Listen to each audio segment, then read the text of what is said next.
Are we finally good to go? How do we do this? I forgot how to do this. It's been a while. Yeah, I think so. All right. Do you have a new stream or are we? Let's see. Yeah, I had to create a new one, man. Like, unfortunately, I tried to send 2 links out, one to you, one to Bum Shadows. Okay. And man, every time I try to do this, like I learn something different, but it sucks because when I send out that second link, it kicked me off my own live stream. And normally it's not an issue because I just go to the link that I sent you, I click on that link, and I ask to join my own link or ask to join my own live stream that way. And I can't do anything until the host joins. I just sit there waiting. Right, I'm in, so I can't do anything about it. Stream together doesn't always stream together, does it? But this time, like, and it's not just this time; it's happened several times. Pretty much any time that we have any issues. And hey, what's up, Steve? Yeah, man, I saw him the last. What do you got there? Lagavulin. It's backwards, but somebody asked earlier in the previous stream. That's my favorite Scotch, either the 8 or the 16. You got to start with the good stuff first while you can still taste and you're awake. Yeah, I got my wife right in front of me, and we got champagne here. So we got Barefoot, Bubbly, Champagne. Pink Moscato. Champagne. So I forgot about that. I didn't even think to buy champagne for New Year's. I'm a Scotch guy, so I guess it doesn't matter. But I got an assortment of. I got a couple of Scotches, and then as the night moves on, you go down in quality and price because you can't taste it anymore anyway. Yeah, I mean we got to be fancy people tonight. So 8-year little yellow color. Start fancy, and then you go down in price. As I say. You got that's such a good way to look at it too. I'm a professional. They don't pay me for it, but I've got a few years of drinking now that because you can't taste it. And in a couple hours, I'm not going to taste it whether I'm still on the show or if I'm watching you and Bum. Absolutely. Unless I drink that much, then. Yeah. Just to answer Steve, his question here: what's your New Year's resolution for figure collecting? In all honesty, I think my 26th resolution is build my own personal wrestling line collection. And if you actually look over the last few months, like I have not been on Mercari. Well, Mercari is so-and-so, but eBay, like I have not bought anything off eBay in like 3 months. And as far as like all these other lines, everything I've gotten the last few months are a lot of like pre-orders that have come in. Like I have not bought really anything over the last few months. So like my collection has been pretty stagnant.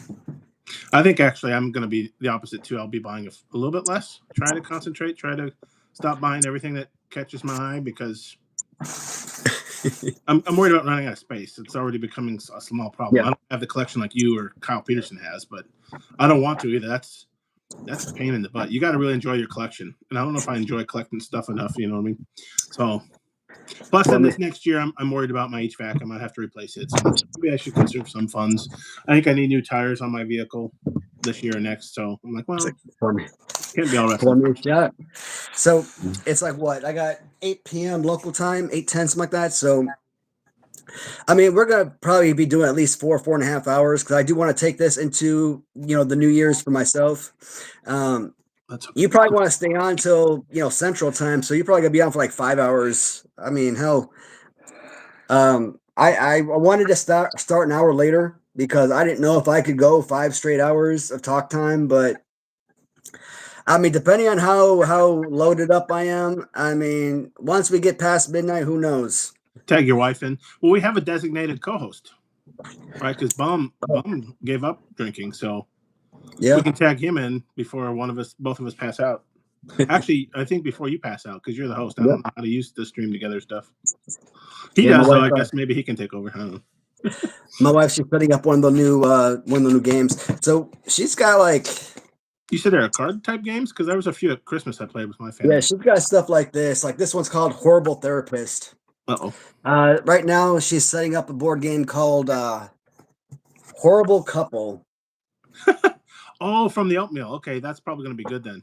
You read the Oatmeal, the cartoon? That's pretty funny. I haven't. Oh, that's gotta check it out. A lot of good books, a lot of good cartoons. These are funny guys. So I just kind of figured like while she and I are kind of goofing off with this little game right here, Yeah.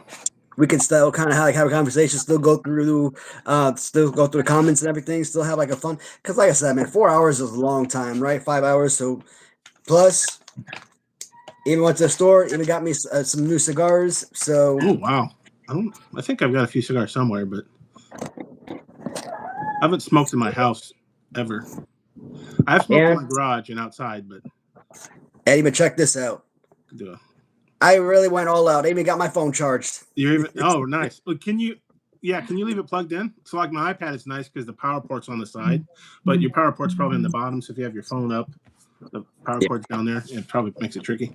Yeah, I just got the little message that says slow charging, but I mean it's charging, so that's the important thing. So as long as it keeps up, or yeah. Pass out before the ball drops. Yeah. Well, I've already saw there was a Twitch streamer.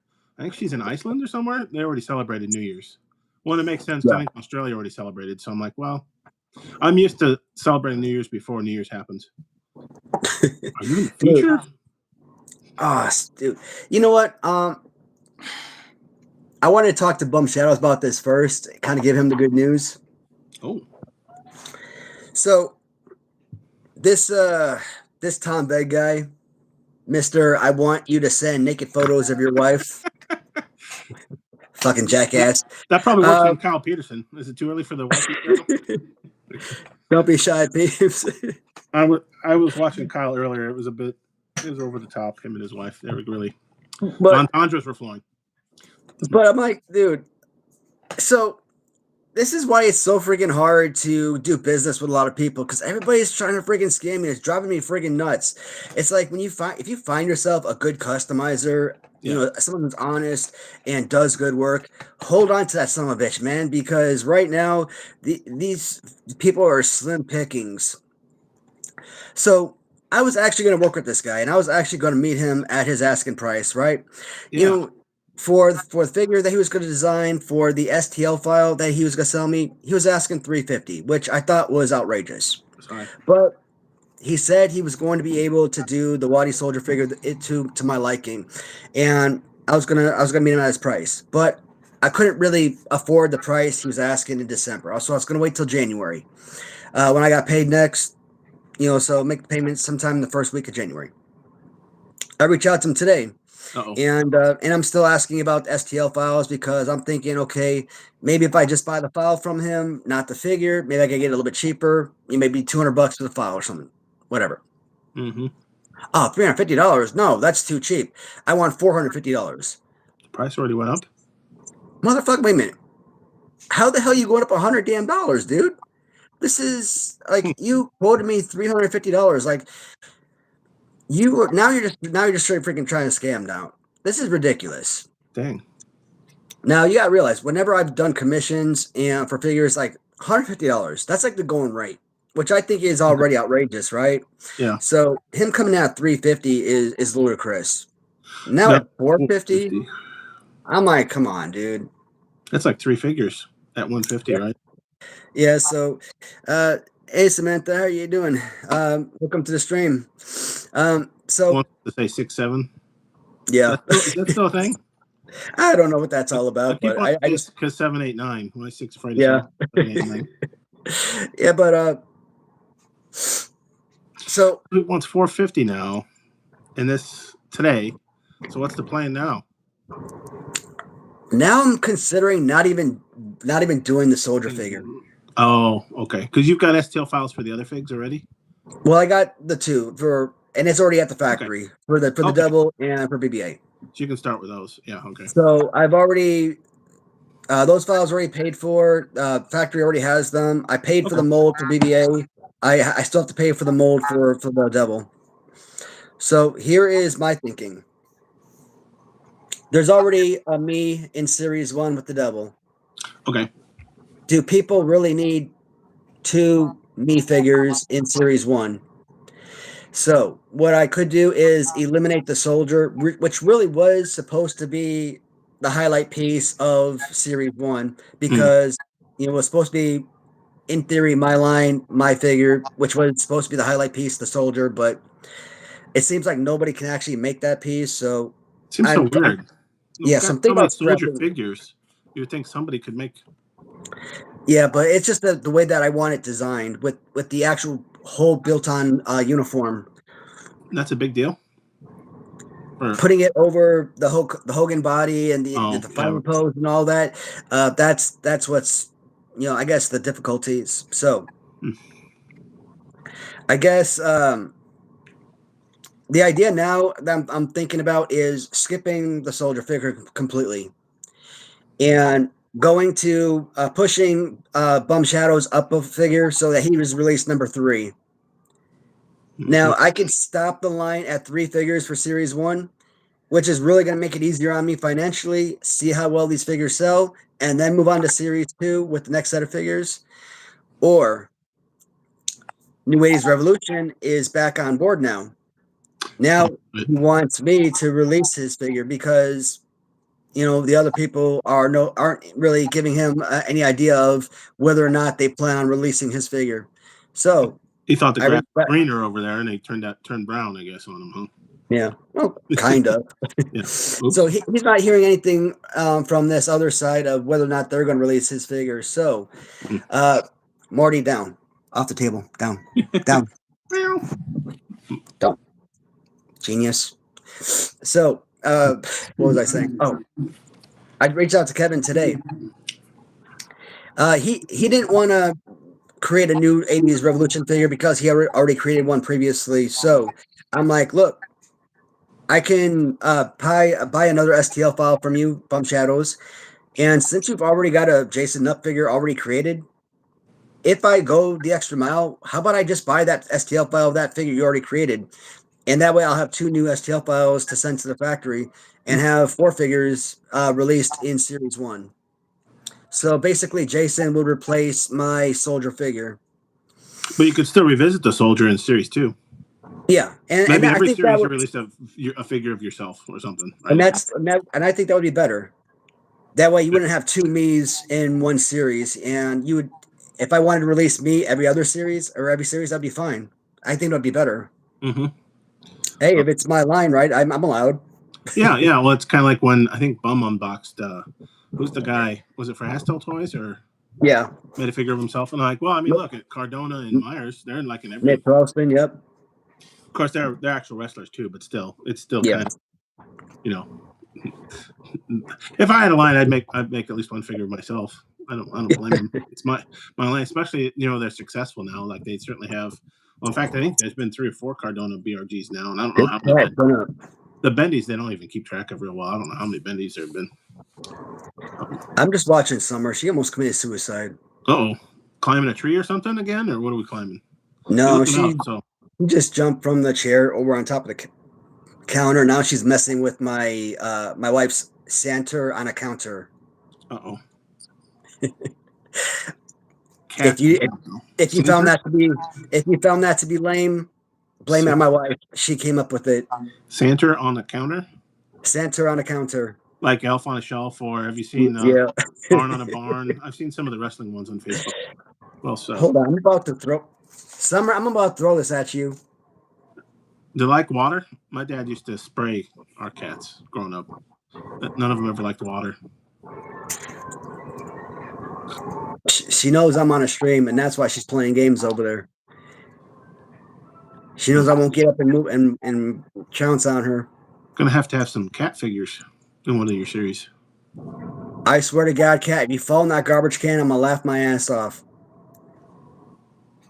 Have they before? Any of them? What's that? Have any of them before fallen into the garbage can? No, not. She jumped off the chair onto the counter across the way. Hold on a sec. She's close. Can I flip this? Oh, damn it. Yeah. Oh, you had it a second ago. Yeah, there you go. So she jumped from the chair to the counter, and now she's screwing with Santa over there. Yeah. And now Morty's trying to get her. Do not jump on. Oh, another leap. I gotta go up. I gotta go up some ass. I just saw half the leap on camera. Cats can jump though. Get. Oh, that's a replay. Morty, handle that. Handle that, Morty. Behind. Morty, handle that. Yawns. Do not jump up there, Morty. Leave Santa alone. Man. Yes. We know. Yeah. Yeah, we definitely did talk about signing them. The original folks need to sign their figs.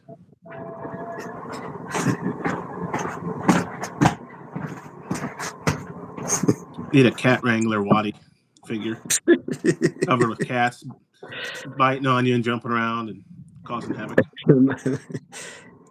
Hey, I'm thinking about signing my figures, man, Steve, but I don't know if that would make the figures more valuable or less valuable. Shoot.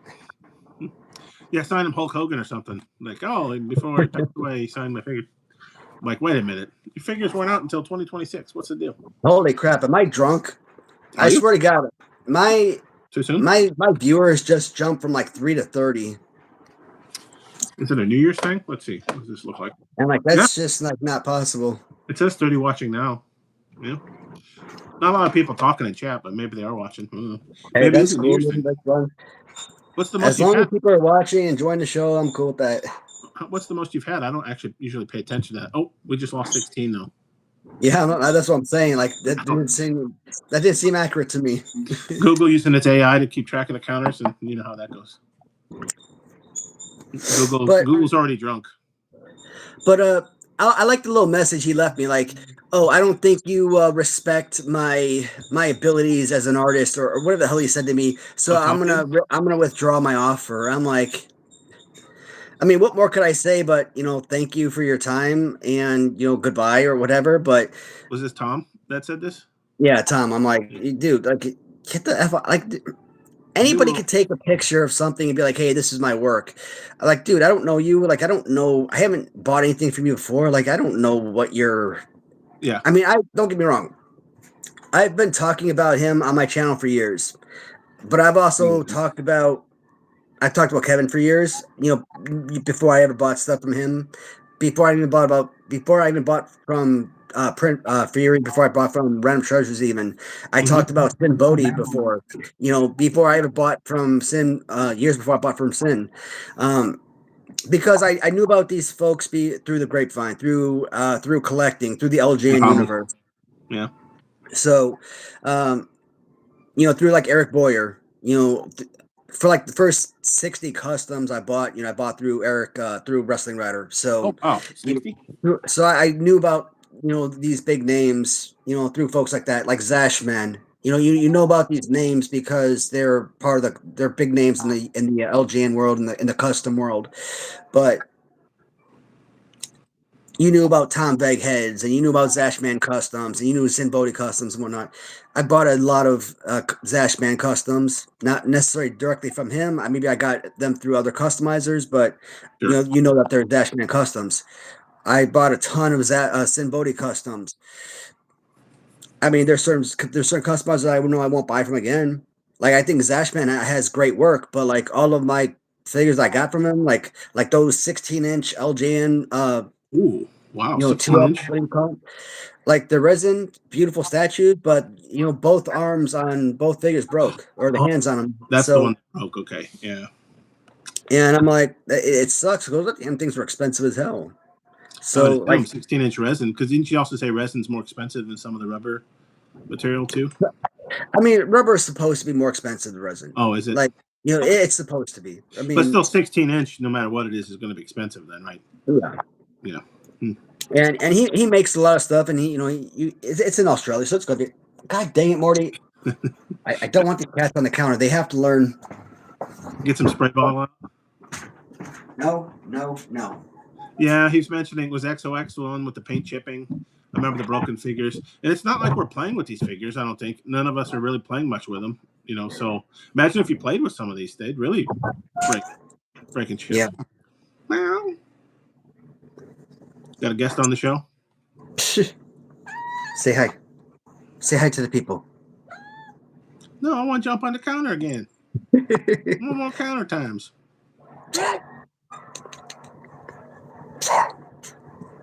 He wants to jump all over things. Ain't that right? Yeah, cats, they just love to get into it. Anything and everything, from boxes to counters, jumping here, there, and everywhere. Freaking Morty. I mean, That one in particular, like he will not, like he follows me everywhere. Like I cannot leave the room, walk into another room without him walking into the room with me. That's pretty cool. I go upstairs, he walks up the stairs with me. I come down the stairs, he follows me down the stairs. Like I'm like, dude, I sit in the couch, he will jump and he will nestle himself in my arms, like, dude. Like I will put him down. I'll go sit in like the love seat or something. He'll come into the other couch, and come jump in my lap, come jump in my arms. I'm like, dude, seriously.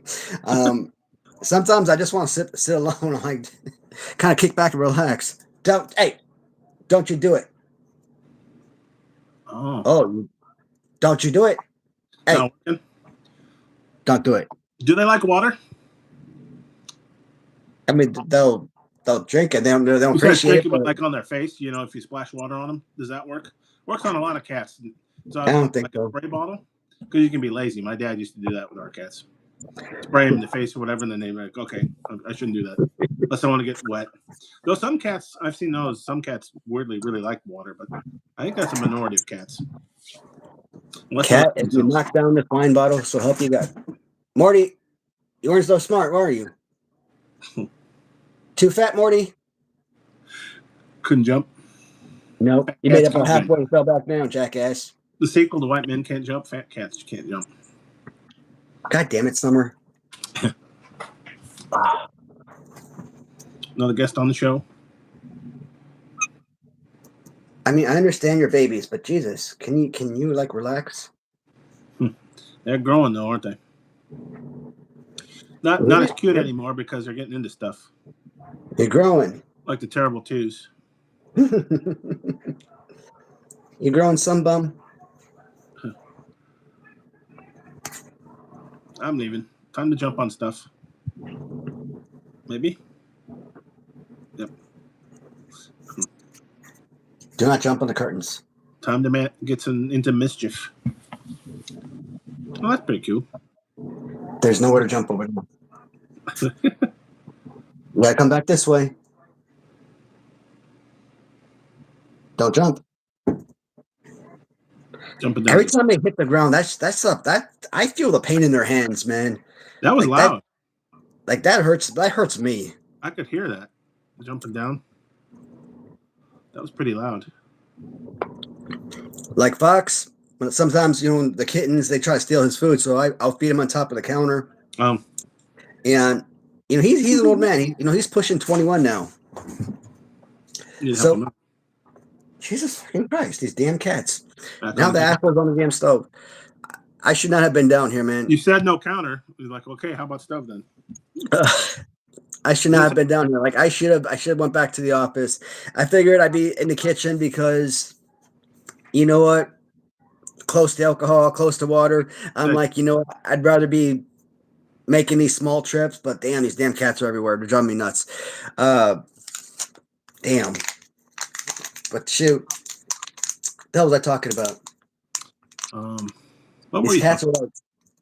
I don't remember, man. Like, I thought about a 16-inch were they resin figures that were breaking some customs. And some in the chat were talking about customs XOX. Got a few Happy New Year's. Is that today? New Year's? If that's that's one of the reasons why like I used to always talk about these folks, like even before I ever bought stuff from them. So but like Tom Veg, I wouldn't ever recommend him to anybody. Yeah, I think he's got a really bad sense of. I think a lot of these guys have a really bad sense of business etiquette. He's been smelling himself or smelling his own farts. Or when you said, what did he say? Respect my ability. I heard that in Cartman's voice. Respect my ability. Right. You're like, okay, Cartman, go take your 250 and go pound sand. Go hashtag sand.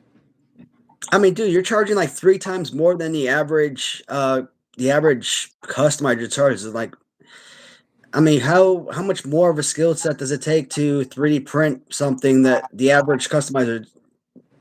How much better are you than these guys? And this Tom that much better than everyone? And how many people have a 3D printer? I'm not interested, but most of my friends that I see seem to have a 3D printer. So, and pretty much anyone can have a 3D printer. Is that how they're printing these They're printing like the first figure with the 3D printer. I wonder how long that takes. And I wouldn't imagine it takes long. Probably what, like maybe a few hours, maybe less. Definitely probably hours unless they're getting better. I used to hear the first 3D printers. People would make little trinkets and stuff, and it take like all day to print. I'm like, oh, okay.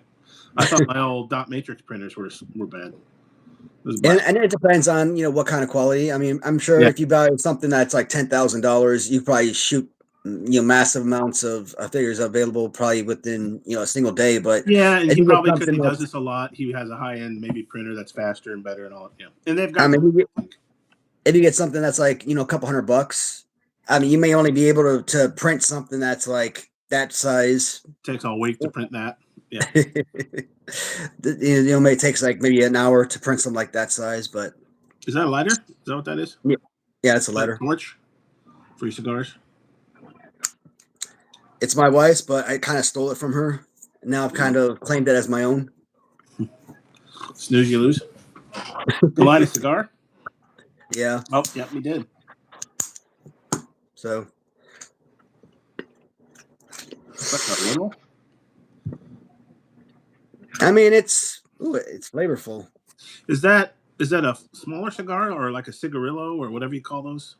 It looks kind of small. It just says banana cream. Let's see. Real Leaf Bros banana cream. Pie in cigar format. Sounds like a pie. Sounds like a pie, banana cream pie. Yeah, because it looks kind of small. It looks like a cigarette size. So it might be more of a. It's kind of like a what do you call those cigars they used to have in the army with the plastic tip on it? Just the tip? Yeah, I can't not say that. And it came with plastic tip that you put in your mouth. Something and mild. Oh yeah, I think Black and Mild. Oh, really. Now I'm thinking of Black and Tans. If you ever had that, you mix the two beers together.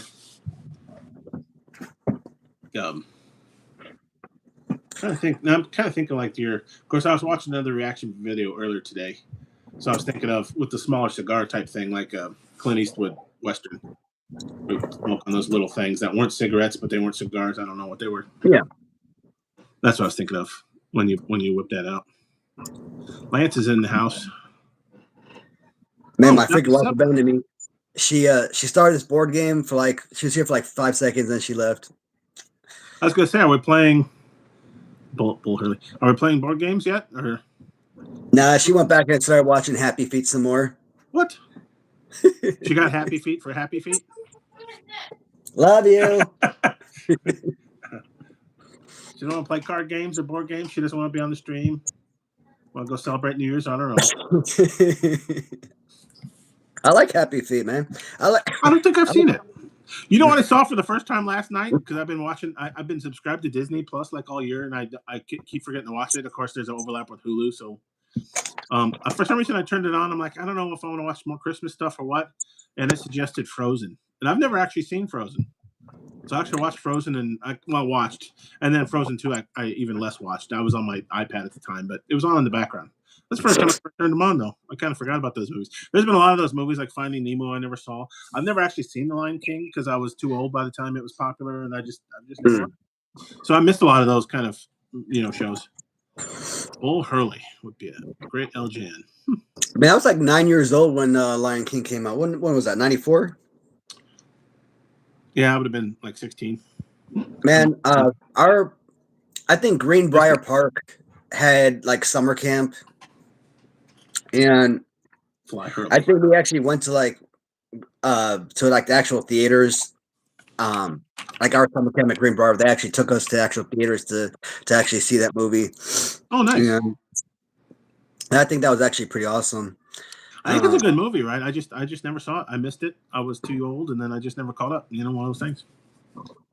Like we played some of the card games over Christmas, and a few of them were based. They're like trivia kind of questions, like who was the older brother in Home Alone and all that stuff. Well, one of them was about the Polar Express, and I'm like, you know what? I've never actually seen that. I've tried to watch it even this Christmas, but I guess I turn it on and fall asleep. I've never actually watched the Polar Express. Another one of those. Which one is that? Is that the bear one or is that the drug one? Polar Express. That I think they're for some reason they're on a train to the North Pole. Tom Hanks. Okay. It's kind of realistic looking animation, I guess you would say. I've never actually seen it though. Tom Hanks plays like the conductor, I think. Yeah, I've never seen the Toy Stories actually. So like Tony's mentioning, I missed some of these. Most of them cartoons, but I'm sure there's some other popular movies I've just like, you know what, I never saw that. Yeah, because Just missed it. there's like a drug one with like James Franco. I think it was. I think it was called Pineapple Express. Pineapple Express. I'm I sorry. never seen that one either because I don't. Who's James Franco? And then who's the guy with Seth Rogen? And yeah, I was just gonna say the guy with the annoying laugh. Seth Rogen drives me nuts. I love Seth Rogen. Funny guy, but I can't stand his laugh. And then really James Franco. I've heard it's a funny movie. I haven't seen that one either. Yeah, Polar Express is a Christmas movie, totally different. I did watch Santa Claus again and Santa Claus 2, and I think even the third one, which was surprisingly, I think Santa Claus 2 was the best of the three. You remember those, the Tim Allen and Santa Claus movies? Mm-hmm. I was surprised. I kind of forgot. I think I'd seen 1 and 2. I don't remember 3.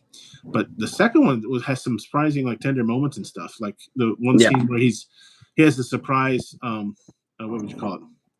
Not white Christmas or white elephant Christmas, but he brings out like these Christmas gifts of like toys and stuff. Yeah. The teachers and stuff either didn't get as kids or one. Yeah, I think they didn't get as kids, and that's why she's trying to figure out how's he doing this. You know, it was actually pretty neat, kind of a tender moment. I enjoyed it. 3 was forgettable. I think by that time that night I was probably doing something else. It was going on in the background, but it was surprisingly good. 1 was okay.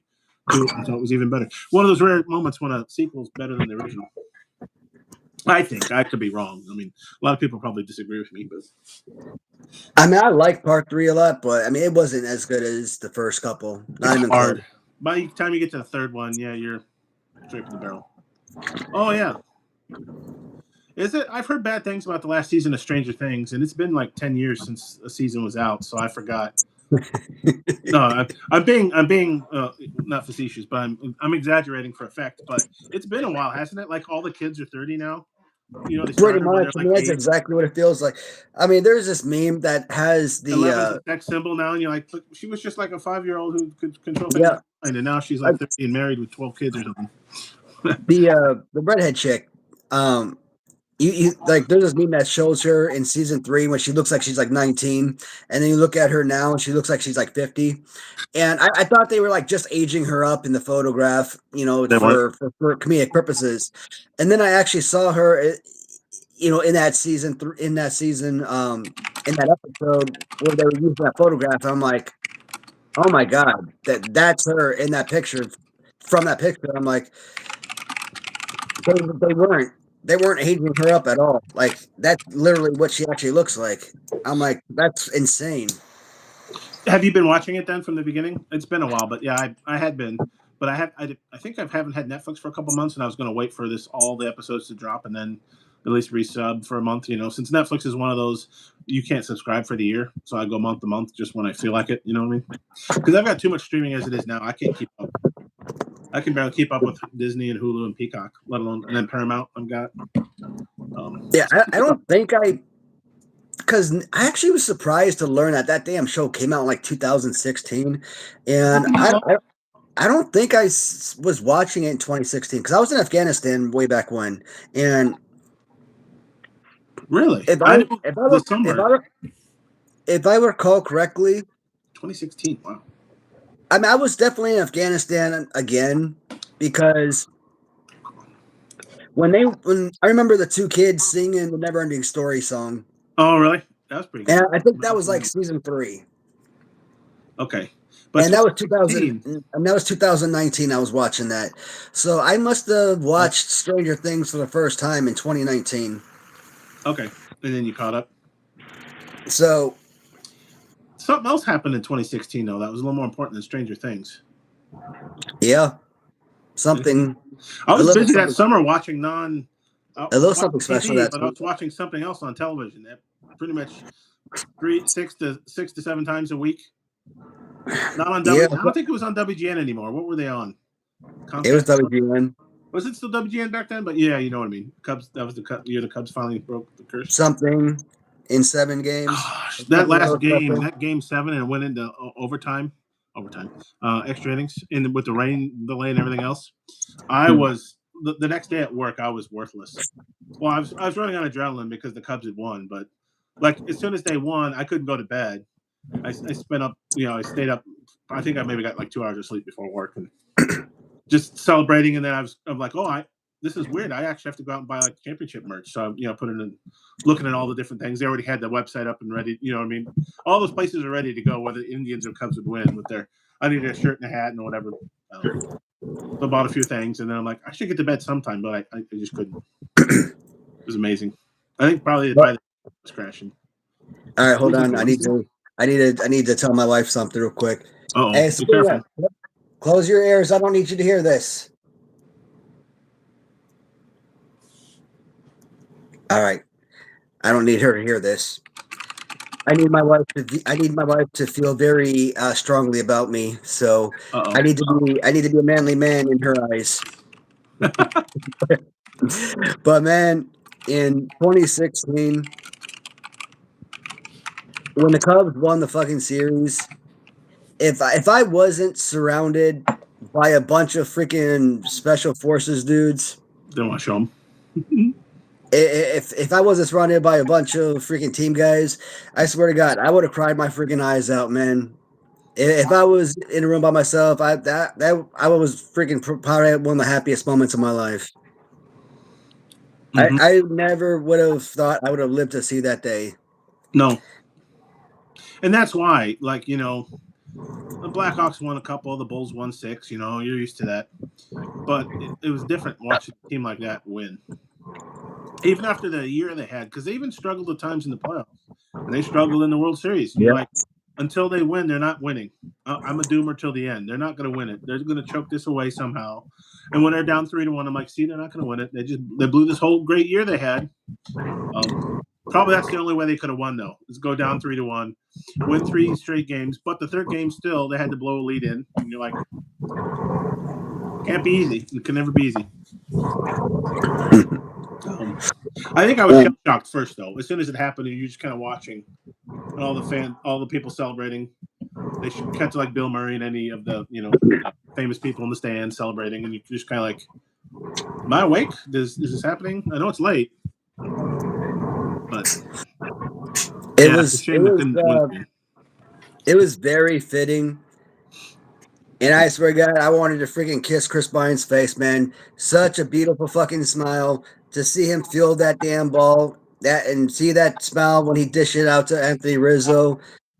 That smile, him freaking putting that ball in the back pocket. Yeah. Well, he's smiling before. I think he even starts smiling before he feels it because he knows what's next. Yep. He had no doubt in the world, supreme confidence. I'm going to field this perfectly, throw it to Rizzo. We're going to be out of the game title. As soon as he smiled, I'm like, what are you smiling for? This is the Cubs. You're going to slip and fall on your head. You're going to throw it away. Rizzo will go between his legs like Leon Durham or something, right? Something bad's going to happen. What are you talking about? Oh, man. Nothing bad happened. No, nothing. That was it. Almost did, though, right? Because they had a 2-run lead. They gave up 1 run too early. Yeah. And I'm like, dude, this is the Cubs. You can't just give up a run like that because I think they let the guy steal second and then another single or hit him in or something. I'm like, what are you guys giving away runs for? What? These are the Cubs. You can't do that. You need every run you can get. But it didn't matter. But I feel bad because they're beating Cleveland because they haven't won. They're the next longest drought in baseball, I think. Right? What was it? 1957 or 1947, something like that. 50s. 50 sounds right, or 54 or 59. Yeah, it's been a while. So you feel bad that you had to beat them. You wish they could have beat the Yankees or something terrible. Like, ha, Yankees, ha. No, I mean, I think it was more fitting. I would rather have it be, not to say 2 bad teams, but 2 more losing teams like that. Suffering franchises. It was more fitting. It made for a better story. Because, I mean, if it was, Cubs versus Yankees, then you just have another team that's always in the World Series. Sure. I mean, look at the Yankees in the 90s or 2000s. You could say 96, 90, 98, 99, 2000, 2001, 2003. Even in 1 and 3 when they didn't win, they were still in the World Series. 1 year they didn't win? Oh, the humanity. Poor Yankees fans. That 1 year they didn't win a title. They're like, what am I So, going to do with all this money I saved earmarked for championship merch? What am I going to do now? I mean, even 95, actually 90, even 95. I think didn't the Braves beat them in 95 When did the Diamondbacks beat them? I was torn on that one. in 01. Was that 01? I was torn on that one because I'm like, for fuck's sake, the Arizona Diamondbacks are like a 3-year-old franchise or whatever they were, and they're already winning the championship before the Cubs are. But on the other hand, do I want the Yankees to win? No. And I think Mark Grace was on that team, wasn't he? So Yeah, so I was happy for that. But I mean, beating the Yankees is good. But I was a little torn because I'm like, the Diamondbacks are going to win. The Marlins and Diamondbacks are going to win before the Cubs win. Oh, jeez. Poverty franchise in Chicago. Braves beat Indians in '95. Oh, that's right. Yeah, that sounds familiar. And the Indians, that was a really good team. Ironically, was that the only Braves team with Maddox in them that won the World Series? Remember, they won the division 400 years in a row. And I think they only got one World Series out of it. Shows you how hard it is to win. But man, the Indians, man, hey, that was a great Indians team. I feel bad for them. Hopefully they'll get their win. I have nothing, there's nothing bad to say about Cleveland. The Browns left them, went to Baltimore, promptly won 2 Super Bowls. The Cleveland Browns this year, terrible again. I don't know if there's any hope in sight for them. Great defense. The Indians, long suffering. Who else? Oh no, I guess the Cavaliers won a title or 2 with LeBron, so maybe they're okay for them. Braves beat Indians in '95. Yeah, that sounds very familiar. I kind of forgot about that. I haven't followed baseball as much in the past couple of years, so probably all my baseball knowledge has kind of waned. Replaced it with other useless knowledge. I'm loading up on my wrestling knowledge, I guess, accidentally or on purpose. Yeah, problem is I can't watch baseball because look where I live. Streaming, and there's still no good. I don't think. Well, is there an MLB? There's an MLB TV package I think you can get, can't you? Yeah, all the games. Marquee now. The Cubs have their own channel. What am I saying? And I mean, what is that? $30 a month or something, which I will not pay. It might only be might only be 20. Only 20. Yeah, I haven't paid it yet because I didn't believe the Cubs were that good, and then this year they kind of exceeded my expectations and made the playoffs, but still lost, of course. So I didn't subscribe to Marquee this year because I'm like, no, they're not that good. They didn't do much in the offseason. They traded for Tucker. Is that one man going to help? And he kind of did. Well, then I think PCA overperformed. Right in the first half, a lot of players overperformed. That's really their strategy right now is just what my dad used to call catching lightning in a bottle, rather than trying to build a team like the 2016 team should have been. Oh, Super Bowl this year. Yeah, it's wide open. I'm glad it's not the Chiefs. I still wonder about the Eagles, but they still struggle at times. The Rams have been struggling lately. Saturday's night's game for the number 1 seed against the Seahawks of all teams. I don't believe in the Seahawks. Their defense is good, but their quarterback, Darnold, he's not so good. The 49ers, their defense is terrible. I think I scored on them a few times on that Monday night game or whenever that was they played the Bears. I think I scored a few times, and I was snapping through it. Their offense has been tremendous. I don't know how they're doing it. That Brock Purdy, their quarterback's been healthier than heck right now. But defensively, they can't stop anyone. But they could be the number 1 seed, and they've gotten as injured as any team. I mean, they showed, I think, 70% of their salary caps on the IR. I mean, it's football. A lot of players and teams are hurt, but they seem to be up near the top. AFC, I don't believe in the Patriots. I know they're doing real well, but I still don't think they've had too easy of a schedule. And I think the big point that sold it on me is when they blew that 21-0 lead at home against the Bills. I'm getting this out before Bum joins the show. He's a Patriots fan. But then I think they beat the crap out of the Jets, and they've won a few impressive games since then. And then the Bills, they come off that comeback win against their division rivals, leading the division on the road, and I think they've laid a few eggs. So I'm like, can you trust the Bills in the playoffs? I don't know about Baltimore and Pittsburgh. One of the teams is backing into the title there, that division. Do we believe in the Chargers and Harbaugh? It's wide open. I can't really talk myself into a favorite at this point. Do you watch much football, Wadi? I don't know crap about football. I could have been speaking another language at that point. I watch a lot of football, so that's why I'm just letting you have at it. I would like to. A lot of my family members are. We're actually surprisingly not a lot of us are Bears fans, but we're Packers fans because my aunt, my father's sister, she married someone who moved to Green Bay, and then he bought like season tickets years ago when the Packers were crap. And so I've gone to many games over in Lambeau Field over the years, and so I kind of become more of a Packer fan too because it's such a small town to have a football team, right? Green Bay is not Chicago, it's not St. Louis or L.A. or New York, right? It's a small town. Big enough, but and they're kind of a hometown feel. That they tailgate, they're out in the cold, beer and cheese and bratwurst. I mean, cheese curds. It's all good stuff. But actually, my number one team is probably the 49ers. That's kind of weird. I know. That's why I know more about them. And I don't believe them at all. They're until they win the Super Bowl. I missed all the glory years. I was too young to watch Bill Walsh's Niners. I think I watched the one Super Bowl where they came back to beat the Bengals. And then when they destroyed the Broncos. And then they had, I think, several years when Steve Young was developing and they finally got over them against the Cowboys and won one Super Bowl. And then since then, they've just been losing Super Bowls, I think, to the Ravens once or twice, to the Chiefs twice. So I don't believe them until they win. I can't trust that defense, though. It's just so bad. So, but, I mean, whoever has the most points at the end of the game wins, and that's how they beat the Bears. So, you know, they could be the number one seed. They legitimately, what's interesting, if they beat Seattle Saturday, the game's at San Francisco, so they're at home. If they beat them, they become the number one seed, which means they never have to leave because even the Super Bowl is in their home stadium this year. So it'd make a good story for that reason, but I don't trust them. But, I mean, what other team do you trust? The Bears are pretty young. Defensively, I don't think they're very good either. Caleb Williams, he's hot and cold at times. He's still learning. The Packers, they've blown a few games. I don't know that I trust them. The Eagles, like I said, they look like they had a good suffocating defense, but offensively, man, they're terrible. So you don't see any perfect teams, right? You see like 49ers, it seems like they can score on anyone, but they can't stop anyone. The Eagles looks like they can stop anyone, but they can't score on anyone. The Bills, they look great, and then they look bad. I don't know. I don't know who you trust. A lot of good quarterbacks, but which one will get over the hump?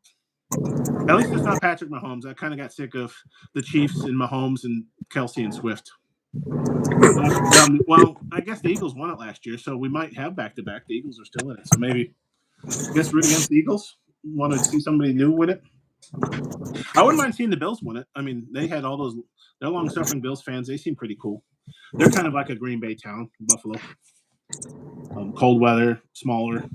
They know how to tailgate. They do a lot more wrestling in their tailgates. Yeah, I don't know if I trust the Pats. Oh, good. Green Bay fan, yeah. I need to work for ESPN. I'm boycotting ESPN right now. Ironically, it's weird because then whenever I want to check like college football and other scores, I instinctively type in ESPN.com. Like, nope, can't do that. Because I think they played a part in the shenanigans of college football playoffs. But anyway, yeah, what? It's pretty awesome. About 2 minutes ago, I almost forgot that I was doing a live show. I think I got drunk enough to the point where I forgot I was doing a live show. I'm like, and I thought I was actually watching Darren. Watching ESPN. So Dan Orlovsky, what do you think about what I just said? Or who else is? And I was actually getting ready to kick back. He'd be like, just kick back and enjoy the show. Sorry, I'm bogarting your live stream. No, man. Like I said, I don't follow football, and I actually don't know jack about it. So like, okay. I'm just sitting back and enjoying, kind of like, learning something about, what's happening in the sport right now. So what's neat about that? I've got the NFL Plus, so my streaming is through NFL Direct. Their app sucks and it's buggy, but it's only $100, which is like a third or fourth of the price of the Sunday ticket. But you have to watch the games. I think you can watch them live on mobile or your tablet. Otherwise, on TV, you have to watch them after the game's over, which is fine with me. I get my Sundays back. I do some other things, and then about maybe 4 or 5 o'clock, I can start watching the noon games because they're over by then. And what's really nice is they have these condensed games. They take out the commercials. They take out the time in the huddle. They take out timeouts. So it's just like play after play after play after play. You can watch a football game in like 25 to 30 minutes. So I'll end up watching most of the games every week. Some of the games, maybe not, like the Browns Jets, because they're both terrible teams. I may or may not. I'll have it on the TV and I'll do something else. But other games I'll watch if there's any vague interest. A decent matchup, a halfway decent matchup, a mid-card matchup. I'll end up watching a lot of those games. Hey, bud, I'm going to go grab some coffee. Uh-oh. Are we on coffee? I'm on coffee duty. Okay. Yep. Go ahead. All right, man. Yeah. So when Waddy said, "Hey, we need to start later," because he didn't think he could go longer, I'm like, I think I could probably talk about stuff. You name it. I've got opinions on stuff.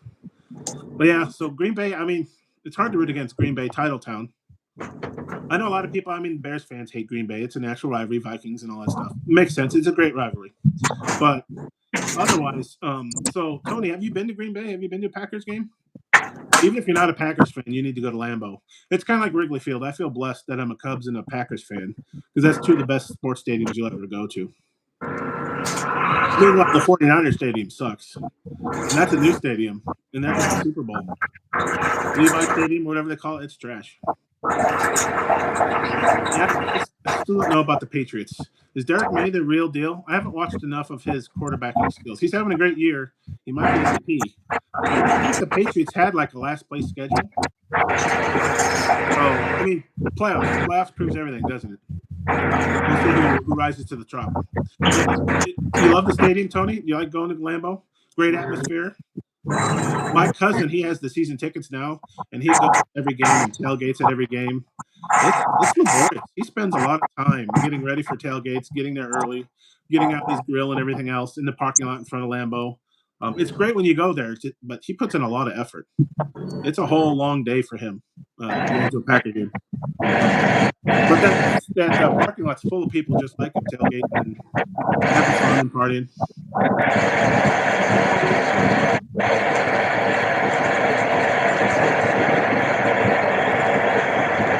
Y'all hear that noise? It's like a background noise or something. Yeah, and that's the neat thing is that Green Bay is just like I know the whole the metropolitan area has. Doesn't even have like 1 million people, maybe not even that many, but it's so spread out. It's got really a small town feel. But yeah, and nice to visit. Easy to get around other than Packer games. Packer games are the only time you have traffic, really. Otherwise, it's nice enough place to get around. Got plenty of stuff. One sec. Multitasking. I got a computer monitor up here. But yeah, it's a fun experience too. Oh, nice. A lot of bars that Wisconsin, my aunt used to say, I think they would periodically talk about raising the alcohol taxes in Wisconsin. Like, she'll know they'll never do that. We like alcohol too much up here. Yeah. I don't think they have ever since I've paid attention to it. Not that they're drunks or anything, but they like their beer. They like their other things. Cheese curds. I don't know. I'm been a big cheese fan most of my life, but I was never big into cheese curds until I went to enough Packer games and tailgates, and cheese curds are very tasty. I don't know if you all have had those, breaded or not. I think that's what most people get, are the breaded kind fried. But I've even had the original, fresh cheese curds that squeak. Then they're good. Is that little cheese curd right there? We're talking cheese curds, talking food and drink from Green Bay. Bratwurst, another favorite. Seems pretty calm right now. Not getting into mischief. Coffee does sound good though. I can go for some coffee. I'll take a coffee. Anybody else want any coffee? Apple pie with Everclear. Apple pie with Everclear? How about apple pie with a slice of cheese on it? I've never done that myself, but I don't use as much as the next person, but I don't know about cheese on pie. Miss anything good? We're talking. Tony's a huge Green Bay fan. We're talking about Lambeau Field. Patriots. Is it just me? Or is my comment section frozen? Maybe they're waiting for me to shut up before they get a comment. I don't know.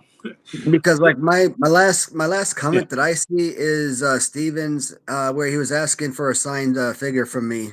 Oh yeah, then you missed a lot of stuff. The last one I got is apple pie with Everclear from Tony.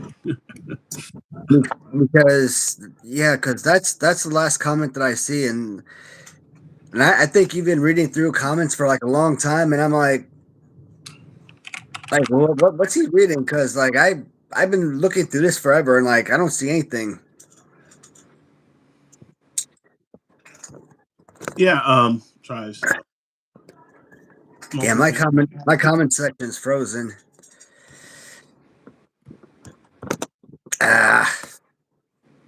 You have to man. Technology giveth and technology taketh away. I like technology as much as the next person, but man, it's a pain in the butt some days, isn't it? Especially when you come to rely on it.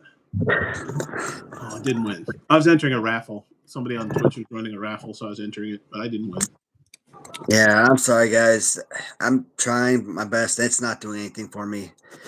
What I do is I'm on the tablet here talking to you, and then on my computer I've got it open. Do you have it on another device, the live stream? No, It's a little disorienting because it's right above me, and I can see how far behind they are. Like we'll talk, and I'll do like this with my shirt, and then like 5 seconds later, wait, nope, still hasn't gone that yet. See how far behind it is? I'm still waiting. There it is. That's how far behind it is. So I assume the chat is also that far behind. So now, did you put whiskey in the coffee? What's that? Did you put whiskey or something in the coffee? Nope, just regular creamer. I'm as much of a drunk as the next person, but I've never liked Irish coffee either. I don't like that hot. It either has too much like, sugary stuff in it, or it's too hot. I don't like hot alcohol. You know what I mean? I like it room temperature or lower. So I've never enjoyed Irish coffee.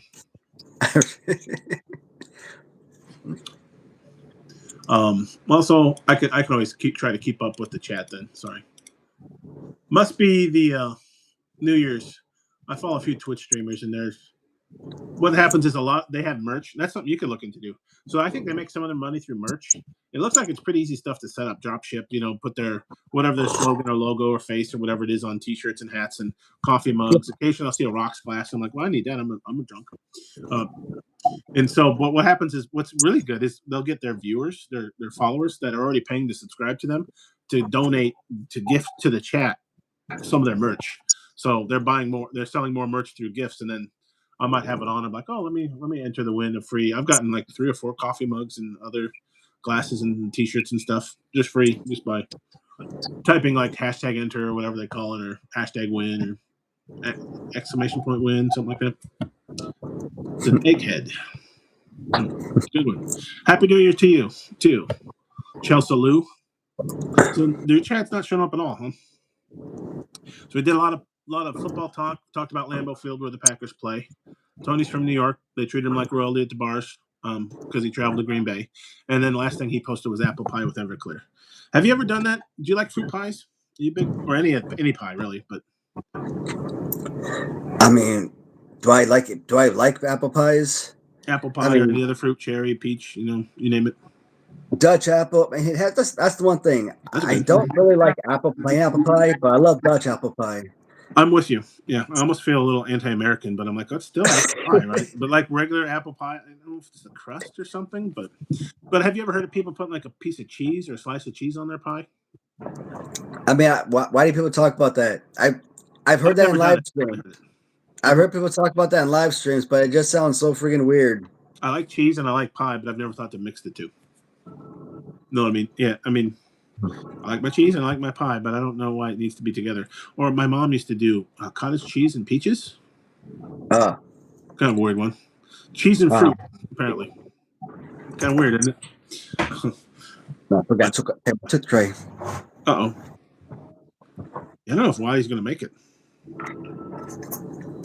Get a haircut in 26. Does that be your resolution, a haircut?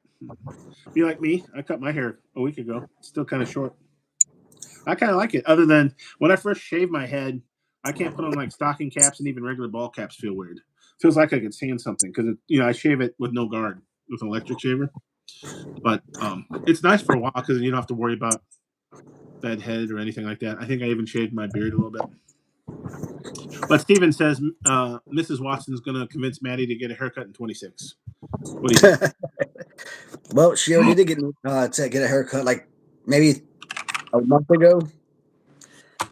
So, I mean, she really chopped like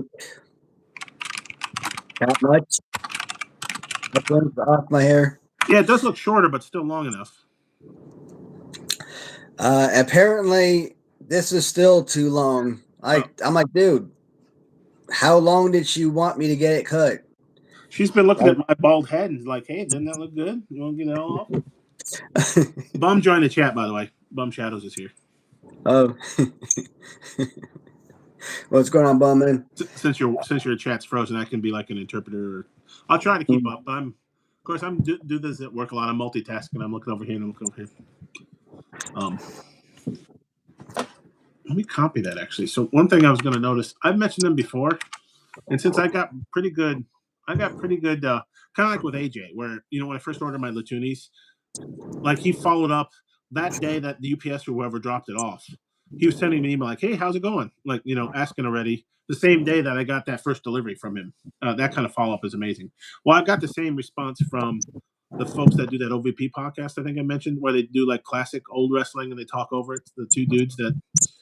But for anybody interested right now, they're doing a 50% off sale. If you wanted to try their Patreon, that's where they do like pay-per-views and other like Saturday night's main events. And it's kind of a watch along at times, and sometimes it isn't. It's hard to describe, but they're two funny dudes. I'm always quoting them. They're always doing like funny Bret Hart impressions.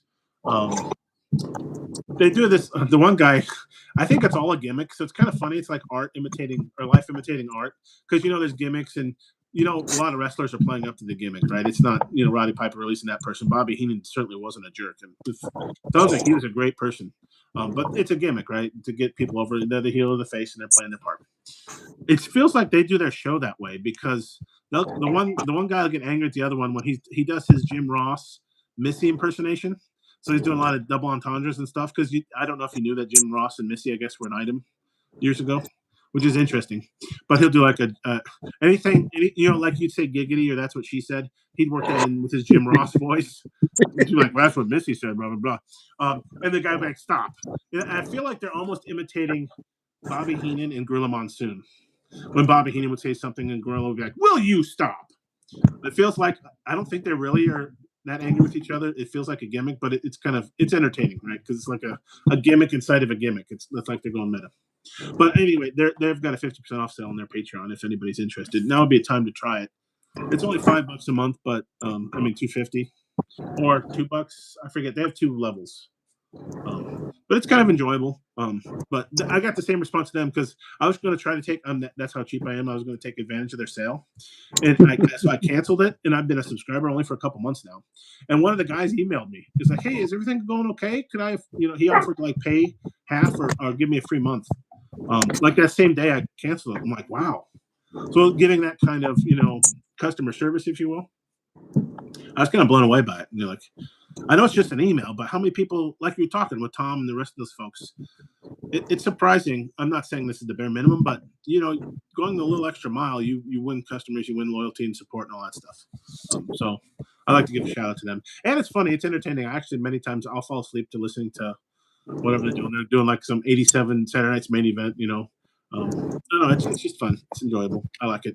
And it's about wrestling. I don't know, a lot of us probably still talk about it. The golden era, maybe, would you say? Like, I tried to get through AWA's last pay-per-view. It was kind of painful. I don't know. I don't know what it is about modern wrestling. Even WWE isn't really enticing me anymore. I tried to watch like CM Punk and see what's happening, and I think I missed a few Raws, but I didn't really miss them. It's kind of like an Office Space. Can't say I've been missing it, Bob. I'm like, yeah, it's Monday. Do I really feel like watching Raw? No, I'll watch football. Monday Night Football, or I'll paint my toenails, or I'll watch paint dry, or organize my sock drawer, something more entertaining. I don't know what it is. I would like to like it, and I don't know. I think Peacock might be losing WWE finally, so I'll be curious where that's going to end up, because that's where I watch a lot of that old stuff that I kind of missed or wasn't on TV. In the before times, even with a VCR. You didn't. Isn't that Peacock platform already gone? Some people reported that, but just last night I did on purpose. I was watching some old WrestleManias and stuff like before they disappeared. So it was still as of this morning, because I woke up and the TV was still on. I'm terrible about that. Maybe that should be a New Year's resolution: stop falling asleep with the TV on. But I like it. I like to do that. What can I say? But I woke up. I forget which WrestleMania they're on. They're on the WrestleMania where John Cena was a gangster. He was doing that gimmick. What was that? I woke up and I'm like, oh, look, there's CM Punk, because CM Punk's hanging out. He was just like a young wrestler at the time, but he plays one of his gangster guys that walks him into the WrestleMania.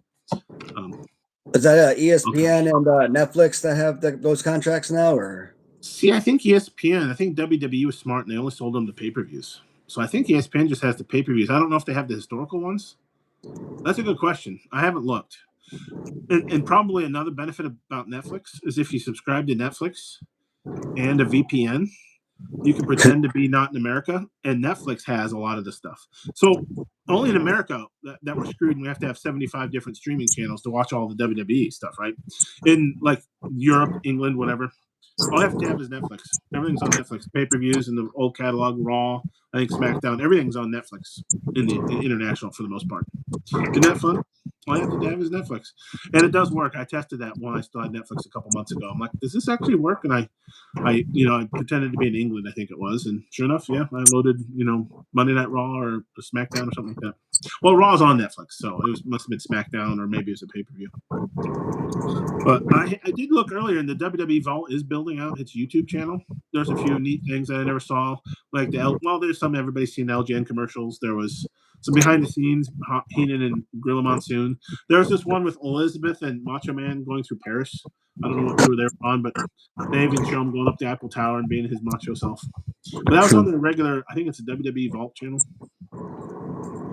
So it says Tony saying they removed ECW and WCW library.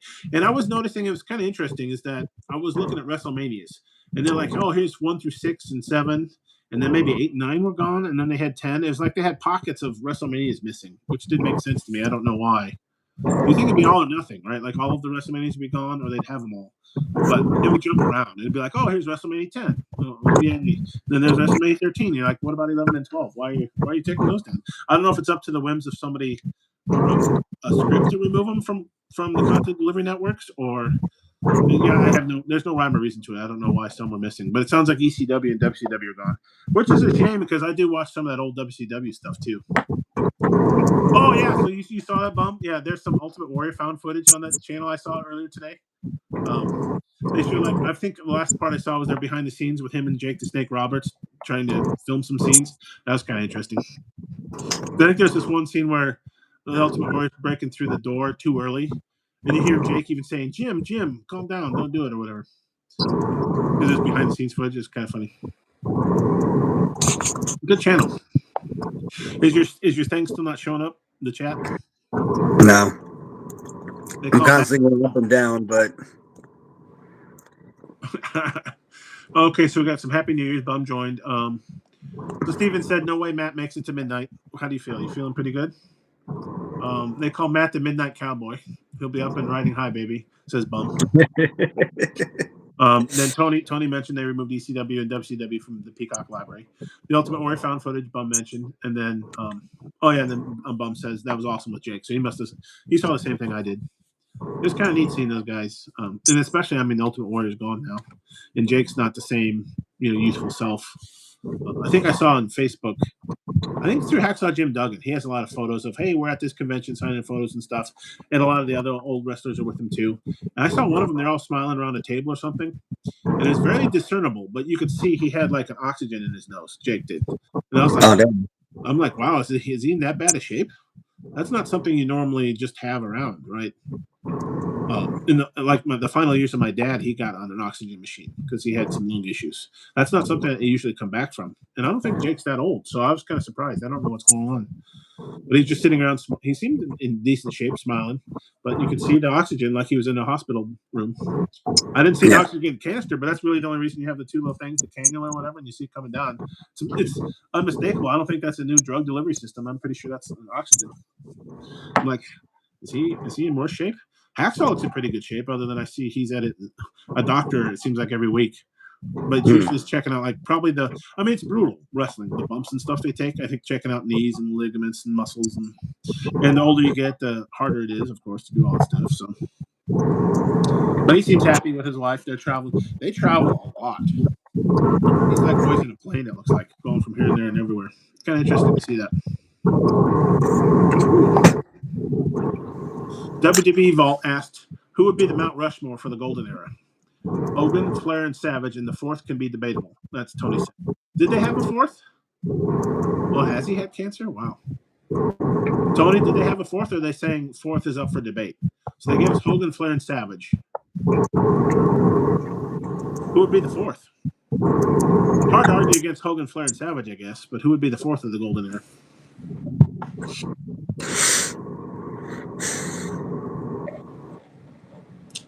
Barry Horowitz? Probably not. What? No? Why would I think that would be a name that would come up? I was trying to think of a famous enough jobber that I can remember. What is neat on those OVP folks? Because they're watching like the weekly shows where it's a lot of squash matches and jobbers putting people enhancement talent putting people over. And they'll actually start watching for certain enhancement talent, and they like remember them, like, oh, that's Tony Clifton or whatever, and you're like, who? Because they watched every weekly show, so they can recognize these jobbers, these enhancement talents. And every once in a while, they'll root for this one. I forget what his name was. They root for this one enhancement talent, and I think there's been a few where they had enhancement talent fighting each other. I was like, well, who's supposed to go over here? Oh, Piper, Andre. Those three would definitely be. Yeah, it's hard to argue against Flair and Hogan. Probably Savage, especially because of it. Yeah, Andre. So Bumma's saying Andre is his fourth. I think it's too early for War. Wow, is Warrior golden era? Or is he at the end of it? What do you define as golden era? You know what? I would say Andre only because of his draw and his dominance and so forth. But if you want someone who's like a sheer wrestler, sheer professional, that's different. Well, and of course, so all have their strengths. So Andre, has the look and the ability. Of course, his English was never super good, so his promos were okay. Sometimes funny, but not intentionally so. But then Piper wasn't as domineering, right? He was in shape, but he wasn't like a muscle bound, Hogan, and he wasn't huge like Andre. But his promos were out of this world, and he was a perfect heel. Got death threats, got stabbed a few times, right? Sheik, I mean, the heat Sheik had to have drawn, right? His English wasn't as good either, but legitimate. He looked the part. He actually was, I think, a real like Olympic style wrestler before he came to America. And of course, his heel work was great. I mean, natural built-in, coming from Iran. Actually, he actually was from Iran. But I could imagine he had some death threats too. That's never been a good gimmick to have. It's hard to say Andre. It's hard not to have Andre on there, though, right? I mean, all the work he did and the travel, and then he was big in so many territories and in Japan and the eighth wonder of the world for a reason. You could throw Jerry Lawler on that list. You could throw Jeff Jarrett on that list. Based on the amount of territory championships. Finishing the bottle. Because if you're putting on individual territories, they technically would have more championships than Ric Flair. Oh yeah. But Ric Flair has more universal, realistic, as you would call it, championships or recognized championships. WCW, WWF, AWA, where some of these other territories are non-recognized. I was just reading about. Yeah, so, and that's just something you just pick up. I just learned that recently. So, I mean, I'm not a Jeff Jarrett fan. God, never in a million years. Oh, you said Jarrett? Did you say Lawler before that? Yes. Okay. Oddly enough, I actually really do like Jerry Lawler. Obviously, I didn't know about Jerry Lawler, in Memphis or anything like that. I mean, my Jerry Lawler was from, ring announcer or, commentator in WWF, but I freaking love that guy. Like I loved him as a bad guy. I loved him as a ring announcer or commentator. One of my favorites. And as a wrestler, I always enjoyed him. Like his gimmick. I mean, he was always like one of my favorite guys. Jerry the King.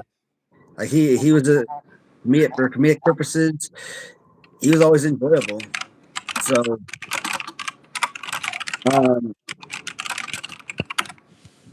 So I was reading. I haven't finished the book yet. It's one of the recent books that Jim Cornette came out, available at his website. He'll sign it for you and everything. But it's some of the. I think he took it from some articles and stuff he wrote over the years, and one of them was on a Memphis announcer, commentator, program director, Lance Russell, which some of you might know. I didn't know him as much. Memphis, of course. It's kind of interesting to learn about the history of Memphis. You kind of forget all the stuff that Memphis went through, and it's like a nice big Midwestern city. It's not on the coast, so kind of a little bit of pride there. But I mean, you talk about Elvis Presley was found there. You go from the blues to rock and roll. Essentially, he was born there. Wrestling made a huge comeback there. A lot of interesting stuff around Memphis. Some desegregation went on, and that has a tie over to wrestling. And he's got a good article on old wrestler named Sputnik Monroe, which I've heard him talk the name before, but I didn't know the guy from Adam. And apparently Sputnik was a heel he was a heel, but he had a lot of fans, black fans. And this would have been like, I think 50s Memphis. So, I mean, you're still talking about whites only, here, blacks only, watering fountains, that sort of thing. And they were segregated at the wrestling tournaments. I think they even called it the crow's nest, where the black folks had to sit up top and away from the action. But he was so popular that they couldn't just they would sell so many tickets to black folks in and around Memphis that they had to desegregate the wrestling shows. They didn't have enough room in the crow's nest anymore for all of his black fans. So, and I think he got into it. In fact, he got, I think, arrested and fined for going to a black bar. I mean, it was really wacky times back then.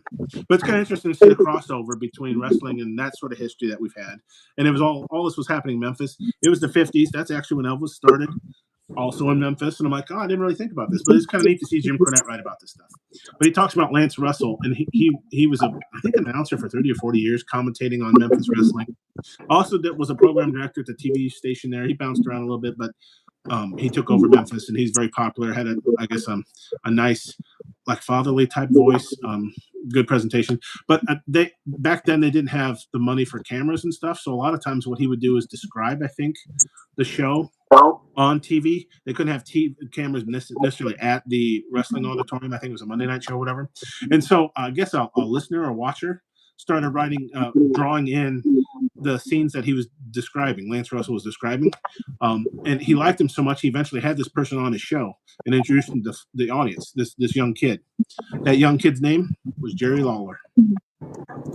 The Jerry Lawler, the kid Jerry Lawler. So it's kind of interesting. I kind of knew that Jerry liked to dabble with art, but he actually went for art. He was going to go to college. It's like he went to like an art school, or was going to, before he saw the wrestling, and he got hooked on that and became a wrestler. But it's kind of interesting to see the overlap. I didn't really know how Jerry got his start. And of course, Jim Cornette, he's in and around that area. He's kind of born, I think he was maybe born in Louisville, Kentucky, but I mean, he's been all around, Tennessee and Kentucky and that. Yeah. And Lance Russell probably predates most of us, but I've heard of the name. I just didn't know anything about him. So I read that last night. It was kind of interesting to see that, Jerry Lawler, of all people, like 15-year-old kid sitting in these cartoons of the wrestling he heard Lance describe. And then that's when he got his way into the wrestling industry. And pretty soon I don't know if he got a scholarship, or at least he was going to go to college for art and drawing and that sort of thing. Yeah, that went by the wayside as soon as he saw wrestling. He's like, no, I want to be a wrestler.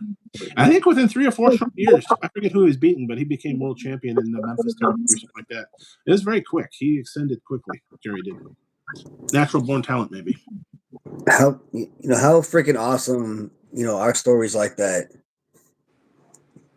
Yeah, and that's where I'm getting a lot of that history. I think some people said that I know a little bit, but I've really just learned the past couple of years from listening or reading Jim Cornette, or just this stuff. I mean, didn't have the internet as a kid, and as a kid, I didn't care. I was a Hulkamaniac, right? I'm just like, hey, I beat the evil heel, whatever. I didn't even know what a heel was called. I didn't know what kayfabe was. I didn't know what it was a gimmick, right? Babyface, what's that? I don't know. I just root for Hulk Hogan. And then later on, the NWO, I was kind of in on the joke, but I was still kind of fun watching the Monday Night Wars. And what's the WWE going to do, or WWF, whatever. What are the NWO going to do? Oh, they're going to have everyone or half the wrestlers in the WCW become part of NWO? That doesn't seem very sustainable, does it? But yeah, so it's kind of interesting learning all this stuff because, like I said, I didn't really know it. A lot of history that happened before me.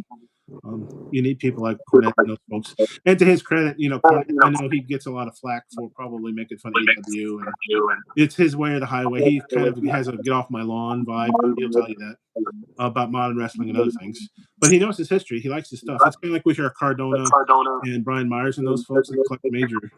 They might rub you the wrong way every once in a while, or I might disagree with the way they want artificial scarcity of their BRGs, right? So they sell in the secondary market. But they're collectors and they're wrestlers and they know their stuff, right? Even if they are kind of, their personality might be leave a lot to be desired at times. Let's see. Did we miss anything? Piper never held until early. I was going to catch up on the chats. Yeah, so I love Piper, but I have to put Andre over Piper. I think it's hard. I like Piper, but I mean it's Andre the Giant. Also, bum all time. I'm going Bruno, Hogan, Austin, and Cena. Okay, now that's all time, not golden era. So that'd be bum's all time Mount Rushmore. Do you have an all time Mount Rushmore of wrestlers? Bruno Sammartino, Hulk Hogan, Steve Austin, and John Cena are bums. Which is interesting because now that I think about it, that means no Savage. That's bum's favorite dude. Snap into that, Slim Jim, will you? I mean, I could tell you what my top 4 favorite wrestlers are, but I mean, I don't know if I would necessarily say that they are what I would classify as the 4 greatest ever. I think that's what you should say because, like I said, Bum didn't put Savage on there, so there's definitely not just favorites. Like I might say Piper or Bret Hart or some of those. Goldberg at a time I enjoyed. He's not a Mount Rushmore wrestler. Goldberg is not. Yeah, that one's pretty easy to exclude. Sorry, Goldberg. Like it's too easy. Like if I were to say my top 4 favorite wrestlers, easy. I could say Hogan, Warrior, Savage, Bret Hart. In that order, top 4 favorite wrestlers ever. Easy. Are they the 4 great? No. What do we mean by greatest wrestler? What does that mean? You have to come up with that here, right? Oh, is it all around? Is it drawing money? Is it Because obviously Hogan has to be number 1 then for a lot. If you've got a bunch of criteria, as in technical skills, as in being able to talk in the mic, as in drawing in fans, as in selling merchandise. If you have all of the criteria that has to be met, someone like Bret Hart technically has that skills. I think someone like Shawn Michaels has that skill. They're several time champions, Intercontinental champions, tag team champions, heavyweight champions. I think they sell merchandise. They're good on the mic. They draw in fans. I think I said that they sell merchandise already. So they're great technical wrestlers. So and they're Hall of Famers, aren't they? So they freaking make every bit of criteria that you would ask for. So would they have, I think they far exceed someone like Ric Flair, who I technically don't believe is a good wrestler whatsoever. But I also believe that Ric Flair has definitely deserved his legacy in professional wrestling.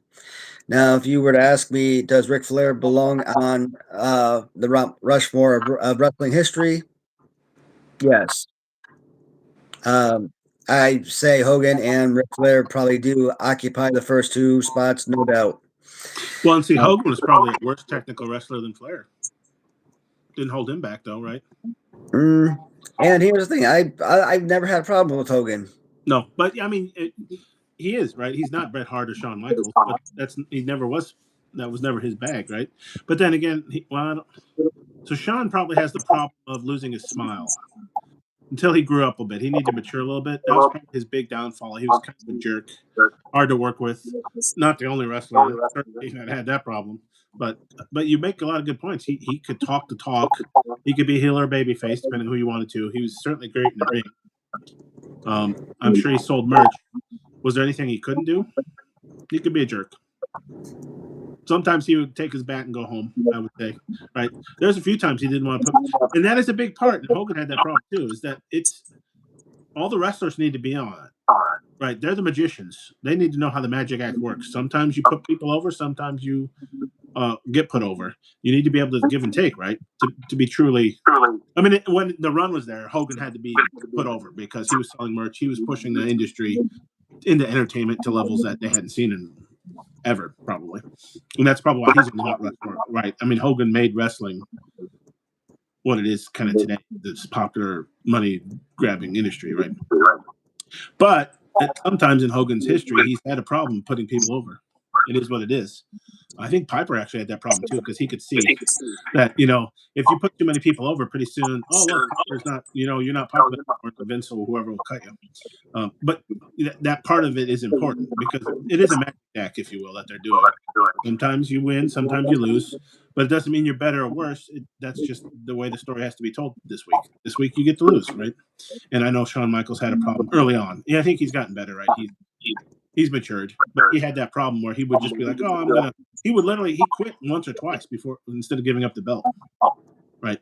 That's a problem. That's a black mark in his history, but none of them are perfect, right? I mean, even to this day, Bret Hart's kind of a curmudgeonly, get off my lawn, old guy, still complaining about Goldberg kicking him in the face, right? It's funny now a little bit, but at a point you're kind of like, yeah, we got Bret. You're a good technical wrestler. Could you be like, we got it. I like Bret. I like Bret Hart.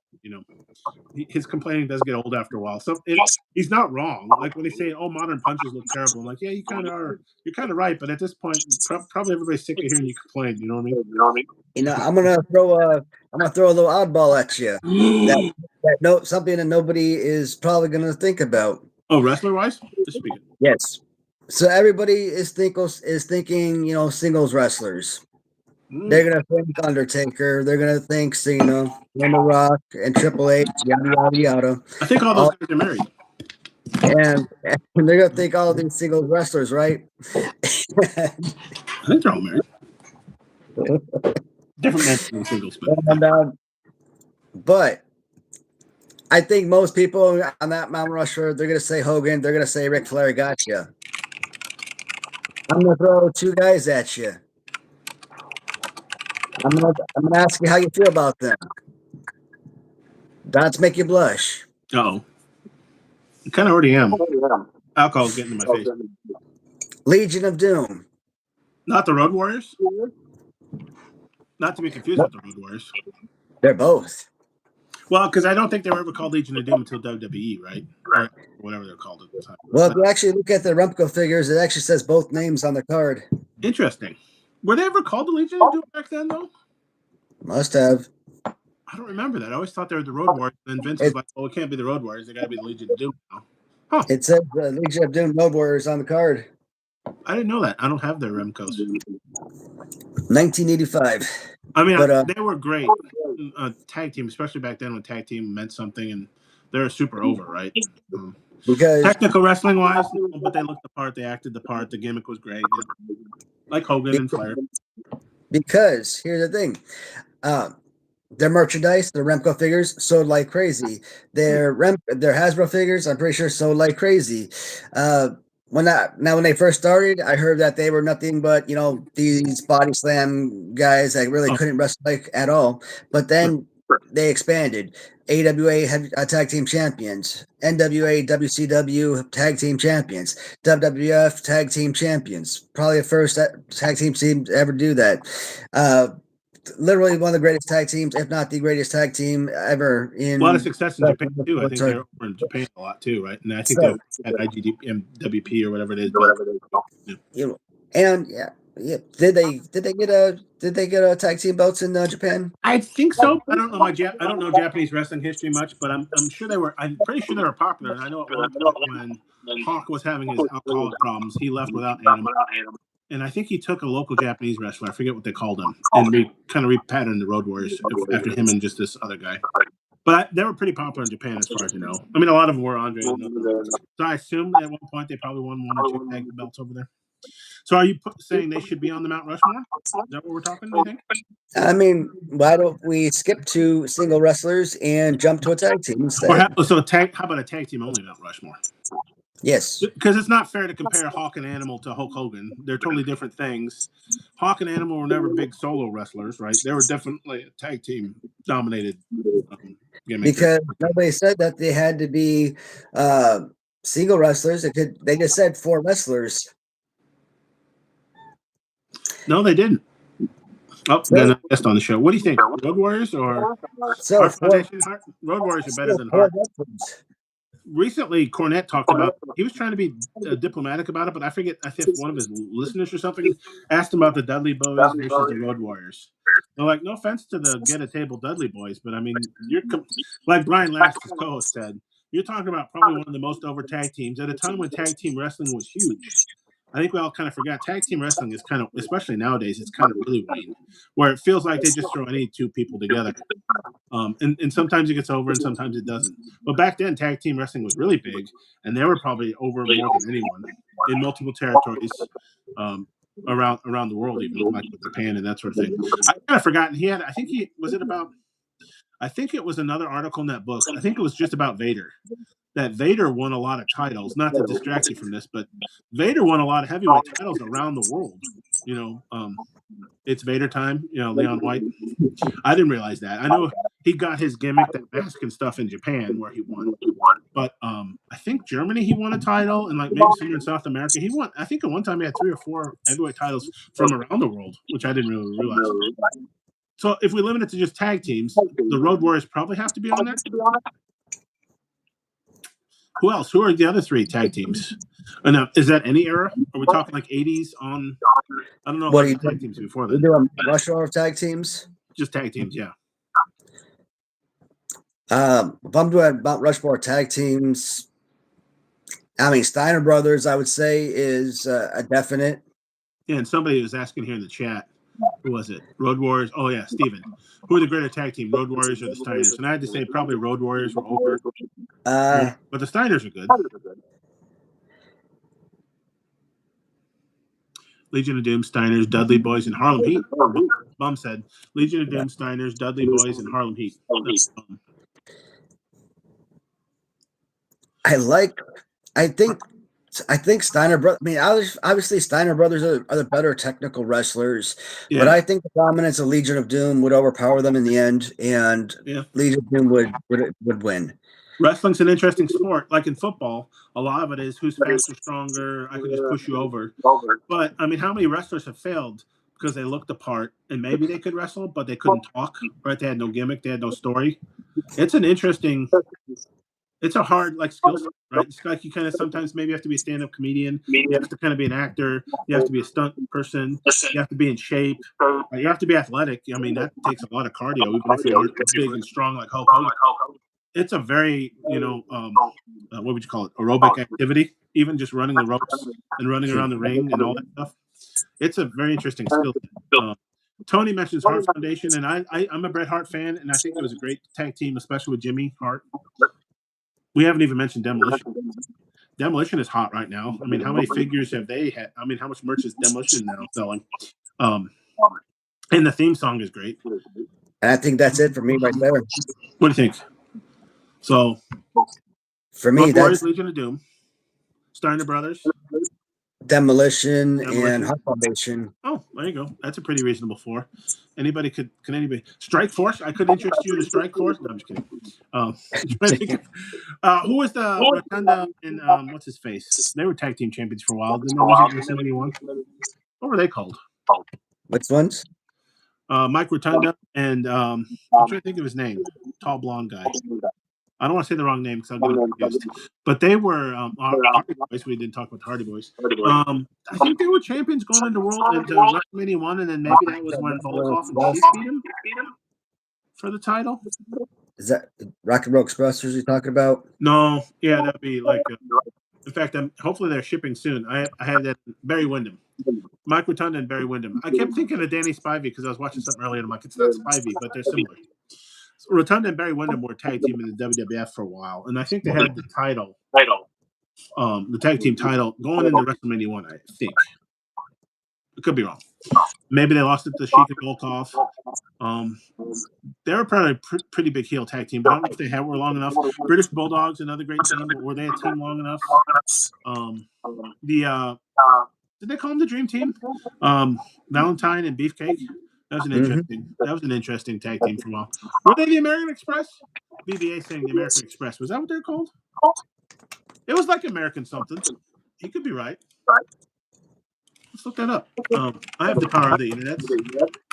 According to Homer Simpson, they have the internet on computers now. Oh, damn it. So how dumb am I? I searched for American Express and it's like, oh yeah, would you like to switch to the credit card? No, I wouldn't. U.S. Express? It was the U.S. Express. Close. Isn't that what I said? BBA said American Express. American Males. Are the American Males on here? I was trying to think of other funny tag teams. American Males, they're on your maybe that's what I said. It's U.S. Express. Rotunda and Wyndham. Pretty close though. And it's funny though. Yeah, they were called the Dream Team. Hammer and Valentine. Yeah, it's hard to argue against. Demolition, great gimmick, great look, they acted well, great theme song, looked the part, big guys. Pretty good technical, pretty good wrestlers, I will say. I don't know about technical, but the part didn't call for them to be technical, right? Demolition was supposed to axe and smash. They weren't supposed to do like the intricate Russian leg sweeps and stuff like that, right? You weren't asking Barry to be like, okay, now we want you to do, Heart Foundation. That's probably pretty good. I don't know. Are there any modern wrestling tag teams that you would put even in the state of South Dakota, let alone on Mount Rushmore? For you geography fans out there? American Males, Valentine Beefcake, Valentine and Bravo were tag team. What's funny is that the OVP guys, they really shit on Dino Bravo. Dino Bravo was hugely over, I think, in Montreal before he joined the WWF. Because you can tell he was a big muscular guy. He could probably look the part. I think he was a babyface. And then, of course, the WWF turned him into a heel. You know, everybody talks about modern wrestling so much, and I'm always so lost in what the hell's happening. And I'm always trying to follow. I'm like, I got nothing. And I'm like, damn, the only thing that I've been able to follow at all is like the Royal Rumbles, because it's like the only thing I've been watching. Because this is kind of a fun gimmick, isn't it? It's a fun match still at times. I watch that stuff on YouTube. I think like the 2019 or 2018 to like 2023 Royal Rumbles, I think I've seen for the male and female Royal Rumbles. But other than that, like, shoot, I haven't watched any wrestling since like 97. It's hard. I mean, I know I'm in on it. I'm in on the magic deck that is modern wrestling, right? I'm not a kid anymore. I don't really believe Hulkamania, all that stuff. It was fun at the time. So I know it's choreographed. It's predetermined. The bumps are mostly real, though some of them aren't. They look really terrible. The punches and kicks and stuff look really bad. But it's way too choreographed. And maybe the old wrestling was, and I just didn't notice. But even in the WWF, AEW is notorious for this. How many times do you see somebody, let me stumble around next to you. There's three of us stumbling around. We have to wait 5 minutes while the person gets to the top rope so they can do their flippy flip on top of us. The illusion's gone. It'd be like if you saw halfway behind the curtain and you could see how the magician was doing their act. And AEW crowds, to their credit, the ones that like that sort of thing, that for the people that like that sort of thing, that's the kind of thing that people like, as Cornette would say, is that that's all they're waiting for. It's like, oh, we got to get in our moves. It's not about telling the story. It's not telling about, okay, I need to go over here. I need to pop. I need to have a hot tag. I need to have a comeback. All those terms that the wrestlers use. It's about getting your moves in. Okay, so at the 4-minute mark, I need to do my flippy flip. At the 6-minute mark, I need to draw blood. At the 7-minute mark, you need to send you through a flaming table. At the 8-minute mark, it's all very choreographed. And you can even see WWF that's supposed to be professional about it. Even they've fallen prey to this stuff. Maybe that's because that's what modern wrestling fans want. They're not in it for the storytelling anymore. They're in it for the people getting in their moves, their flippy flips. And then let's kick out of every freaking finisher. Even though it's a Wednesday in Poughkeepsie, in Akron, Ohio, it's a Wednesday throwaway show between two mid-carders. We got to kick out and have 75 false finishes. It needs to be a 30-minute match between Barry Horowitz and some other jobber. And you're just kind of like, save this for the pay-per-view. We don't need to draw blood every 5 seconds. WWE, to their credit, they don't draw blood that much, but that's I'm describing AEW in their philosophy. It's hard to watch, and the characters aren't that interesting. A lot of them aren't, especially AEW. Jon Moxley's getting old. I think he turned babyface, I think, in this last pay-per-view, but I didn't really care. I'm just kind of like, I'm not even sure why I'm watching it. But the big thing is the choreography. It's too much cooperation. It's do fun. Gymnastic flippy flips instead of just doing real wrestling moves and telling a story. You just said a name I just recognized. Jon Moxley. And I don't watch AEW, obviously, but I just recognize that name because I have a bunch of AEW figures, so I have Jon Moxley figures or Moxley, whatever his name is. Jon Moxley, yeah, he was a member of the Shield. Remember back in the day. Which I wasn't watching wrestling at the time, and I forgot that the Shield started as like a CM Punk thing. I'm a punk mark, so, but I wasn't really watching wrestling back then. I'm like a late Punk mark. Now that was pretty good when Punk came back for Survivor Series. Even though some people thought it was going to happen, it was still WWF played that at that time, played it pretty well. they had because they were, I think, was it Cody Rhodes? It was a War Games, which I'm kind of sick of, and they're playing. I think it was Cody Rhodes' song. They're playing like, "Hey, yeah, right, Cody Rhodes." Randy Orton, that was he was coming back from injury that match. There was even some concern he wouldn't show up. They played that really well, where he shows up late. And then they're all celebrating, "Hey, we won, we're cool." And then all of a sudden they cut to, and he's got a great theme song for this. Cult of Personality has that beginning, that like, I don't know what you call that. It's like almost like you're turning on the TV, or that intro, right? It's like the break glass from Stone Cold's theme, right? As soon as you hear it, you're like, that's Stone Cold, right? So it's an instant pop, and people are like, and this was in Chicago. Yeah, I forget what arena they're in, but the War Games were in Chicago that year. And so they're like, Cult of Personality? CM Punk's here? And of course the crowd erupts and they go crazy. Whether you like him as a wrestler or not, it was a fun moment. It was a good pop. Oh man, we got a lot of. Okay, so Buff the Stuff. Yeah, okay, so Bum saying Buff the Stuff. Poor dude lost his leg, right? Yeah. Buff Bagwell, I think he got in a car accident years ago when he was on drugs or drinking or both. And it just never healed right. And I think he had all kinds of complications. And he finally, I think, made the decision. He's like, look, I'm in pain. It's not working. Kind of the opposite if you ever watched House. House didn't want to lose his leg. The old TV show? Yeah. And so he kept it. He was in pain the rest of his life, and he was addicted to Vicodin. Not saying that that's what Bagwell's setting up for, but you can kind of see the similarities. But Bagwell just, I think last year, got it cut off finally. I think below the knee, if I remember correctly.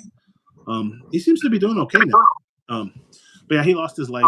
I think who has the two figures I got from him? They got the top hat and everything. Are they figure? Yeah, those are pretty good figures. I kind of like him. I didn't know. I was never a big Buff fan, but I've watched some of his. I think he's got a podcast in the show now. And I've seen him on Maven's show, I think, a few times. Like I said, I didn't really follow his wrestling career, but the figures are kind of neat. And the top hat, I think, kind of stays on his head a little bit. And Bum, I think Bum and I go back and forth about that. A lot of wrestling figures' hats don't stay on.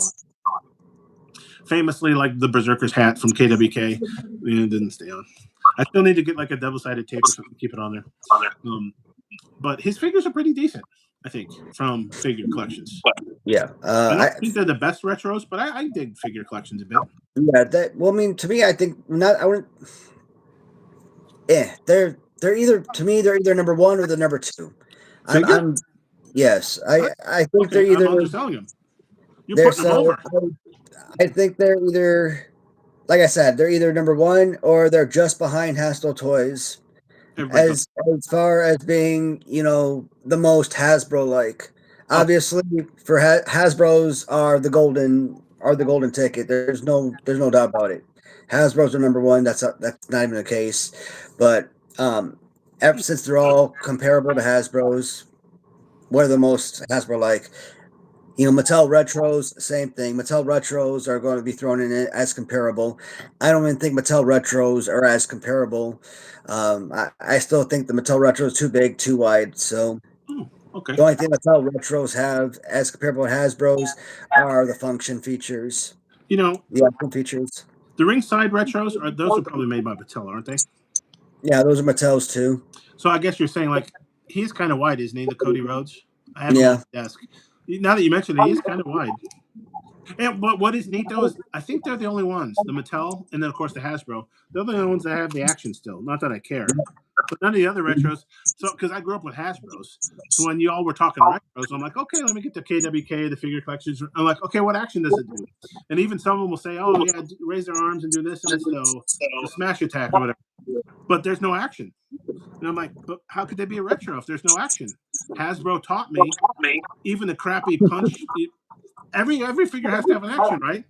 It blew my mind. And then when people say Zombie Sailors are retros, I'm like, no. They look nothing like these, right? These are almost little cartoony zombies, even though they have the super long arms. Zombies trying to be more realistic than these retros, right? But Matt Maniacs, they're even wackier and more cartoony. They're probably retros too, so I guess it's probably a big universe. Right? The retro universe is big. If you have Zombie on one side and Matt Maniacs on the other.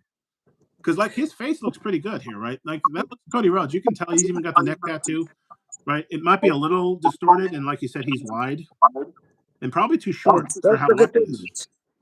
But he doesn't look bad.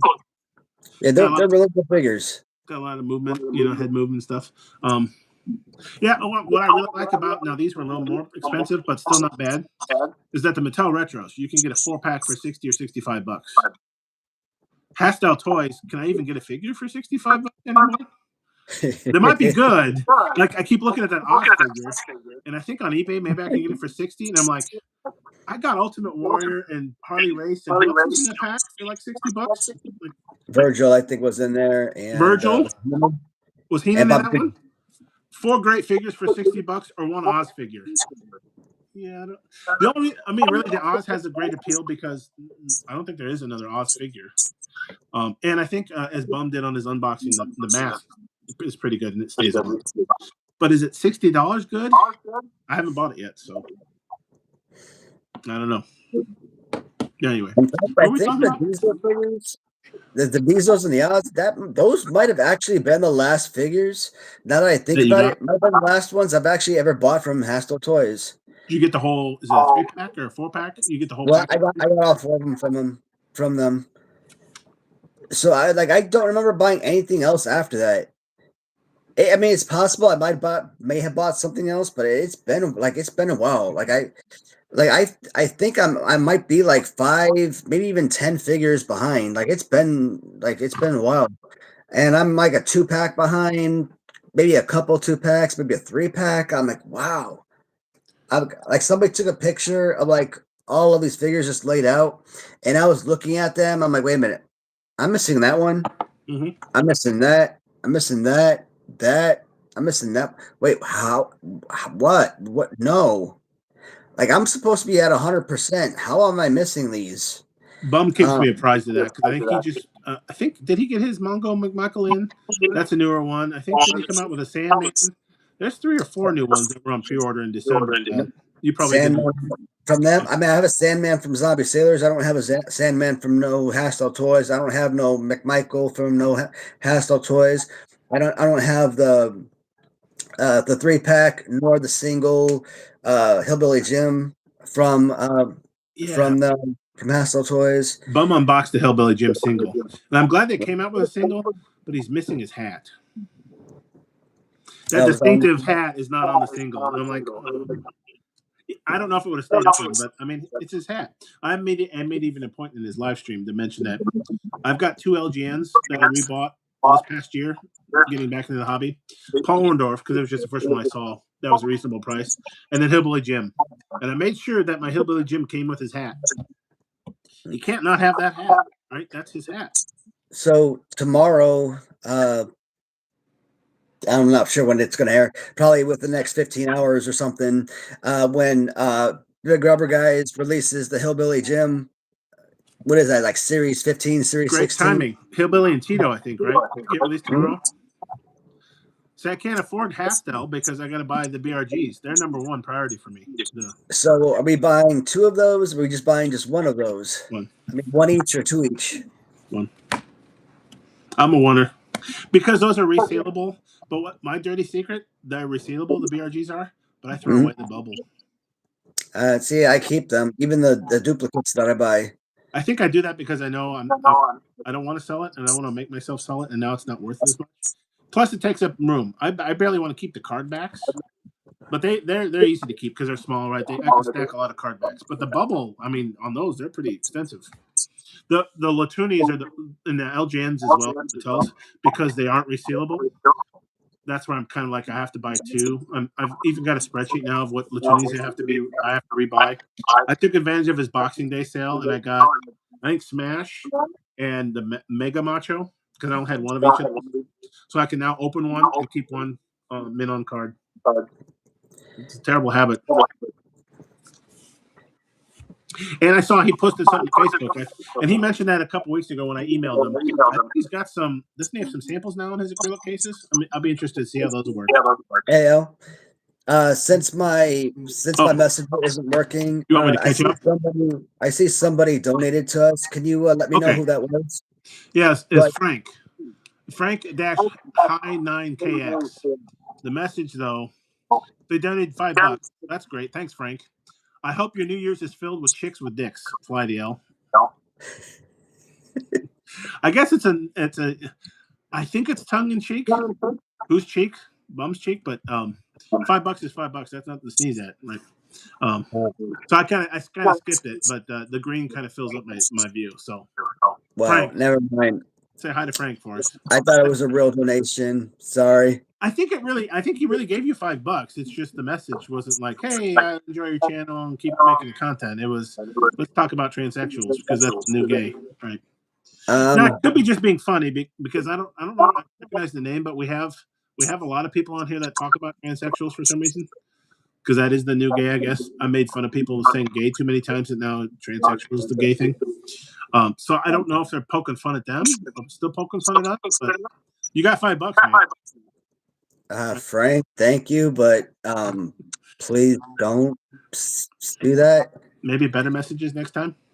There are corners of the internet where you can see that if you need to, Frank. Though you might need to save your $5. They might charge for chicks with dicks. I don't know. He spelled it DIX. So was that good? Oh, and then after that, BPA said, "I was trying to steal Bum's gimmick the last couple days, but ChatGPT won't make a New Year's baby bone breaker do anything fun." I did miss this. Steven said, "Mrs. Waddy better get the sandwiches ready. You're going to need them." Yeah. Sandwiches? Did you guys already eat dinner? Did you have anything good? I already ate and flossed and brushed. I figured I'd drink my dinner tonight. Yeah, we had Wendy's. Goddamn. Oh, how was it? What the hell did we eat? Cornette's favorite. Every once in a while, I'll get a hankering for Wendy's, but around me, the service is always terrible. You know what? I don't think we've had Wendy's in like freaking 2 years. I kind of forget about them. They're like third or fourth, probably in the burger fast food hierarchy. So it's funny you mentioned that because my nephew the other day was mentioning Sonic. Do you guys have a Sonic? Any Sonic drive-ins? We just reset. Are we frozen? We're back. It was the old hour and 40, 50 minutes, whatever it is. Oh, there's Kitty. And we're back. It was the old, it resets after, between an hour and a half and 2 hours. I don't know what it does, but. Yeah, it says I'm at 15 seconds now. I don't know what time we were at. 9:58 your time. Yes. But so my nephew just yesterday got Sonic. And I'm like, man, I haven't had them forever because their service is always terrible and slow. And I have one even by me. And they've got a kind of neat, burgers and corn dogs and tater tots and weird stuff. And it's a drive-in. So you drive into these stalls and like the old bellhop type of thing. So I decided this afternoon I was out running errands and I'm like, you know what, I'm going to get Sonic. And the one thing that sold me on it was they have breakfast burritos all day. I like breakfast burritos. And around me, I think the only place I can get one fast food is Taco Bell. And that one closes like at 10:30 and it's on the far south side of town. So I'm like, well, and it's Taco Bell. It is what it is. So I'm like, okay, I'll stop and get a breakfast burrito. So I ordered it ahead, and I was like in and out in like 5 minutes. They were very quick. I don't know what happened. They've gotten much better. And it was actually pretty tasty. It was a pretty good breakfast burrito. It was kind of like it's probably further than Wendy's. Like at least Wendy's, there's more locations. Sonics. Do you guys even have a Sonic? I think that's a Southern chain. So you might, what I'm talking about? Sonic, SONIC. Can you hear me? You were asking me about Sonic, but like, have you ever had? Do you have a Sonic drive-in fast food place? No. Man, I think the Sonic that's closest to us is like, shoot, that's like in the damn fancy rich people neighborhood. Like, that's interesting. Like a damn burger over there is like $10.50 for like something this big. I don't know if it's that expensive, but I was really sold on the breakfast burritos, and they have tater tots. That is a cute little. It's like when you hear somebody has waffle fries or sweet potato fries. Oh, tater tots. The inner kid in me goes, I don't know. I still love tater tots even as an adult. I love tater tots as a kid. I don't know if you ever had tater tots like in school lunches and stuff. That was always a good day. I've always enjoyed tater tots. So I actually got tater tots with my breakfast burrito. It was kind of fun. Do they still like do the whole roller skating out to the cars again? No. The lady brought mine out and she just walked out and handed it to me. But it was very quick. I checked in the app, pulled into a stall, and like within a minute, they're like, yep, here's your food. And like, what happened? I mean, it used to take, because they also do fancy like shakes and other like mixture drinks over ice. And I gotta tell you, I would wait like 10 minutes in line for just a regular old like fountain drink. And I'm like, man, this service is terrible. So I stopped going. But then my nephew said, oh no, I got a breakfast burrito for tomorrow morning. And I'm like, wait a minute, Sonic does breakfast all day? I don't even remember them doing breakfast. So the very next day I decided to try it. And it was really good. It was a nice breakfast burrito. I think it even had tater tots in it. as their potato, as their hash brown. But I think Wendy's, don't they what Wendy's is good for is, don't they have like double and triple and quadruple burgers and stuff like that? You can like 7 patties on a bun if you wanted, with tons of bacon, pounds of bacon and stuff. I'm not saying you do that, but you can. Speaking of which, tomorrow is the 1st. Happy New Year's, everybody. Oh my God, my wife's better be in here because, God damn it, we better kiss on the 1st. Uh-oh. So it's gonna, well, shit, we're not gonna have no, we're not gonna be able to watch the damn ball drop, and but we are all gonna be able to count down. So that's gonna be awesome. I can't remember the last time I watched the ball drop. I don't know that I cared. Never. It was a thing you did as a kid, but you know what's kind of creepy, man? I have my phone sitting on this box, right? And it's the Dr. Dreadful Zombie Lab box. I need to catch up. Okay. So about, I don't know, I think like 2018 or so. Yeah, that sounds about right. Like the Toys R Us in Louisville was closing down. Oh yeah. So my wife and I decided to go in just to see kind of what we could get. And for somehow we walked out with like a dozen freaking board games. Oh, nice. And one of them was this freaking zombie board game. So last year, after having this board game for 6 years or longer, however long we had it, we finally decided to open it up and play it. Did you win? No. Dang, they're still going? No, nobody was winning this there. Nobody was winning this thing. Crappy board game? I'm just looking at the ingredients of this board game. Do board games have ingredients? 1 brain actuator mix. They do. 1 bug mix. 1 skin mix. 1 barf mix. 1 barf mix part 1. 1 barf mix part 2. 1 brain mix. But I'm like all of this stuff was. Forget the names of it. Stop! Like, you're making me hungry. Brain mix? That's this stuff was disgusting. Like I don't know, because this stuff is expired or something, but or if you just don't know what you're making because you're an adult, and only kids are smart enough to know what they're making. Please get off my table, for the love of God. Cat, another kitty. Yep. Guest on the show. Well, what's your? You are going to knock over the champagne bottle, and you are going to break it. Your Meow Rushmore. What's your Meow Rushmore or tag teams? I'm a really big fan of the Heart Foundation. I really enjoy their wrestlings. Sounds like I sound just like your cat, don't I? I'm pretty sure. I always wanted to do stand up, because impressions are a big thing in stand up, right? Frank Killian and all that. It's just like every impression sounds like that. No, like, I'll now do an impression of the president. Oh, hi, I'm the president of the United States. Do stuff, make things. I'm like, oh, that's not the president at all. Okay, now I'm gonna do Michael Jackson. Oh, I'm Michael Jackson. Well, that sounds pretty close actually. Now I'll do Mickey Mouse. Oh, Mickey Mouse. That's pretty close too. Oh, I'll do Hulk Hogan. Oh, I'm Hulk Hogan. Eat your vitamins. Say your prayers. And to do every impression that way. I almost sound like Tally a little bit though. But now we're checking on Tally. Well, don't forget to bring the towel. But dude, I just want to know what possessed us after like all those years to try to just play this game and want to eat that junk. Demons mostly, I think. Demons and other Beelzebubian. What's your wrestling figure? What'd you Damien Riot? Damien Riot. Yeah, so Damien Riot possessed you. The power of Christ compelled you. Oh. Summer for a God. So you want to catch up on chat, you think? Okay. So with the bone breaking acting stealing. So Steve, okay. Steve Bum is saying Steven Jr. If so, bologna and cheese acceptable? Oh, we're talking about sandwiches. I'm way behind. Frank saying bone breaker rules. I think we're all in agreement. I think Frank was playing into the transsexual fun. I think it's his gimmick now, right? I don't think he's one of the losers that go to different live streams and be like, "Oh, you're gay. Oh, you're a pirate. You're a gay pirate who's a transsexual." I don't know how that works, but they don't have any new material, or else they'd be touring the country and being famous like Jerry Seinfeld. We have okay, so Bum BBA lol. Sorry, brother. That sounds awesome. Oh, okay. So he's apologizing anything for the ChatGPT stuff. I keep trying to get ChatGPT to come up with backgrounds for my team meetings. At work, we do a lot of team meetings because I work from home most of the time. And I always try to come up with a neat background. And I think my current one's the Grand Canyon. And I think just the other day, I'm like, I need a new background. And I just typed in Black Hole Sun, thinking of Soundgarden.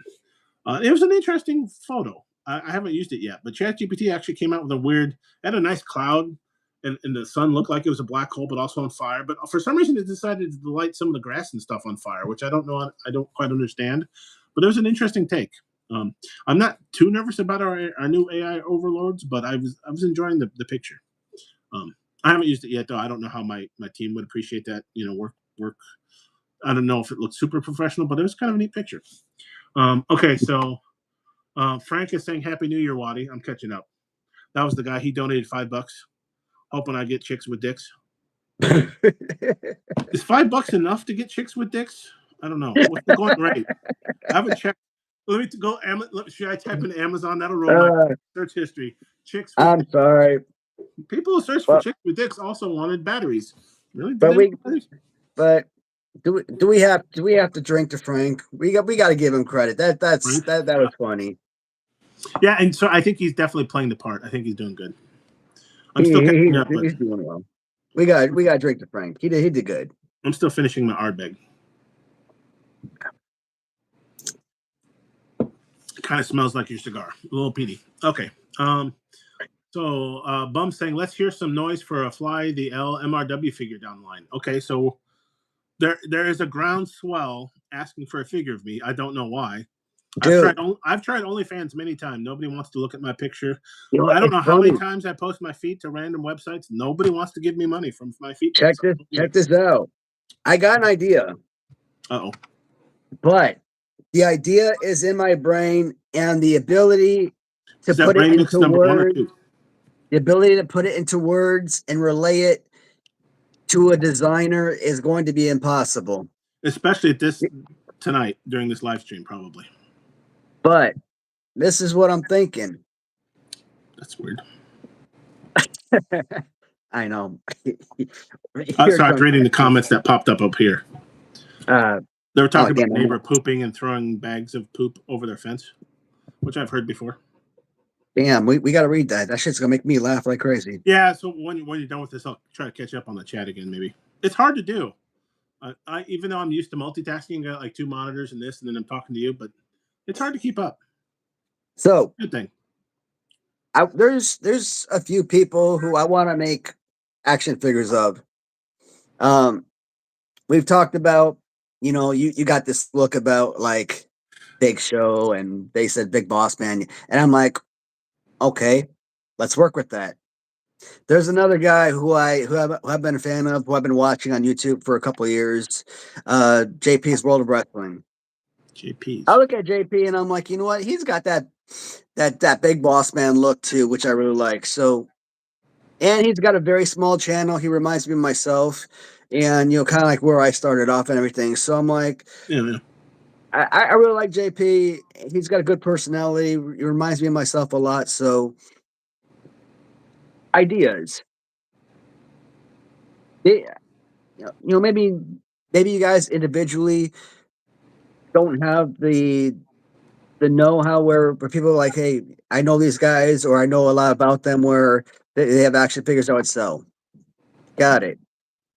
Yeah. But we go back to the idea of bootleg figures.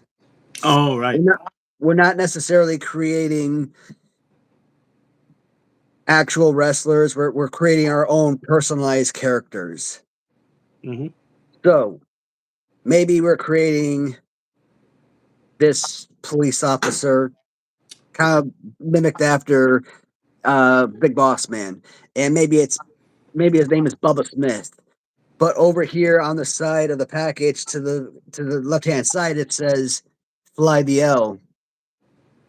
Or maybe this other package, it's got guy like Andre the Giant look, and it's or Big Show type of look or something, and then it says the Giant simply or something like that, and off to the side it says JP's World of Wrestling. Mm-hmm. Something simple. And maybe it could be imaged after, JP's face.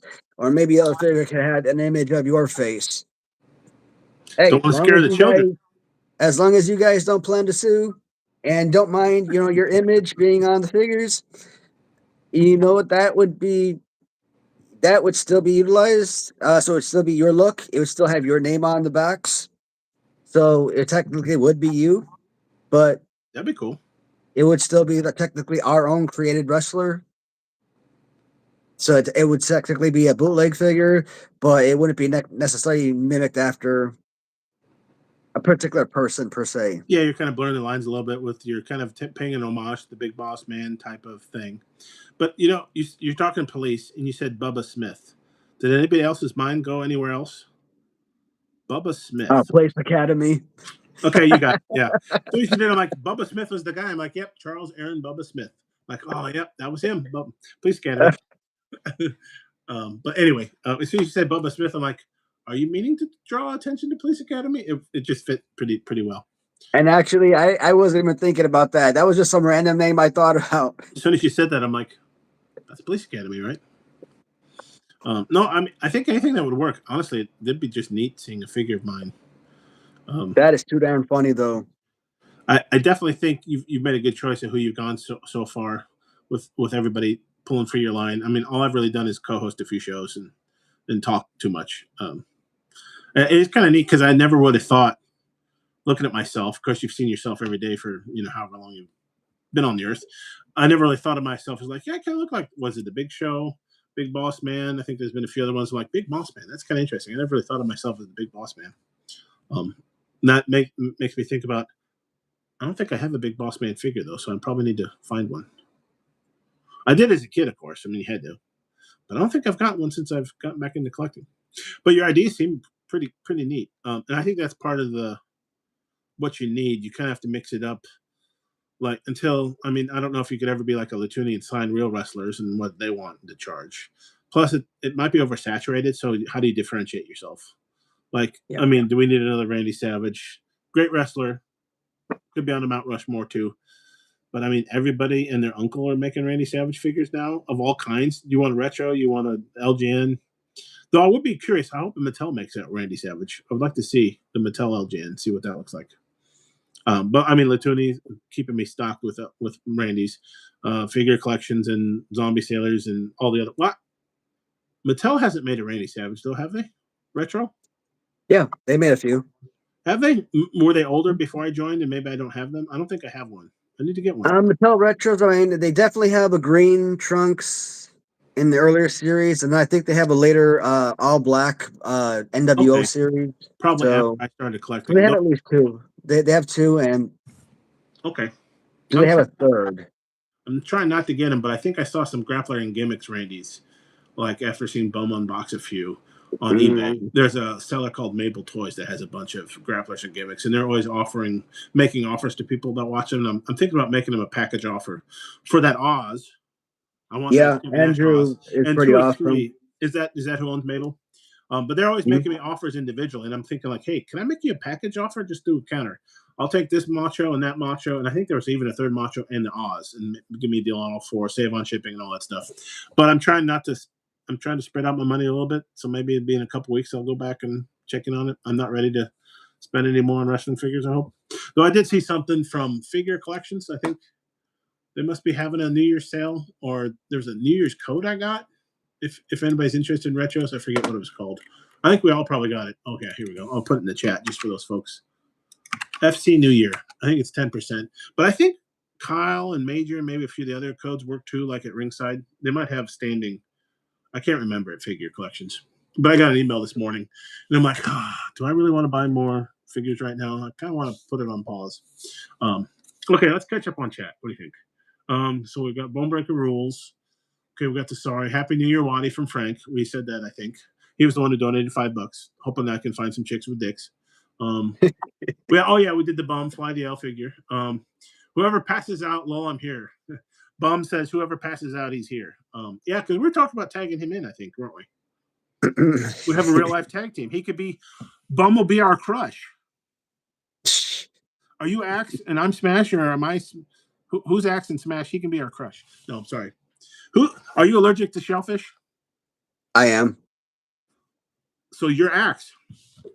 That's actually the Awesome. I story. wanted to be Axe. You know, that's the story behind why they introduced Crush, right? Because he actually had like a problem with shrimp or something. Like, apparently, I don't know if that's apocryphal, but yeah, Bill Eadie apparently. But anyway, I've got one of the.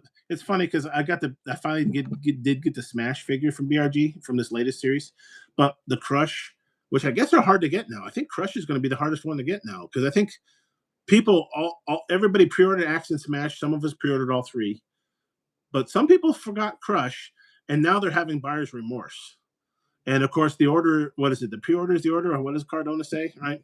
They only made so many. And I think Crush might be almost like you say with the Logan Paul Mattel LGN. Crush might be the more expensive one. But I've got Crush and Axe, I think it is. Yeah, on pre-order at J&J Figures. So I probably won't get that until February or March. So my Smash is by himself right now. I told you when they came out with pre-orders for the Series 12 of Demolition, I was going to play it smart. I'm like, look, knowing what the Series 2 figures were selling for, all right, I was going to hold on to those suckers. I had no intention on reselling them. I was going to hold on to those bad boys because you knew that you weren't going to have to wait 10 years for them to be worth value. You're just going to have to wait a couple months. But I didn't want to resell them. I wanted to hold on to them because if I want to sell them, if I needed money in the future, guess what? There's money in the bank right there. they'll be worth more. They're not going to go down in value, right? No, they never will. Unless you need to raise funds for your Maniac Riot Wrestling, I would keep them. So yeah, basically. In honor of Chicks with Dicks, this is a gift I actually got for Christmas. So I'm going down the chain now that I've had a few scotches. I don't want to. I'm going to put the expensive stuff away, though. I think it's a decent price. So in honor of Chicks with Dicks, I've got Chicken Cock bourbon. I'd heard of them, but I've never had them before. The Kentucky Straight Bourbon Whiskey. But no, I got it as a Christmas gift, so it's a bourbon. So I don't have Chicks with Dicks, but I got Chicken Cocks. So man, that's not bad. At the I didn't plan that. I had it on my table the whole time. I didn't plan that. Dude, at the hit of midnight, I'm gonna kiss my wife, but I'm also after that, I'm gonna take a hit of the 115 proof. Oh my god! And at that point, I'm already probably gonna be passed the hell out or already passed out. But that 115 proof is probably gonna end up killing me. So that's pretty good. Though, not to toot my own horn, the Lagavulin 8's 48%. It's 96. That's pretty good.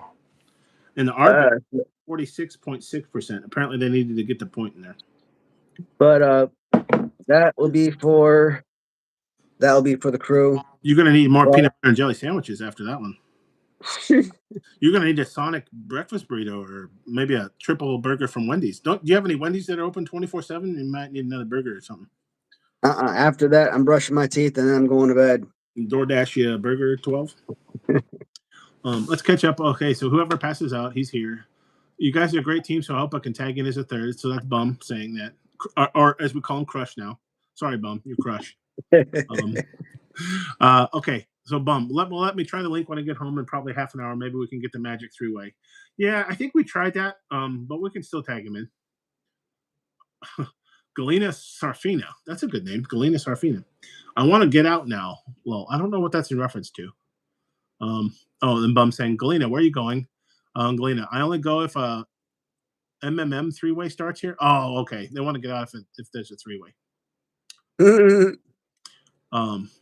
I kind of thinking of the Lonely Island song. What is it? It's not gay if it's a 3-way. Have you heard that song? Quick, get what's her face? Who's the singer that was in that one? Damn it, what's her name? Bad Romance, Poker Face. What's her name? Lady Gaga. I named a few songs, but quick, get Lady Gaga stat. Then it's not gay. That's what I learned from you. Just be careful if somebody gets a box with a hole in it. You got to watch out. Okay. Oh, Bum saying, "Well, baby, lol, I'll be there soon." Galena, are you the guy with the green mask that was on here? Oh, No, yeah. So Glenn is getting Bum and BBA mixed up, I think. Sometimes it's purple, though, right? What other mask colors are we going with our chases? purple. Yep. Green and purple. I think I've seen a Well, few of these masks. she sees the beard. She thinks her BBA. Yeah. A lot of us do have the facial. I mean, even our BBA, right, has facial hair. A lot of us have the facial Everyone has a beard. Okay, so yeah, wrestling bum shadows. Gleena, now that's the incredible BBA. That's true. I'm the eye patch half blind bastard, he says. Who's also a pirate because you've seen his boat in the ocean behind him. He's a pirate. Clear as day. Okay, so we got Griefer. Then Gleena. With the long hair, I saw you. Yes. Okay, so Gleena apparently is a fan. That's cool. Thanks, Gleena Sarfina. Yeah, so Bum saying, haha, yeah, that's me. Bum cheeks. I'm listening, yeah. Oh, then Gleen's saying which hairline, but that was just a griefer. We can ignore them. Oh, dang it. I can see what you're saying. It just scroll down all the way to the bottom. I'm using a mouse even. Okay, so we've got the three-way starts here. Lol. Okay. BBA. I don't. UA, he is you. You can tell by the goatee. Oh, okay. I think BBA is chiming into the mask. BBA is our masked Avenger. Nice hairline, the bastard. Okay, haha, that's me. Bum cheeks. Oh, that's weird how it jumped around. It skipped him. Okay, Gleena. I think he is still okay for a few years. Then he needs an Austin cut. I don't know if Gleena's talking about me or you. I am kind of balding. That's why I started cutting. This hair doesn't grow back as much as the rest of the hair. So I already kept my hair short. So I already kind of liked it, but now I keep it shorter more often. So are you have the same problem? Is your hairline receding too? Mine's, I don't know what it is here, but it doesn't grow as strong as it used to. I don't know. I can't really tell if it's receding or not. Kind of looks like it is, but I'm not one to judge because, like I say, it really looks if I let this grow out, this is all kind of like there's hair here, but it's not as thick and beautiful as it used to be. That's the only thing that's bad about me. Everything else is perfect though. I'm Mr. Perfect. Hey, Bum, are you still in the live stream, bud? Yeah, okay, Bum his hairline. Okay. Yeah, and then BBA donated $5. In his message, no dicks. Nah. Spelled DIX. That's the way we're going with dicks now. All right, no chicken cock, but no dicks. I don't know if you heard earlier, but since Mr. Tom Begg wants to be so difficult and kind of scam an extra $100 out of me with the new figures. Can we call him Meat and Tuveg for you British folks out there? Yeah, man. So I'm deciding I am not going to go through him. Like I might have to really freaking sauce him or something if I'm that desperate to have to go through him in the future because that's some bullshit. Yeah. So why did he raise? He went from 350 to 450 just on a whim because he thought, oh, Waddy's desperate. He'll pay anything. Is that what he's thinking? Or apparently, like seriously, and that's pretty freaking slimy. Bum says he'll be home in 15 minutes. So if we do want to tag him in, we can. Yeah. That's pretty freaking slimy too. That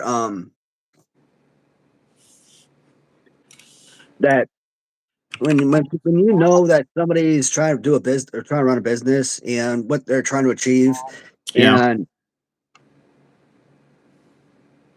must be tariffs, right? $100 more because tariffs. Do you hear like an echo? Okay, that echo's gone. I have an Alexa. Does that count? I hear Google Home every once in a while. Actually, earlier I was watching a video. Do you have any of those smart devices in your house? I'll be like, I'm by myself right now, so every once in a while, one night I got out of the shower, and there was a noise in another room, and I'm like, did somebody break in and steal it from me? It's like, no, for some reason my Google or my Echo decided to play music. I don't know what it heard, but it's like, oh, I'm just gonna play music now. It's like in the man, I was talking and like I kept hearing this echo, and I'm like, what the hell?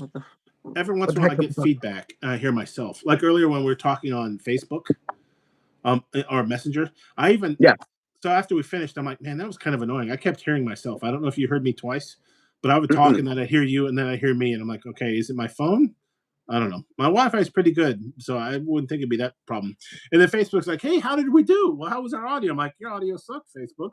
So I gave them feedback. You asked, and I said, yeah, I heard. I forget what they said. Echoed, I think was the term they used. And I'm like, yeah, that was the problem I had. I get that every once in a while on my iPads, though. Okay, so I gotta get this in because it's about me, and I mean that's perfect. So Bum says, and Fly the L looks like a handsome gentleman with his haircut, goatee, and overall style. So yeah, me and Bum, it's going to be a love story. And then Galena, no, still okay. He looks like a cool Yakuza boss now. Does Galena talk about you or me? That sounds pretty cool. Either way, Yakuza boss, that sounds pretty cool. Is that, do you cut your pinky off before or after you joined the Yakuza? I don't remember. Hey, Bum, I think it's time that you create yourself a nice little Tricks uniform now, so I can create a tag team with you and Fly DL here. Tricks. Galena Lowell. Okay. Oh, Lance loves Sonic. Hot dogs rule. Remember Sonic driving? Their food is good. It's just their service was terrible. But apparently my local Sonic has gotten better, so I have to start hitting them up more often. Oh, hey, babe. That's on water, though. What? Water. I was promised various board games and card games. Where are the board games and card games I was promised? We were all tuning in for all these delicious board games and wonderful card games. You hear that, babe? Other people peer pressure people into taking drugs. I peer pressure people into playing card games and board games. We love playing card games in my family. You know, your euchre and canasta. You guys ever play canasta? That was always fun. Loved our euchre. We got into some dragged down arguments over euchre tournaments. That was pretty fun. Never got much into bridge. Bridge is harder. Babe, you want any more of this? Maybe. BBA wants a 4-way. We're going to scare away Galena. Does BBA have any better software than you do? Can we get a 4-way in here? And then when we're done, can we live stream? You know, if someone else has another way to attach to do a stream on someone else's live stream, like if BBA wants to do like StreamYard or something, we could always do a live stream on somewhere else. That'd be fine too. Who could try it? Like we don't have to do a live stream from my channel. I mean, I prefer to because I could use the funds, but is there a way you can stream on there's probably a way you can stream on multiple channels. Can y'all three of you get in on it? I don't stream on mine, so BBA can do 4 ways. And then when you're done, BBA, can you live stream with 4 co-hosts? I mean, I could use the funds, but like it doesn't have to be. That was a double entendre. Too soon? I went over everybody's head. So we'll catch up. I think Bum's on his way home. BBA said he can do. Yeah, so we got Corey saying StreamYard. I've heard of StreamYard, but I haven't used it yet. Nah. So Bum is saying he's helicoptering at the moment. I think that's a reference to Ric Flair and or penises. Probably both. Ric Flair was famous for his helicoptering, which also dovetails nicely into our 3-way dick in a box, because I think the 3-way music video, he talks about helicopter dick. Yeah, that's in the 3-way video, isn't it? I'm pretty sure. It's nice when it all comes together, right? It's not chicken helicopter cock, but anyway. It's all coming up penises tonight, everyone. This is what men talk about. Bum Shadows is treating me to Sonic tomorrow. Wow. Congratulations, Lance. I do recommend. I tried 2 of the breakfast burritos. They were really tasty. Kind of, but I can't really talk and eat right now. Why not? Am I too quiet? Because I'm not Frogan. You can eat stuff. Were you talking about you can't talk and eat? I could drink and talk. I mean, there's a difference, but I didn't know. I'm pretty quiet, but I could probably fill the air if you needed to. Well, if I put my my tray back in, so you gotta return your seat to an upright position. Are we about ready to land? Now my tooth tray. Your tooth tray? Oh, okay. Like a retainer type of thing? Little plastic trays. Okay, so Tony's saying, what does it do? Do you sleep with it? Yeah, little Invisalign, dude. Invisalign. Oh, okay. I've never used one of those. Is that get annoying to sleep with? You don't know when you fall asleep? Only when you first start wearing it. You get used to it. After a while, I guess. But you keep licking the darn thing and it scratches you. Does that straight? Oh no, it's for teeth whitening, right? Isn't that what Invisalign, or is it for straightening? Straightening. Straightening. Like a less aggressive Maybe a passive aggressive braces. Yeah, 4 years of braces in high school did nothing. Mm. I mean, my top was perfect, but the bottom, I had to take them off during when I went into the army, which I don't know why. I mean, going in the army it did nothing, but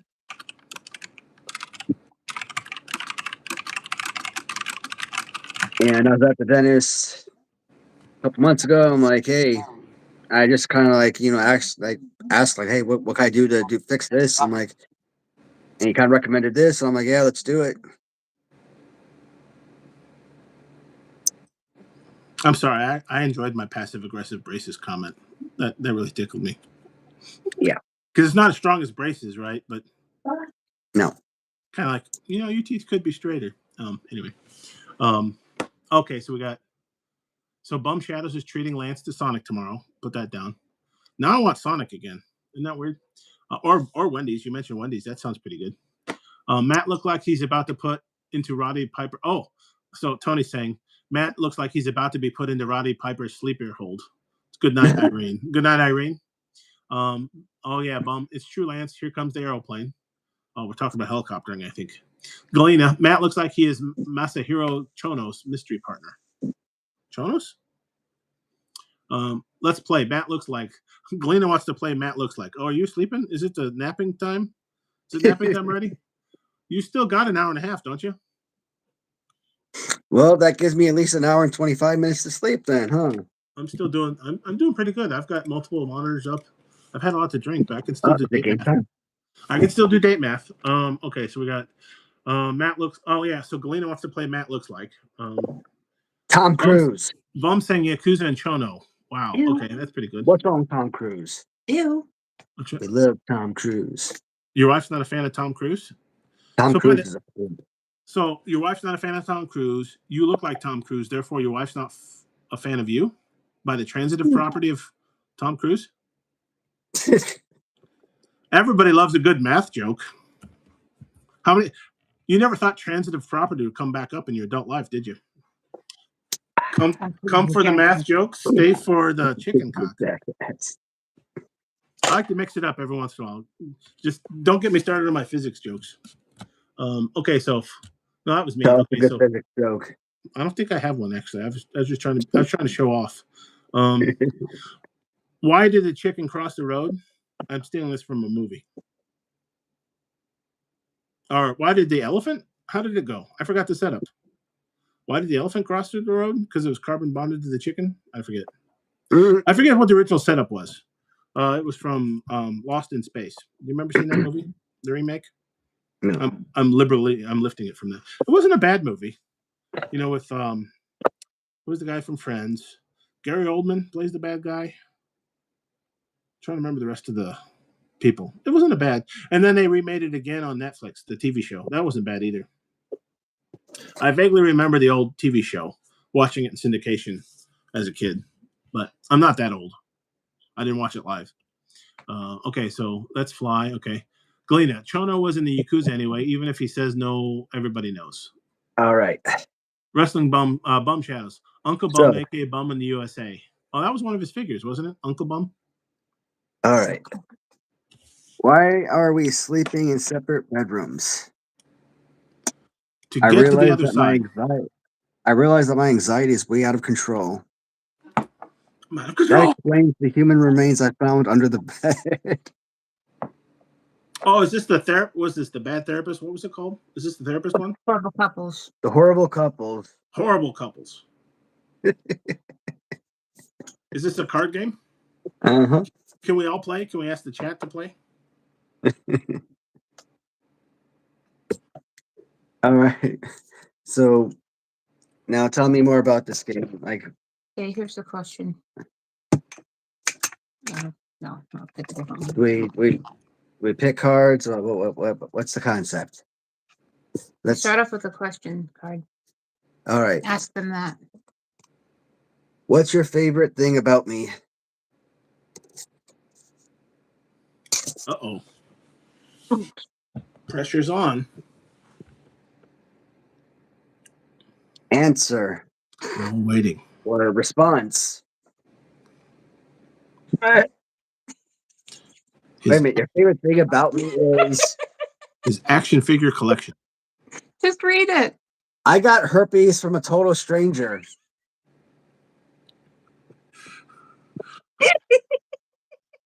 That makes absolutely no sense.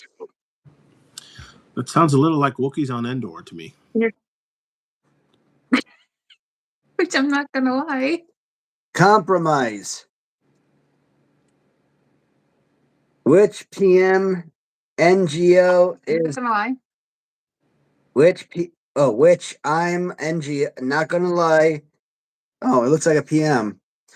Which I'm not gonna lie is making me super horny.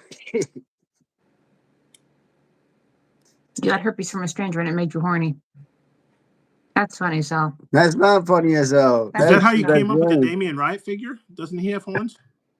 that figure's pretty horny.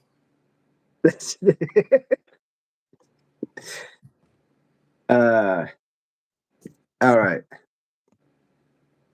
Question.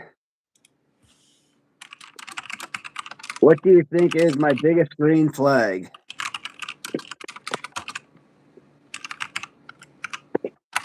Your St. Patrick's Day flag. Super green. Somebody wished us a Merry St. Patrick's Day in the chat, by the way. Oh, thank you. That's about 3 months out, isn't it? Maybe because of the drinking? Is that why? Cheers. Your breath, Robot. motherfucker. Eat shit and die. That's why you like her? Motherfucker. Repeat the question, then do the response. Is that why you What do you think is my biggest green flag? Respawn. Your breath smells like shit. Where's his mouth been? I know. Compromise. You've been hanging around with kitties too much. Compromise. your mouth smells like compromise, dear.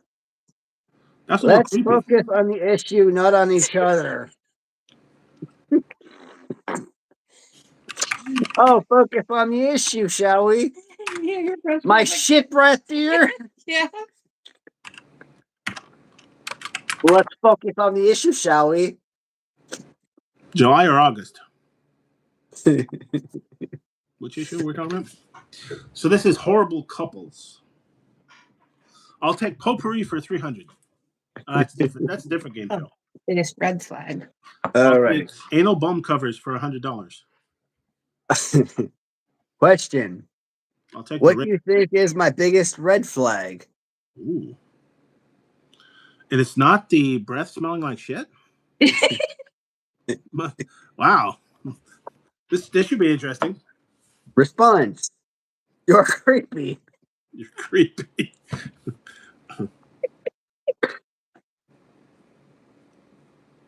Oh, he does. Yeah, Glenn is saying, Matt, stop it. You look like Jigsaw when you smirk. I did think of Saw a little bit ago when you were because you were asking her to respond, I think, or something like that. In the face, it reminded me of Jigsaw. I'm down with that, Galena. You're right. Yeah. Want to play a game? I don't know how the song goes, but man, those are kind of creepy. Though after a while, they kind of gave up on the whole Jigsaw thing, and it's just kind of like, hey, let's put these humans in weird torture things. Man, I was given a creepy Jigsaw look too, and you just took away my good look. Is that's how you found your wife? You flashed your creepy Jigsaw? I don't know. That doesn't even sound like an entendre. That doesn't even sound like a single entendre, let alone a double entendre. All right. What do we think is my biggest red flag? Response. You're creepy. Compromise. Those are my father's dying words. Those are my butler's dying words? My father's dying words. Oh, fathers. Oh. I'm confused. Are we going to break out into the aristocrats joke or something? You know that famous joke? You want to lose all your viewers? I'm telling the aristocrats joke.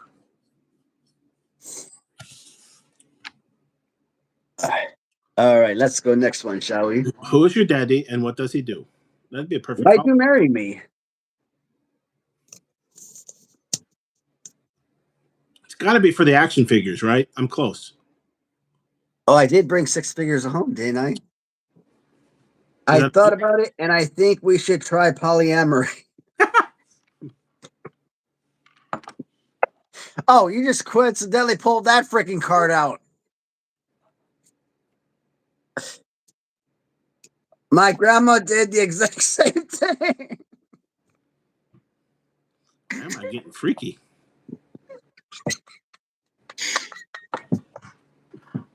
As your grandma used to say, it's not gay if it's a three-way, I think. Or that's my grandma. I forgot. I remember that one. I remember that lovely Christmas night when my grandpa put his dick in a box and gave it to my grandma. Okay. Too soon? Did you just catch us farting here? These would actually be pretty tame. Fox, was that you? Dude. I'm desperately trying to not say aristocat when I'm saying aristocrat. Question. Question. Let's practice active listening. Oh, God. That's not a question. No. But apparently that's a question. Let's practice active listening. How? Response. You blew up my mom with a propane tank. Compromise. Is that why my mouth hurts? This was all stupid as hell. Yeah, I get it. Hey, Waddy, does your face hurt? Why? Because I laughed so hard? No, because it's killing me. Aw, that's adorable. What that? No? You never heard that put down? Does your face hurt? It's killing me. Hey, do you need a match? My butt in your face. Nah. You ever heard that one? A buddy I used to work with used to tell these kind of jokes. I always thought they were kind of cute, kind of like in a dad joke kind of way. Sort of. All right. Okay.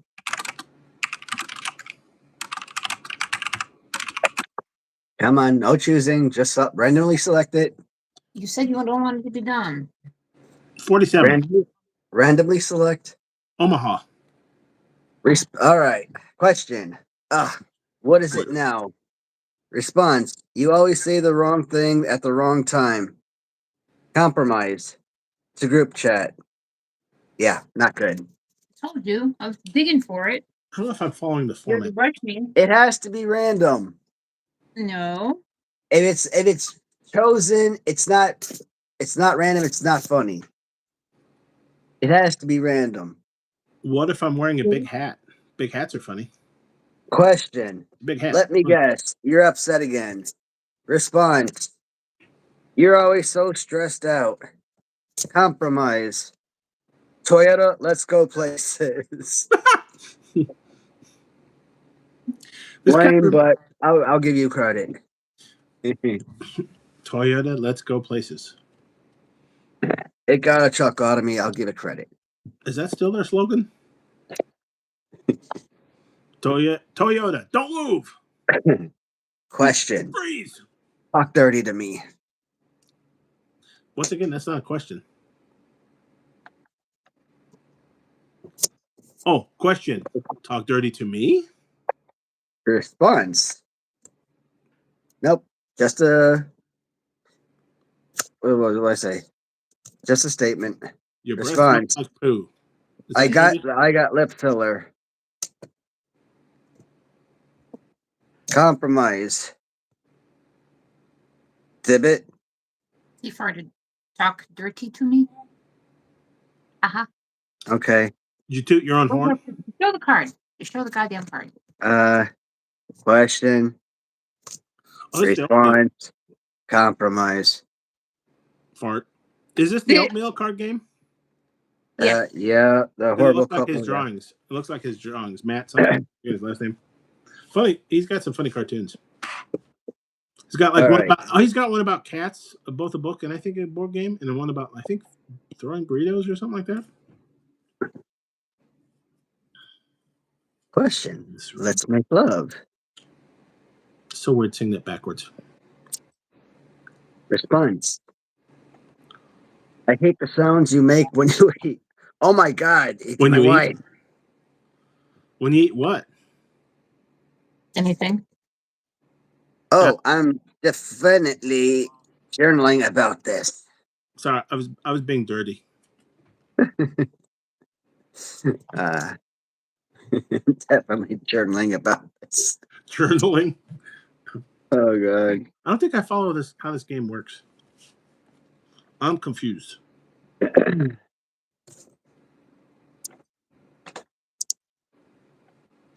These aren't questions.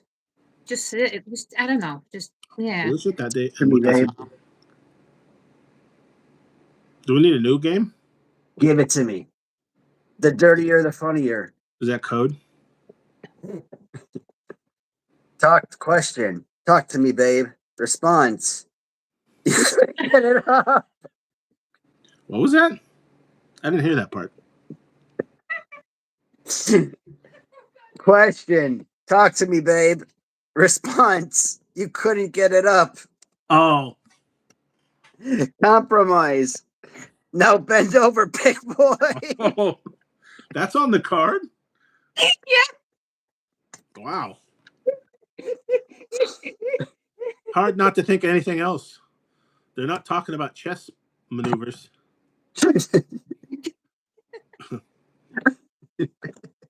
Bend over, big boy.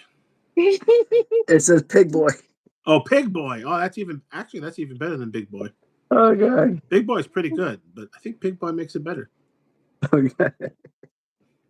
Bend over, big pig boy. Oh yeah. Filthy. Corey says filthy. Galena asked, so who also thinks that anybody will come through that black curtain and grab Matt sooner or later behind you? Think of Saw. That could make for a good Saw movie. Somebody grab you from behind and take you off and put you in some kind of weird trap where you have to play an oatmeal-based card game with your wife or something. All right. Question. What's on your mind? Finally. You're ugly as fuck. Well, that's direct and to the point. You're ugly as fuck. What is that? Oh, really? You just don't get me. That's not a compromise. That's just petty as fuck. Compromise. No. Doesn't make for a good compromise. Oh God, no. Corey's saying Pig Boy was in the Masters of the Universe movie. That's funny. Do you remember Masters of the Universe? Yeah. With future Rocky opponent. Wasn't Dolphin there? Didn't he play? Did he play He-Man? I'm misremembering that. Oh yeah, he was. He was He-Man. Future Rocky opponent, He-Man? Yeah. I never drew that together. I'm going to use the internets now. What? Are they're remaking Masters of the Universe? Holy cow. What the what? They're remaking Masters of the Universe. Cool. You know, I never saw that show when I was a kid. The Sorcerer? And I think I only had a few of those toys when I was a kid because my brother's girlfriend, his son left them at our house. Is this real? The cast, though, dude. Master of the Universe remake, 2026. The Sorceress, right. Morena Baccarin. Man-at-Arms, Idris Elba. Skeletor, cool. Jared Leto. He's really creepy. Roboto, Kristen Wiig is the voice. Cry a lot. Evelyn, Alison Brie. I don't know who He-Man is. Nicholas Glitz. James Purfoy. There's a lot of actors in this movie, dude. If this comes to my camera. Holy cow. This actually could be pretty decent. Holy balls. I was trying to look up the original Masters, but man, they might be remaking it. How about that? Dolph Lundgren. I don't know why it took me freaking forever to remember his damn name. Dolph. Famous Russian from Sweden. What movie is that from? Yeah, from Sweden. Mm. When you look at me, what's the first thing that comes to mind? You're beautiful. That's just like your opinion, man. Wow. Damn it. White Russian. Unreal. What was his name? It could be as bad as 90 Days. Why was that such a bad opinion really? to say? Is there a better answer? Was it to get to the other side?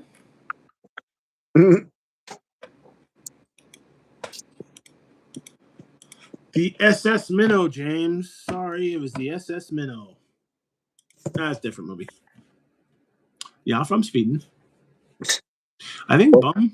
I'm thinking of Trading Places, by the way. That was me channeling my inner. Damn, what's her name? I'm trying to think. What was her name? What were you doing out so late last night? You never cried in front of me. Cool. Anyway, you want to play pickleball? Yeah, definitely. Good. Corey got the Scrooge reference.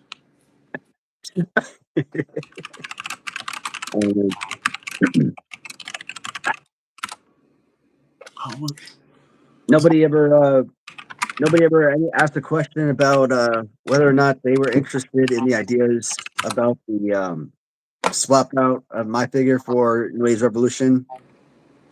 I was kind of interested in their opinions on that idea. I haven't seen any in the chat, but I probably have missed some.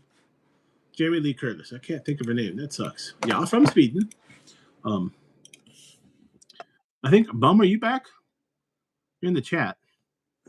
Yeah, so He-Man 87 movie, kind of weird. I think Glenn is pointing out that even this remake of He-Man won't be in the Eternity. It'll be on Earth again, so it might suck. But there's a lot of good actors in that movie, so who knows? It is kind of funny that they can't make a new original movie. It's all remakes at this point now. It's all Turtles. It's all remakes all the way down. It's all remakes of Turtles all the way down. There's a physics joke for you. You're welcome. I think was it Feynman? Somebody said, "Hey, no, you're wrong about the Earth. The Earth's held up by a turtle." I was like, "Oh, yes, but what holds up the turtle? Another turtle. Well, what holds up that turtle? Oh, it's turtles all the way down." I think it was Feynman. All right. Yes, nostalgia is great, but the movie itself, yeah. Let's check this one. Okay, so BBA, swap Damian Wright for new 80s. Is that the question? No, I don't think so, BBA. I think he's going to push his soldier figure to Series 2, right? Yeah. We're going to have Damian Wright, BBA, Bum. We don't know which seasonal Bum we're going to have. We might promote him to Series 1, and then new 80s, right? Those are the 4 in Series 1? Yeah, man. We're going to go with Karate Kid beating up Bum, or the Bum with the bunny, or Uncle Bum. Yeah, man. Not to be confused with Uncle Buck. That was a different movie. Actually, when I send that Bum figure to Kevin Pelkey, because I want to go through. I need to go through Kevin again. It only makes the most sense. I mean, he's already done the first 2 figures, so it only makes sense if to have him do all the figures for Series 1. That way, they all look alike. Now, I can either do it one of 2 ways. 3-figure release. EBA, Devil, Bum Shadows, ended at 3 figures for Series 1. Oh, right. Or I could do it at step 2, and we could have 4 figures. Have Bum Shadows be the 3rd release, and I could have the New Age Revolution replace the soldier figure. Yeah.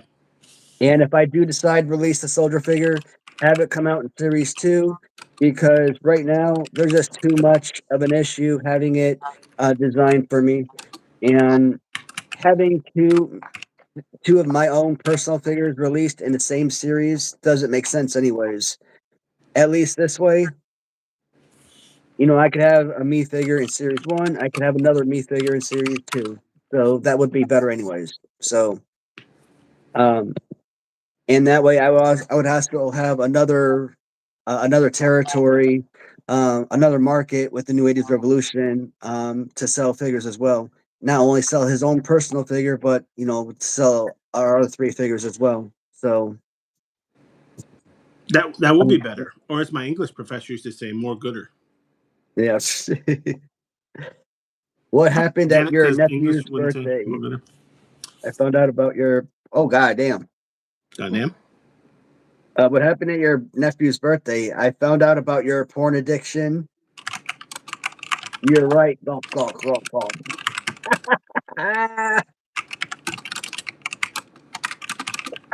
Ah, you pervert. Oh, that's funny. Where's all those other cards? You put them away already? I want to read that one off. Okay. Too. That should be. Sounds like Bum's going to try in 5 minutes, maybe. Try your link. And if not, BBA's got the hookup. It sounds like BBA's got a way we can stream like 12, 13 people, 75 people. What was it? 400 people? Six. I think BBA said we could stream in 6.02 times 10 to the 23rd people. Now, how many people can pull off an Avogadro's number joke? Cool. Avogadro's number? Anyone? Bueller? No? Avogadro's What number? happened on our third date? I realized that we need to break up. Now stay in your hole. Is that code? Bam. Stay in your hole? That's got to be code. We need No. to break up. Scott Compromise. Now stay in your hole. You guys I didn't want- take lots and lots of chemistry? BBA said Scott Steiner math. I think he was in reference to my Avogadro's number quip. I would like 1 molar of zebra cakes, please. 1 mole of zebra cakes. Is it raining? These chemistry jokes aren't doing anything for the people. See, I moved on from math and physics to chemistry jokes, but nobody's coming with me on that. This one's brilliant. As Eddie Izzard would say, chickens taste of human, so humans must taste of chicken. I have to see my wife's brilliant. Tell me a secret. It's hard to read backwards even if I was sober. Another Tool Respond. song. That's 2 Tool songs. You asked me to wear a diaper during our lovemaking. Does this dovetail nicely into your mouth smells like shit? Compromise. No? Is that I too much? did it for you because I love you. I just wear a diaper to say I love you. That was the original song, but then he said call. And he's like, okay, Stevie, we'll go with call. I wear a diaper to say I love you. That's too damn funny. Oh, Oh, a Maniac yeah, Riot ring. So My Galene is champagne is on. your champagne? So Galene is asking, but how would a Maniac Riot ring look like, Matt? Color? Black most likely. Ooh, fudge So roll. my MRW color scheme is black and gold. So more than likely, I would like it to be like a black ring with a gold exterior. Now, ring ropes. I mean, would I want to keep it, red, blue, and white like regular ropes, or would I want it to keep it fancy, black and white rope, or maybe black, white, and gold ropes? But then you can't have black ropes with a black apron. It would clash. So would I swap it with let's say white and gold ropes maybe? I mean that might look good.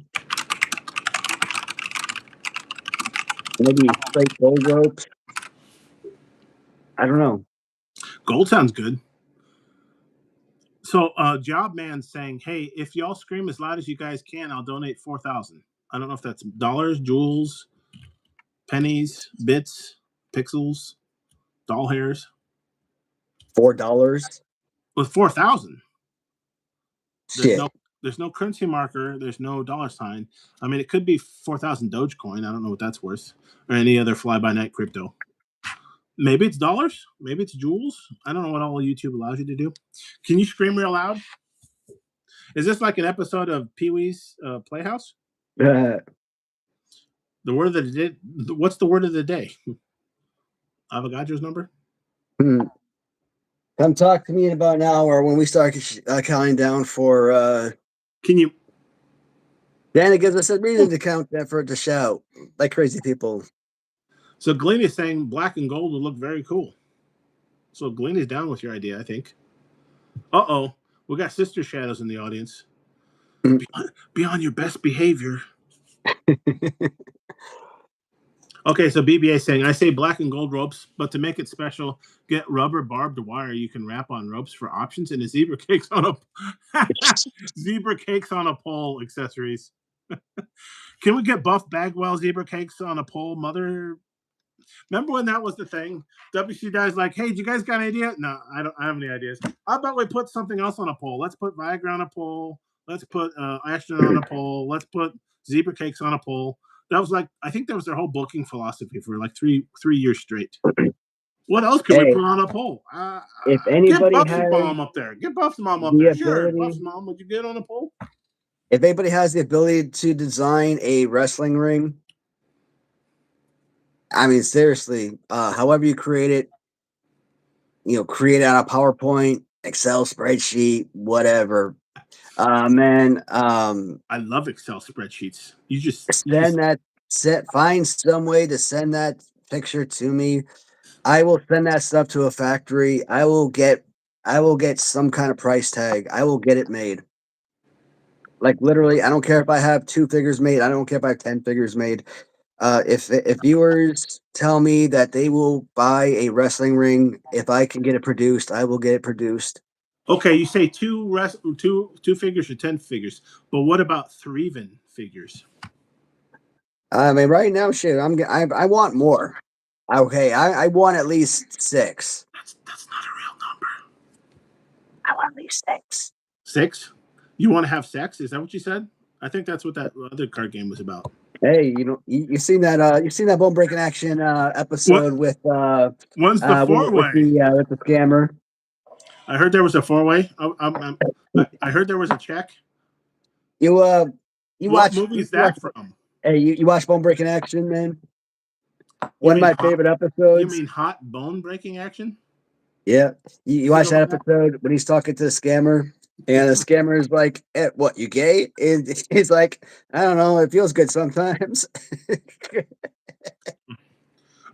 I'm glad I swallowed this chicken cock before you got that out. I'm like, man, that freaking comment to me every freaking time gets me. I freaking die inside.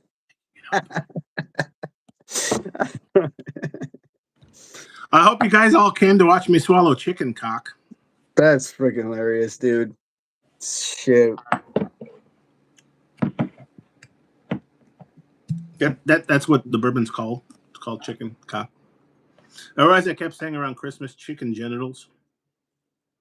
I don't know if my family appreciates my wit and humor. All you guys in the comments, man, I'm sorry that my stupid ass comment section thing here isn't working. It's frozen, guys. It's been frozen the entire stream. Like literally, I just watched that movie the other night. What, Frozen? Yeah. And I literally, Elle has been having to read all your comments to me. Unfortunately, I haven't been able to respond to anybody.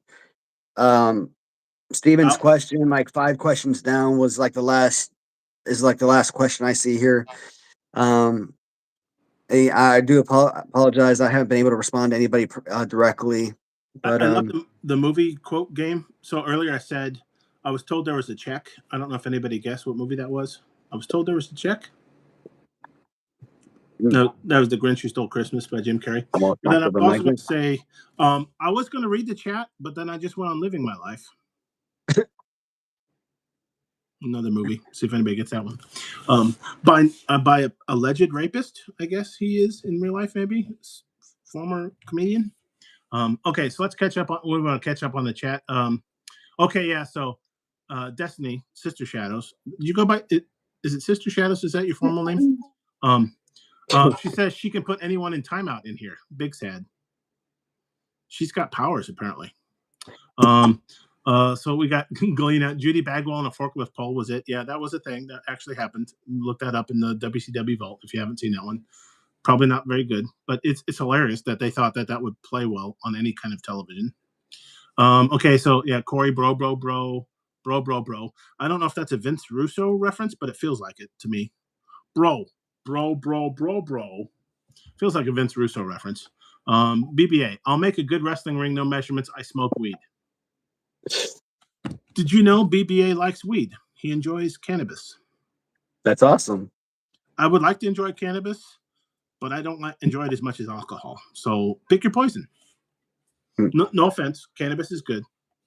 I just enjoy alcohol more. At least 4 for a ring. 4 for a ring. I don't get 4 for a ring. At least 4 for a ring. 4 people, 4 wrestlers. I think maybe it means you need at least 4 in your series 1, then have a ring. Yeah, for Because wrestling when sounds about right. you bring the ring out before series 2, you wait a few series and then say, okay, now they're ready for a ring. We've got 8 to 12 fine wrestling figures. Well, Now everyone wants we to bring play. it. We would have 4 characters if I throw in 80s Revolution. So, Or as we know him now, brown grass, or do we want to call him green grass? Or is that too close to a weed reference? Or should we Weed call him grass. Shawn Michaels? Or no, lost interest is not quite like losing your smile. I guess that's a little different. I'm all over the place. I don't know if you guys can keep up. So we got Corey, Bone Breaking Mountain. That's pretty good. Bone Breaking Mountain. Galena, the black and gold ring, 6 figures, and a referee. We haven't talked about that.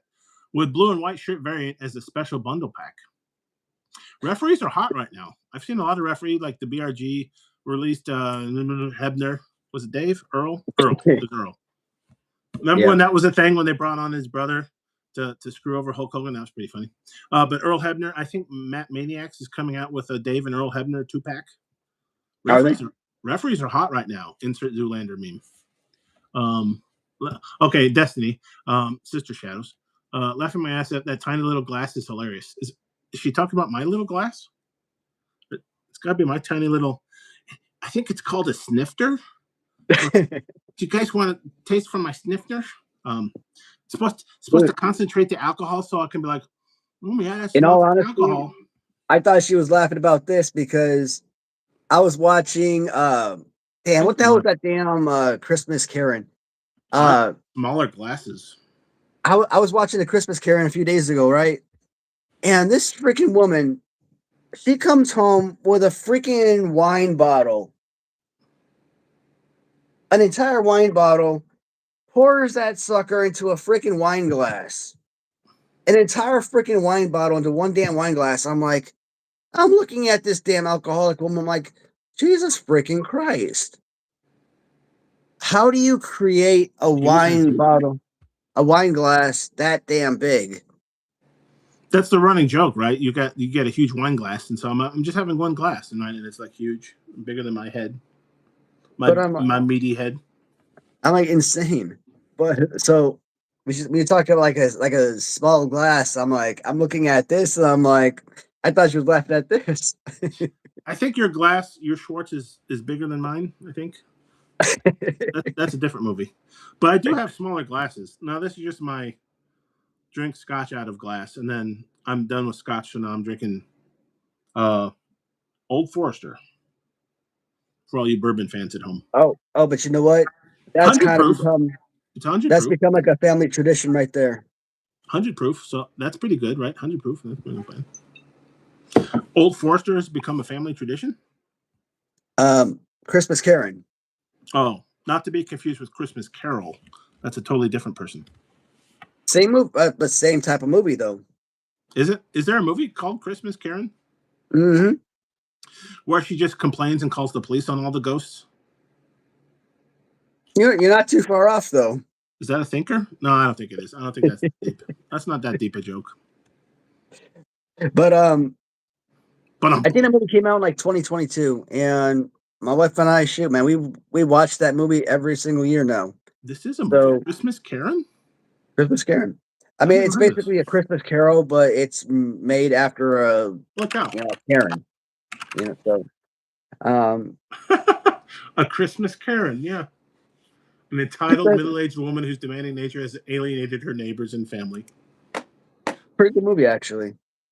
Now I think you can only find it on Tubi, but I mean, I think it's worth the watch. I've never seen that one. If I'm awake in a couple hours, I'll have to watch that one. I still need to watch that one movie. Who was that recommended it? Chocolate for free? Oh, yeah. What a freaking asshole. She freaking calls the cops. She calls the cops on the little girl in the beginning of the movie because she's trying to sell hot chocolate to help pay for her Surgery. surgery. Or medicine. She doesn't have a permit. Yeah, and she didn't have no permit. And then she starts singing to herself, "Hot chocolate for me, hot chocolate for free," or something like that. Oh. And she starts stealing the hot chocolate. I'm like, you freaking asshole! Call the police on her for stealing hot chocolate. No, she called the. Oh well, yeah, but at that point, the little girl had already run inside. The upper hand's on the other foot. That's a different movie though. All these movie references, I don't know if anybody's getting them. So Sister Shadows, just drink out of the bottle. I think she might be referencing me. I did finish though. I didn't drink out of the bottle, but I finished the Arbegano. There's none left, so I did finish that bottle. And Okay, babe, wanna grab me the Islay 150, single please? malt Scotch whiskey, very peaty, very smooth. Okay. Okay, so Corey's saying, "Fly, did you know they made a sequel to Brokeback Mountain?" I feel like this is a setup to a joke. We'll have to wait for further comments to see if there is a punchline. Galena, he. So Galena enjoyed something. Corey, reload your stream and maybe it will reset your chat, Matt. Yeah, that could be. You haven't reloaded. Well, will that mess up your video to reset your chat? I have no idea. I don't know how a person reloads their chat. Corey says, reload your stream. Maybe it will reset your chat, Matt. Well, that's where I think it's helpful. So, like, I've got you on my iPad, and then on my main computer, I'm watching the chat. So it's on a different, total separate device, separate internet connection. Well, same internet router, but separate connection to the internet, separate web browser, separate OS, all that fun stuff. So I haven't had that problem. I don't know if that would be helpful to open it up, like if you have a tablet or a laptop or something. Brokeback Hill, Galena says. That's probably in reference to the Brokeback Mountain sequel. Bum says, I tried the link, no bueno, no dice, which I kind of assumed. I think we've tried that before. Corey's saying Cornhole Canyon is the sequel to Brokeback Mountain. No, it's a thin bottle, like that thin. It just has a handwritten like 114.96, something like that.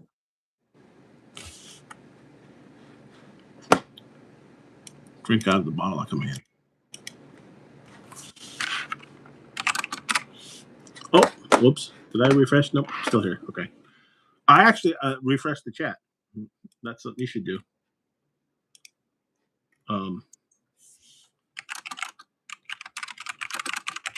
Which one's the refresh button on here? Well, are you on your phone? There's probably a line chasing itself, right? The arrow chasing itself. F5 if you're on a computer, probably Control R also, but you're not on a computer. Otherwise, No, that's not it. F5. Did I say that already? F that. Yeah. F this. F you. F me. Yeah, it's neither of these. Tough crowd tonight. Is Colin Quinn here?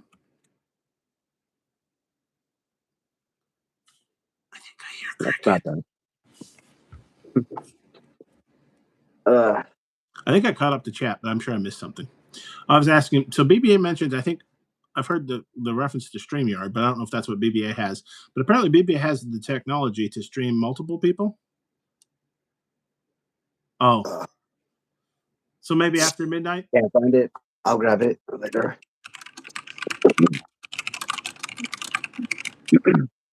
What was the story, dude, that we were talking about earlier?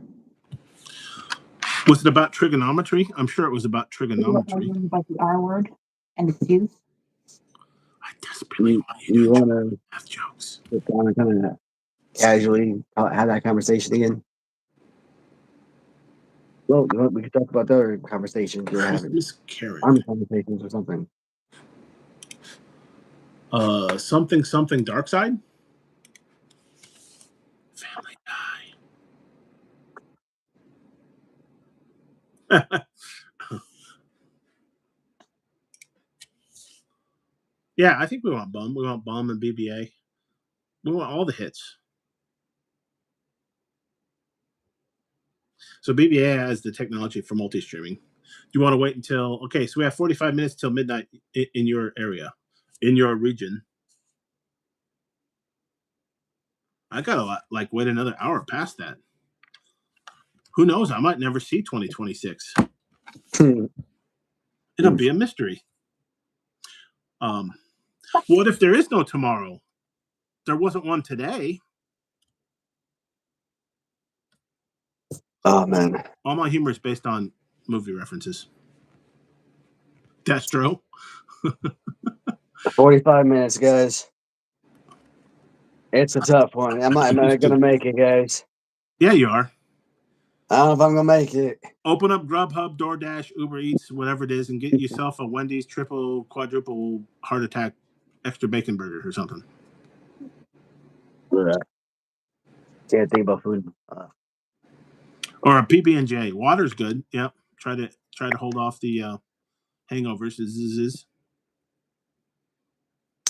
it if you have multiple hangovers, is that a school of hangovers, a pod, a murder of hangovers? The wife was so kind to share her Baconator. extra drink Yeah, with there you me. go. She was kind to do what to whom one? My wife was so kind to share her extra drink with me. Her extra drink. This is my extra drink. The Pedialyte, yeah, I think that works too. I've tried the saying prayers, but I haven't tried eating the vitamins, Corey, so I might try that. Somebody told me a long time ago to say your prayers and eat your vitamins. I don't remember what his name was. I want to say it was Terry. We got to go back to like talking baseball, man. Like I had the most fun Baseball. talking about the Cubs World Series. That stuff was enjoyable. Oh man. About the World Series so it's funny. Yeah. I got an oil change today, and the guy was talking about he was a Cardinals fan, and he mentioned my Cubs hat that was on. And I was talking about how I boycotted the World Series, and he's like, no, I'm a baseball fan. I really enjoyed the Dodgers, Blue Jays. It was the best World Series he saw. And I'm like, yeah, I didn't see any. I saw zero. I didn't see even one pitch of the World Series. I'm sick of the Dodgers ruining baseball by themselves. I didn't see one of it. I'm so sad that the Blue Jays didn't win. It went to Game 7. I think they went the extra innings even in Game 7, but Dodgers still won. And that's the thing. How many fans out there makes me a sad fan in any sport actually watch other teams in the playoffs? No, I would, but I'm just sick of the Dodgers, right? You know, if it would have been anybody else, if it would have been Blue Jays and Phillies or something. No, not Phillies. Who else? Even the Brewers. I know we're supposed to hate the Brewers, but I know they have never really won. So I've been like, yeah. Though it was pretty funny. So the Brewers beat the Cubs in Game 5 and they flew the L. That sounds like a really good alias for someone to use. Fly the L. Doesn't that sound good, everyone? But anyway, so they flew the L, literally, which is where I took my alias from. And then they proceeded to shit the bed in like the worst way possible. I don't think anyone in the history of diphtheria or food poisoning has ever shit the bed worse than the Brewers did against the Dodgers. I think they literally only got like 3 more hits than I did, and I didn't even play in that series. They were terrible. All after they flew the L when they beat the Cubs. It was like an epic shit. I mean, their pants, they had to change pants every inning. They were filling their pants with so much diarrhea. It was amazing how bad they played against the Dodgers. I almost didn't mind that the Dodgers beat them, but then the Dodgers went on to beat the Blue Jays. You want to know some bullshit, dude? They signed one of the best goddamn starting pitchers in Japan, and they are so loaded in freaking starting rotation that his ass was thrown into the bullpen last season. And what happens? He dominates in the postseason and actually helps them win the World Series. Yep. Right there on the mound at the end. Yep. And you know what they just did? They gave $23 million a season to Edwin. What the hell's his name? Edwin Rodriguez is that his name? The damn closer. Oh, is he they got a closer now too? Closer of the Mets. Edwin. I could skip baseball again this year. Oh damn! The Edwin pitcher. God damn it. Yeah, I don't remember, but the Mets closer, they gave him a bunch of money. Used to be closer for the Mariners. Okay. So, goddamn, why am I forgetting his damn name now? That's just embarrassing because this guy's like freaking super goddamn famous. But anyways, the Edwin damn pitcher, the closer. I'm like, how do you give $69 million to a closer? Like, I will never understand the concept of giving any pitcher, regardless of who you are, that type of money. I've said this forever. You're a pitcher. You pitch 30 times a year. If you're a starting pitcher, 30. If you're a starting pitcher and you're number one, number two, you start 33 times a season.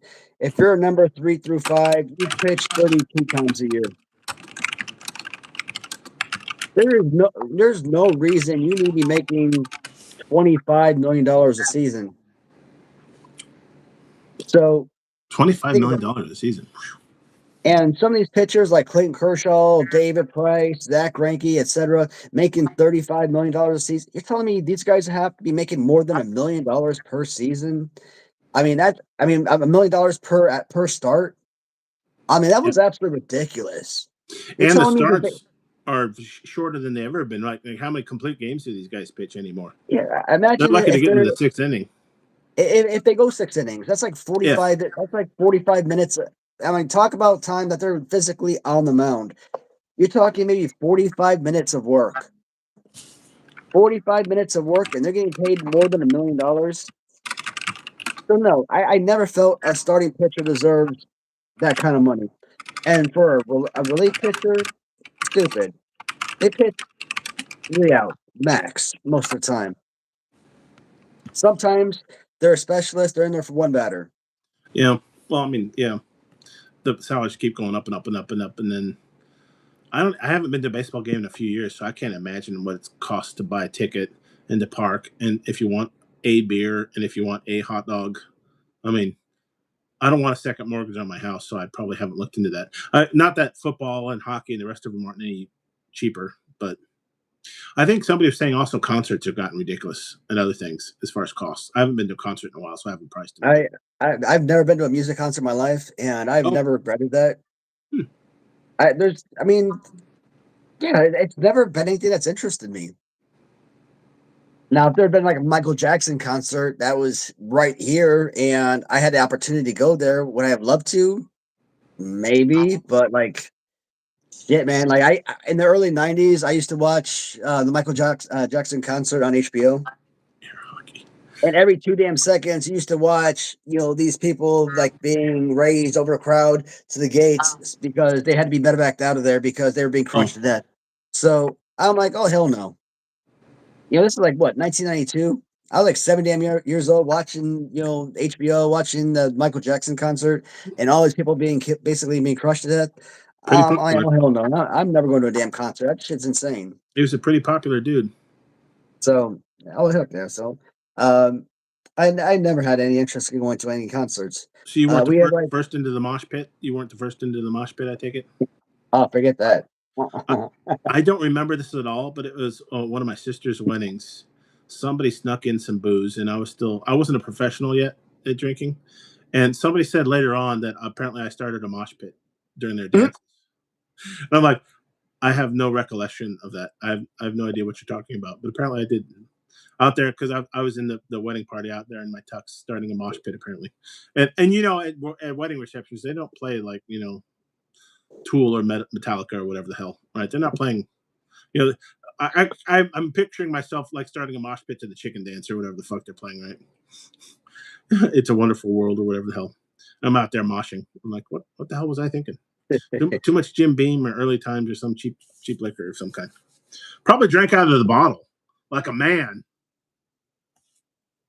That was a callback. Chat, you can't see. We're hiding from you.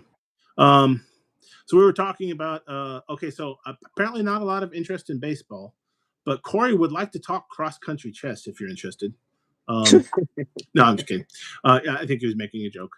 Hockey or basketball would be interesting. I don't follow basketball as much, but I could probably talk hockey, though.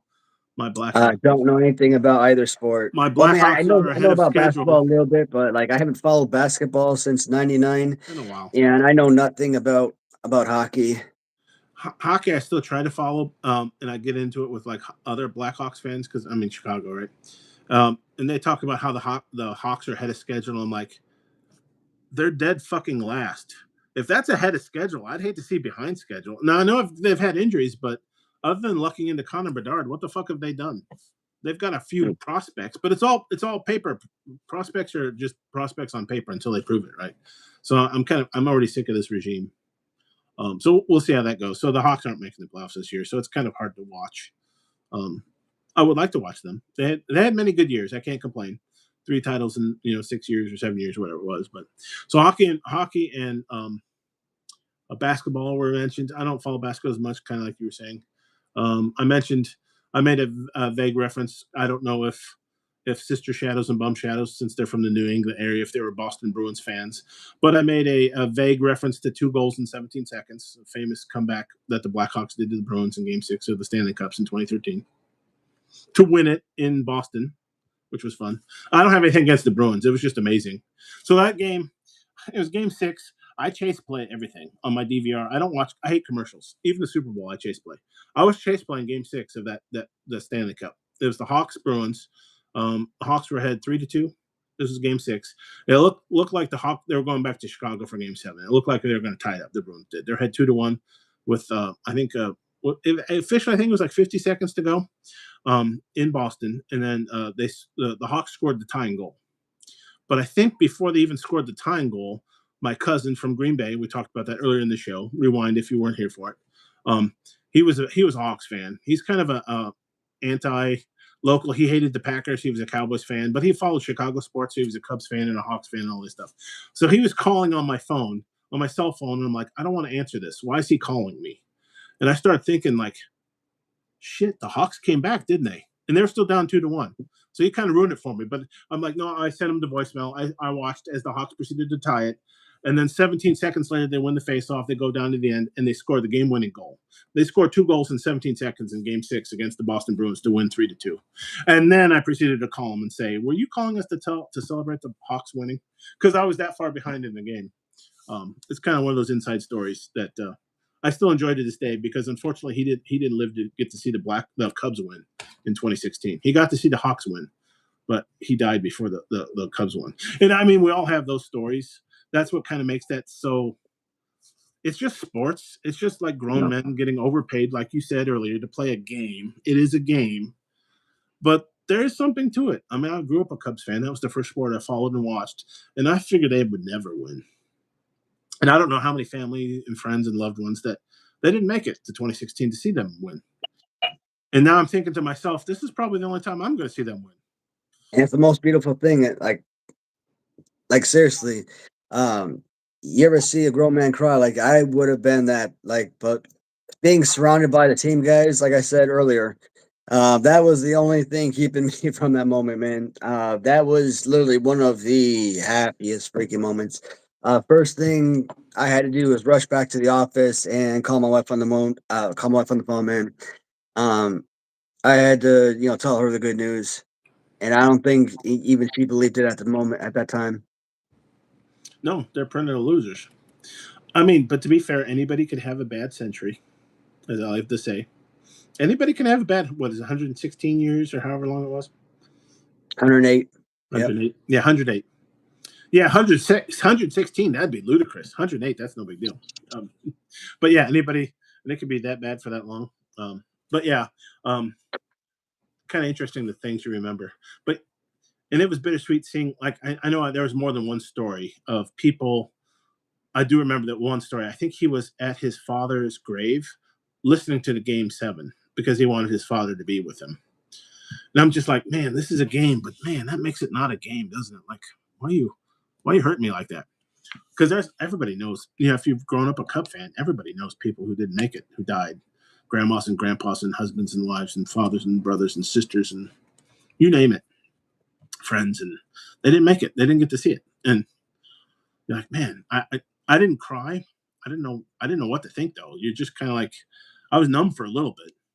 I mean, I was tired. I think it wasn't after midnight, leaving Central Time. I mean, it was late, right? It was Game 7, extra innings, rain delay, all that stuff.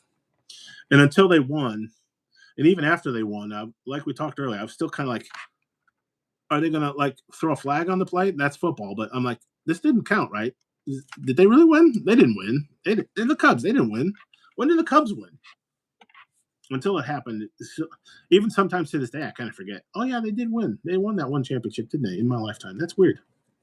But, yeah, there's something to it about all the people didn't make it all the long. Because what was it? Last World Series they were in was like in 45 or something. So they hadn't even been in the World Series in forever. There are people who never saw them in the World Series, let alone losing a World Series, let alone winning a World Series. And what a perfect team that was. And I look back and I look at some of my favorite players on that team, like Dexter Fowler. Oh Like yeah, Dexter Fowler wasn't some guy that stole 60 bases. He didn't no, put up 30 home runs, 100 RBIs. He wasn't a 335 hitter, but no. he was still one of the most instrumental players on that team. I mean, I think he was like the first player in Major League history to lead off a Major League game or a World Series game with the home run. I'm like, Let off really? Game 7. Let off Game How 7 with crazy a was home run. that? Yeah, and I mean, it was just one run, but it probably set the tone and set the stage. It's kind of like, okay, we fought back to this point, but we could still lose. We are the Cubs.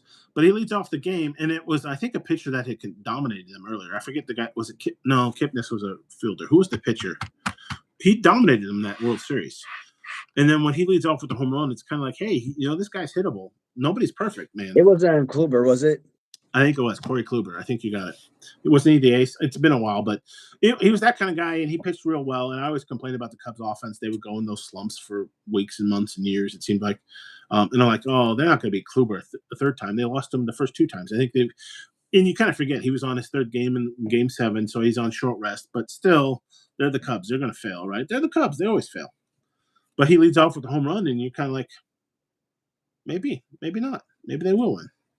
And then I think you had, so many people performed in that game. I think then Chris Bryant, he turned a double into game scoring. Was that Game 7 where he scores from first on a long single? I think I don't even know if it was a double, but so many things happened, and then they blew the lead, and you're just like, yep. See, I was just waiting. But Javi Baez homered. I think David Ross homered. Dexter Fowler homered. Ross definitely homered.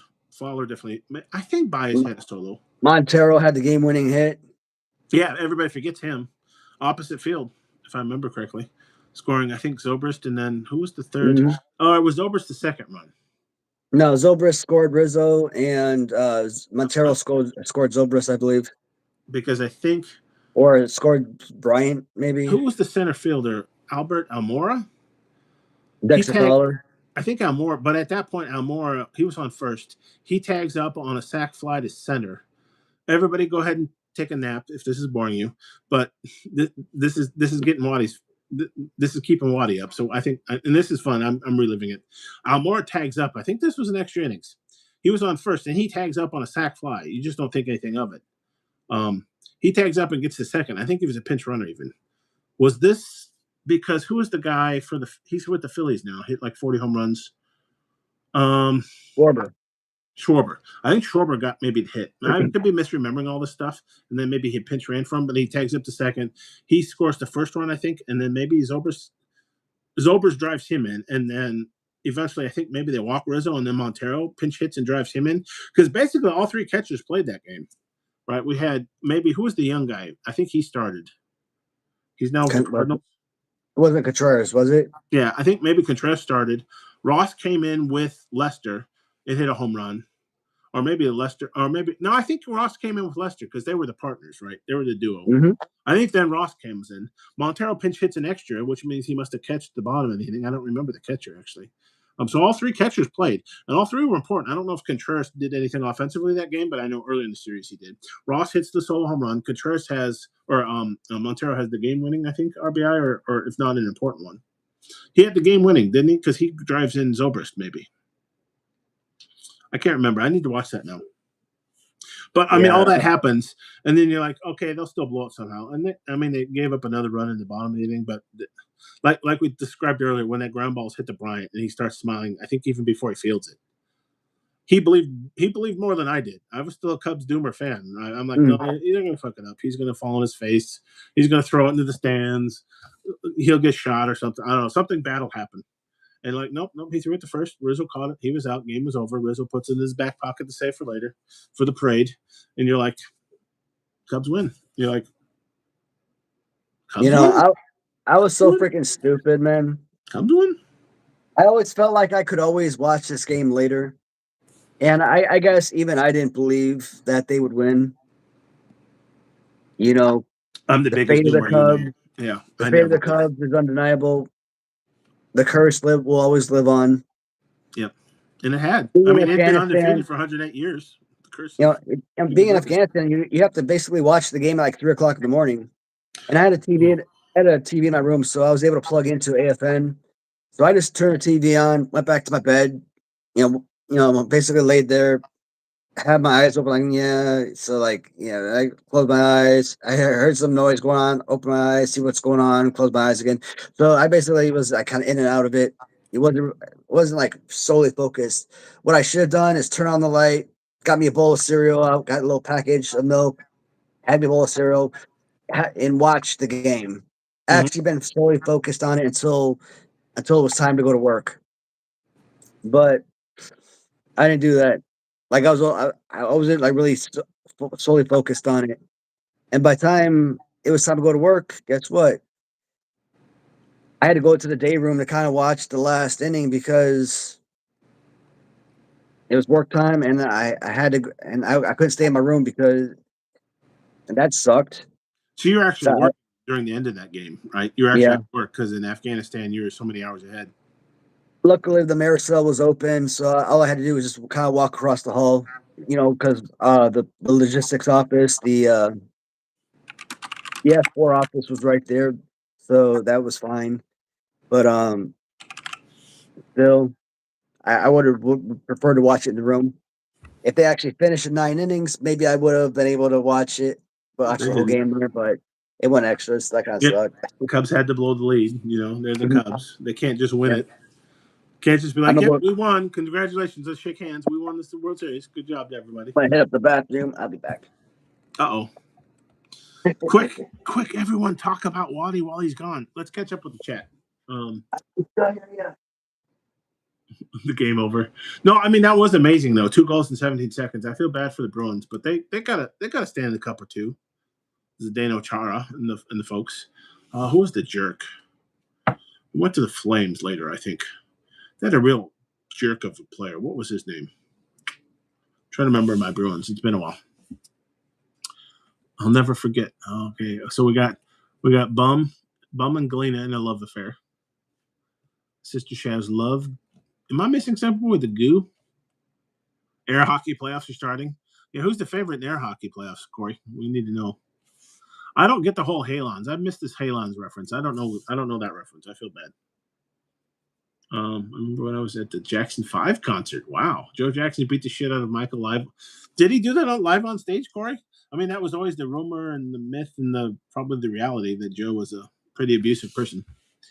Yeah, you got to think that kind of shit messes with the person.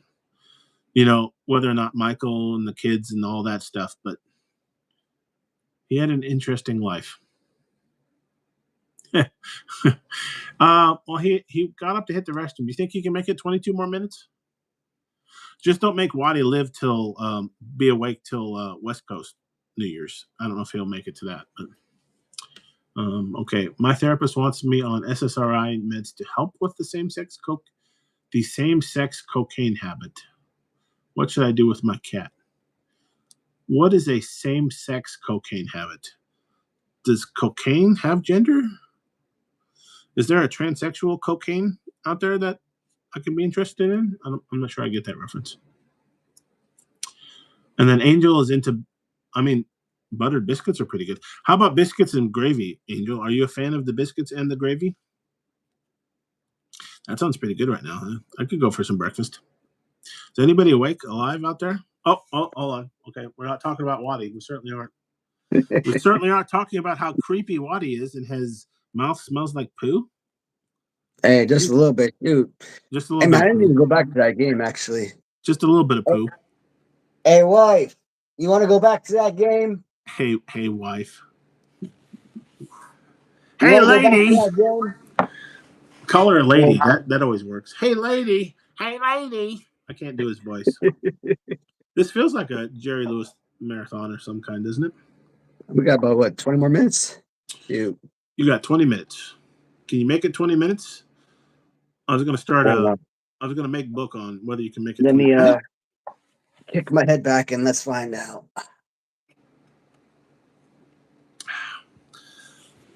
I think the audience will probably fall asleep. We keep talking baseball, you think? So how do you think the Cubs look this year? Do you think they'll be terrible? I haven't seen much yet. Haven't really followed much.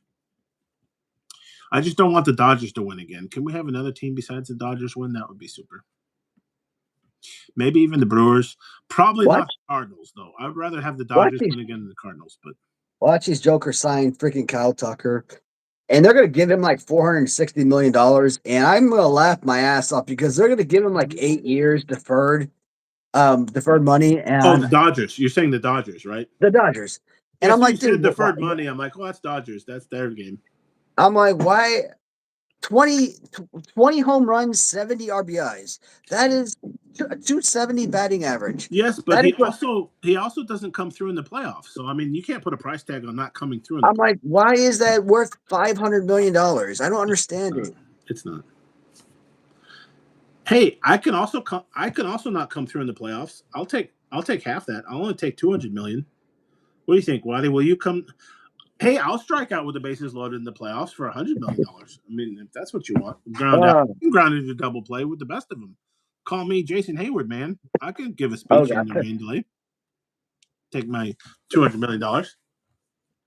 Let's see what we got here. Uh-oh. Question. Query. Is there something you'd like to say to me? No. Oh, yes. Maybe. Response. You slept with the Amazon delivery driver. Compromise. I thought it would fix my hemorrhoids. I thought it would fix my hemorrhoids? Oh, God. Can you? Apparently, sleeping with the Amazon driver would fix the hemorrhoids. That must be preparation A. Nah. Only works in Canada. No? A? Only works in Canada, eh? Talking hockey, eh? No. Our northern I neighbor. think next time we should do Cards Against Humanity. That one was funny. No, that's not the oatmeal, though. But I've heard that's good. I've never actually played Cards Against Humanity. I've always heard good things. I need to play that. Let's see. Do you have Cards Against the Humanity? Yeah. We should probably play that, shouldn't we? Let's see. That Why keep are you so angry with me? To get to the other side. No, that's a different joke. I started my period. Oh, God. Where is this going? I'm going to get that tattoo on my ping. On your what? Penis. On your I'm not whoozy gonna what? say. You get that tattoo on your whoozy what's it? On my P something. Penis. Your can of peas? On my P something. On your pee. Should have said it. And I'm not going to say it. On your passenger tires? On My your passenger chicken, tires. on your chicken cock? My chicken. I'm talking about whiskey. I don't know what you guys are talking about. I'm talking about bourbon. I don't know what you're. Damn it. I really wish I had that word in my mind at the time. What, cock? Well, it was funnier the way you said it. Oh, yeah. I don't hear that a lot, but I appreciate it. I would like to be funny, but man, stand-up comedy is hard. I've got a buddy trying to do that, and yeah, it's no fun. And yeah, I don't know. I think sometimes I'm funnier than him. I think sometimes he's funnier than me. We're differently funny, but it's just a hard life, man. It's like being a wrestler until you make it big. Probably like any of the, like if you're starting a band or whatever you're doing, trying to play baseball. I think I saw a Cubs prospect finally retired from baseball, and I think he was in like single A or double A or triple A. But I mean, his For like life, 8 years. his Yeah, life wasn't glamorous, right? I mean, any of that stuff until you make it big, it's a struggle. More power to him. Trying. I'm a wuss. I work from home, man. Let's see. Next side cards we got here. Why did we skip date night yesterday? I feel like I have no purpose. Is that why I have prolapsed butthole? You know, it's funny. See, you say prolapsed. I thought of butthole, and it did not fail to deliver. Is that why I have a prolapsed butthole? I don't think so, but you might want to ask your doctor if prolapsed butthole. Prolapsed butthole. Band name called it. Me and my nephew play that game a lot of times when we have a funny phrase like that. Band name called it prolapsed butthole. I guess that could be a good band. Maybe punk. What do you think? What kind of music does prolapsed butthole play? Soft jazz? Disco? Trying to think of the funniest type of music that a prolapsed butthole band would play. Jug? Bluegrass? Prolapsed butthole. The famous bluegrass band. Oh, I love their music. It's hilarious. It's great. I love a good bluegrass butthole. And not just because of the alliteration. Everybody loves a good alliteration. Alliteration? That feels like one of those things that the cops get you to say to prove whether you're drunk or not. Can you say alliteration? I cannot. Arrest me. Oh God. Arrest me, copper. Are you still called coppers? What year is this? Question. Uh-oh. Query. Describe what happened the day you fell in love with me. Uh-oh. I just got hit on the head. You were diagnosed with IBS. There's Compromise. a lot of fecal jokes. That explains the bite mark on my balls. Irritable bowel syndrome explains the bite mark on your balls. Wow. On your balls. I don't know. It's just a weird freaking game, man. Maybe it's irritable bowel syndrome. That would make more sense. If you had bite marks on your balls, my balls would be irritated at that point, forming a syndrome of what would you call it? Symptoms. A syndrome of symptoms. Irritable bowel syndrome. Is that a band name? Can I call that syndrome of symptoms? Feels like either that or it's a Megadeth song. They used to do that, like Architecture of Aggression. They used to do the three-word song titles. There's a reference for you. Anyone into the Megadeth? Okay. I was a big fan of Kill a Death myself. SI unit joke. Anyone? I got that. Milladeth? Anyone into the Femto Death? Femto Death, that's a good one.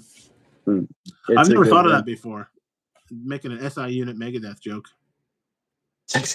Don't make me get back to the Avogadro's number jokes. Why are you giving me the silent treatment? Uh-oh. You wouldn't stop talking about Roblox. Roblox? Oh. Do you have any Roblox? See, I think that could be close. If you talked about like some kind of action figures, maybe like some like retro figures or maybe some LJNs or something, that could work. I don't know about Roblox. I don't know if that works. Well, he said you wouldn't stop talking about Roblox. And his responses or the compromises, well, I've got this fleshlight if you need it. That's a different category of toys. Fleshlight. That's a different action category of toys. Fleshlight. What a hilarious thing that actually exists. And also, I wish I would have thought of that. I'd be a millionaire, billionaire, trillionaire by now. Why didn't I think of that? You know, guys might want to have sex with a flashlight. Why didn't I think of that? Of course, I wonder what the chemistry is involved in making the lining or what do they call the thing that goes the sleeve, whatever it's called. That's a product that exists. Can you think about that? That's a product that exists. You got like sliced bread, indoor plumbing, fleshlights, the internet. Wait, what was that last one? Fleshlights? That feels like the Engelbert Humperdinck of inventions. Anyone going with me on that one? That one. I even impressed myself on that Engelbert Humperdinck Edward Izzard joke. For you Eddie Izzard fans out there, that was a callback to Eddie Izzard. I don't know if you know him. He's a great comedian. I think he's a she now. But he's hilarious. Eddie Izzard is hilarious. Dressed to Kill. Tremendous stand-up. Engelbert Humperdinck, Engelbert Slapdyback, Fritz Bumwalla. No, go back to Engelbert Humperdinck. Yeah, I think that should be my name. Engelbert Humperdinck. All right, next joke. This one says, tremendous joke. I love him. He's amazing. This is the best date night ever, don't you think? No. Uh-oh, we reset again. That's two. That's two resets. Am I still forward or you blank? No, you're there. It just reset. Like you were about ready to get to what was it? I feel like we should take a drink. It's two resets. Take a drink. Google can't handle more than an hour and a half of streaming. So it says, this is the best date night ever, don't you think?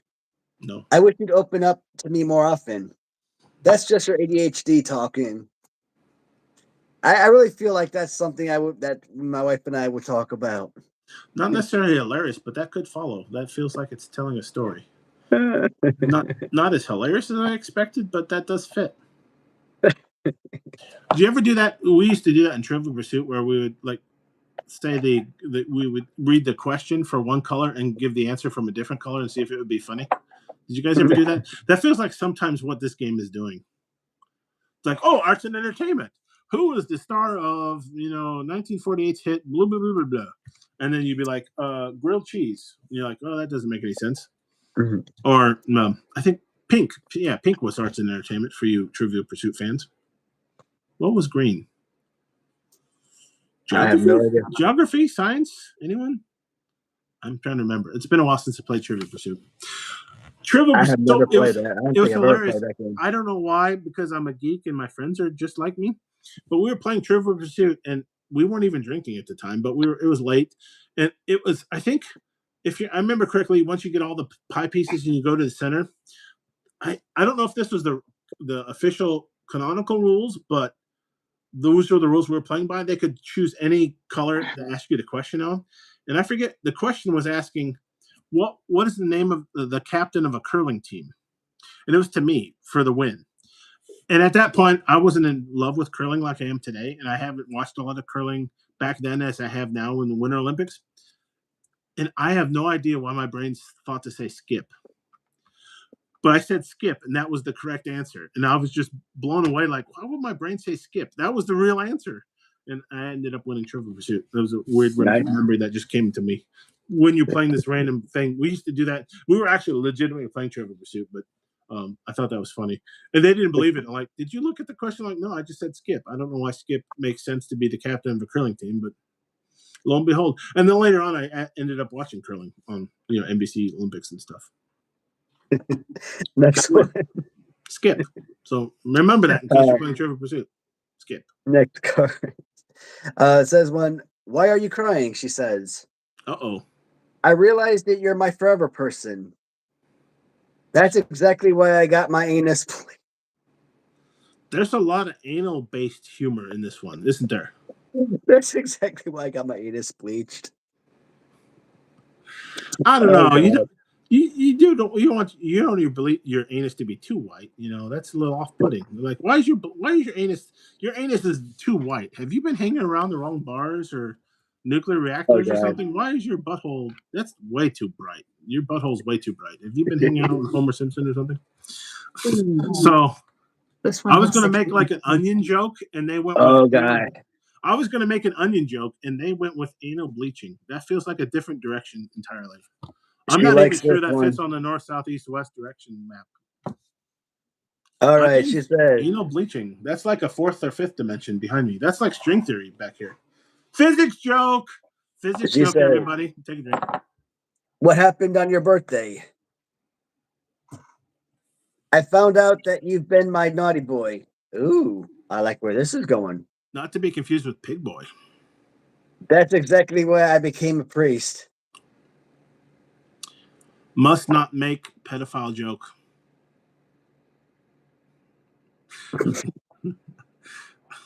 That I might avoid that with all kinds of feet length poles and such. Oh God.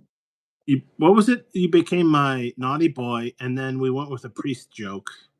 And and then Chris Hansen has entered the chat room. Oh my God, my brain's exploding. Oh my gosh.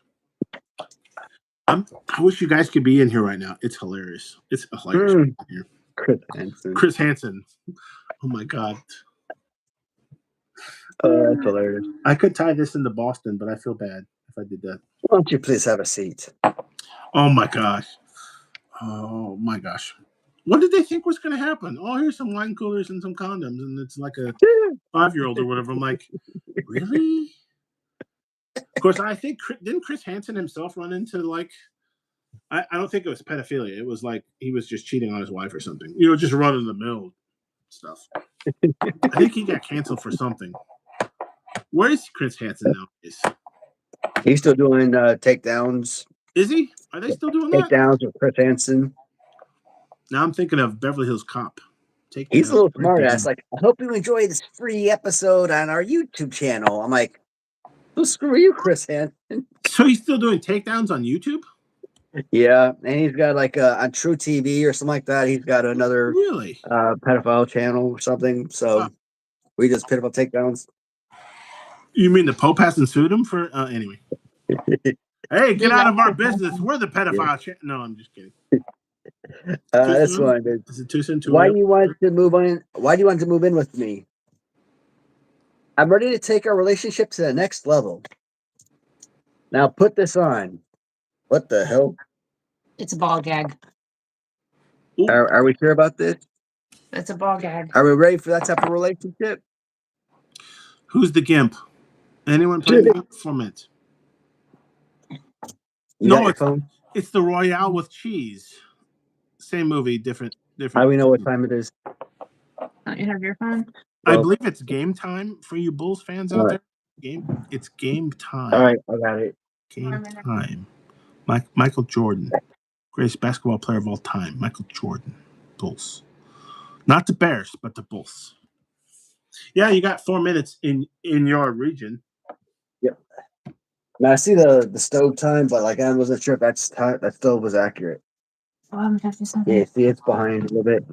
But it depends on your elevation and how fast you're going because of general and special relativity. I think I got that in the right order. Physics joke. Everyone enjoying these physics jokes? No. Time dilation? No. You know what? I wanted that 115 proof. Chicken butt. I do know what. It's chicken butt. No. See how I went from a general relativity joke to a chicken butt joke? What other YouTube channel can do that? I'm way too close to the camera right now. Okay, now I'm better. No, shampoo is better. That's a pretty solid chicken joke. Chicken butt, general relativity, rolling into an Adam Sandler sandwich, maybe even a breakfast It's burrito if you 145, wait long not enough. 115. What are they talking about? 115. Oh. 144.114.44. Yeah, but close enough. 3.141596. 8675309.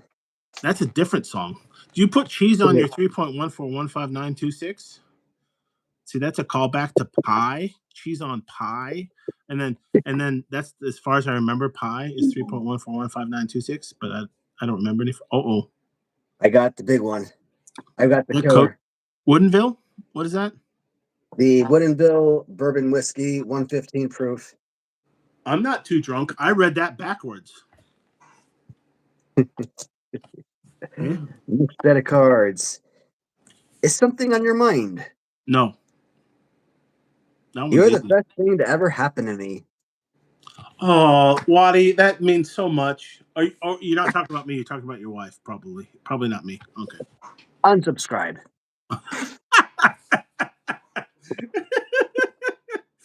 That's such a millennial thing. Or millennial? Young? Unsubscribe. Do people use that word in actual conversation? Unsubscribe. Block. Red. Unsubscribe. I'm red. Oh my gosh. I enjoy that more than I should. Oh, hey, it's 11:59.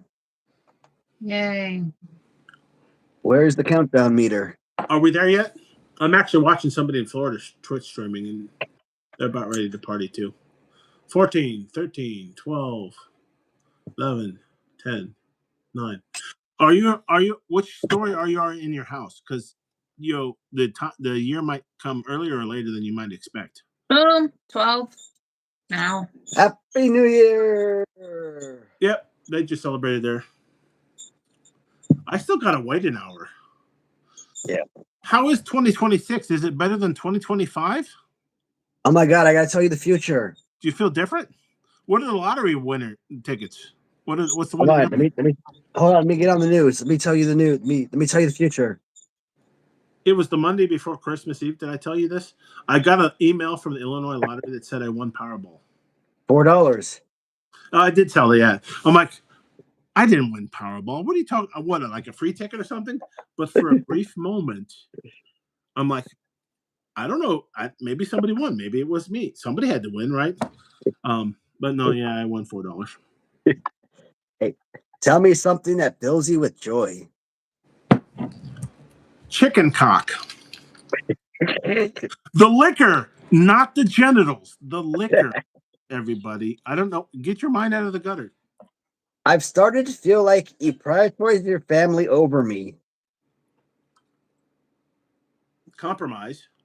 Compromises, and it deepened my love for you even more. Hey, forget that. I don't want your family to have priority over me. I want to be number one. That feels way too wholesome. Like a Hallmark movie. We need to tie this back to buttholes somehow.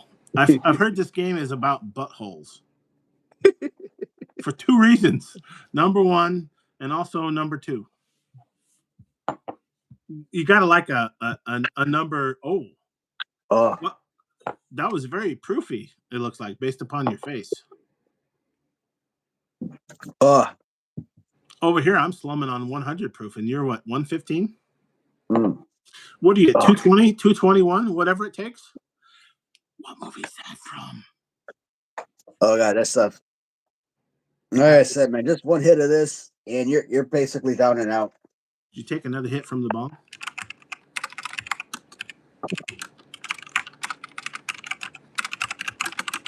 Man, one dude in my streams back a few months, he's like, "Yeah, man, I'm gonna get on one stream. I want to see you hit that shit. I'll pay you $20 for it." I'm like, "Oh hell yeah!" Pull that sucker out. Guy never got on stream. I'm like, "Damn!" And I was actually still hitting that bottle before he ever got on the damn stream too.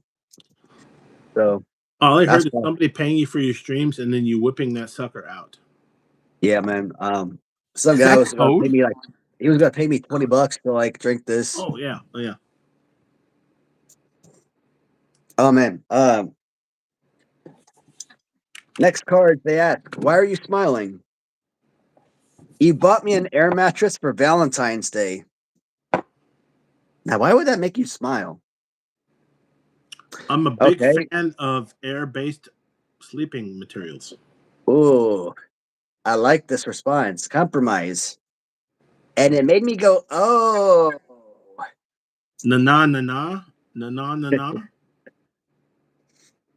For all you fellow kids out there. Butthole song. BBA, is that about the Butthole Surfers? Butthole Surfers? What? BBA posted a link into the chat. Here's your Butthole song. It's great. I haven't clicked on the link, but I'm about to. Warm it up, Chris. I'm about to. Wonder what's inside your butthole? I don't think I've heard this one. Jolie. I'll have to keep that for later. Oh, it's a short song. I wonder. That's not right, BBA. You got like some young kid with like a guitar and it says, "I wonder what's inside your butthole." Why did you ghost me? I was diagnosed with OCD. It's cool, bro. I wore a helmet.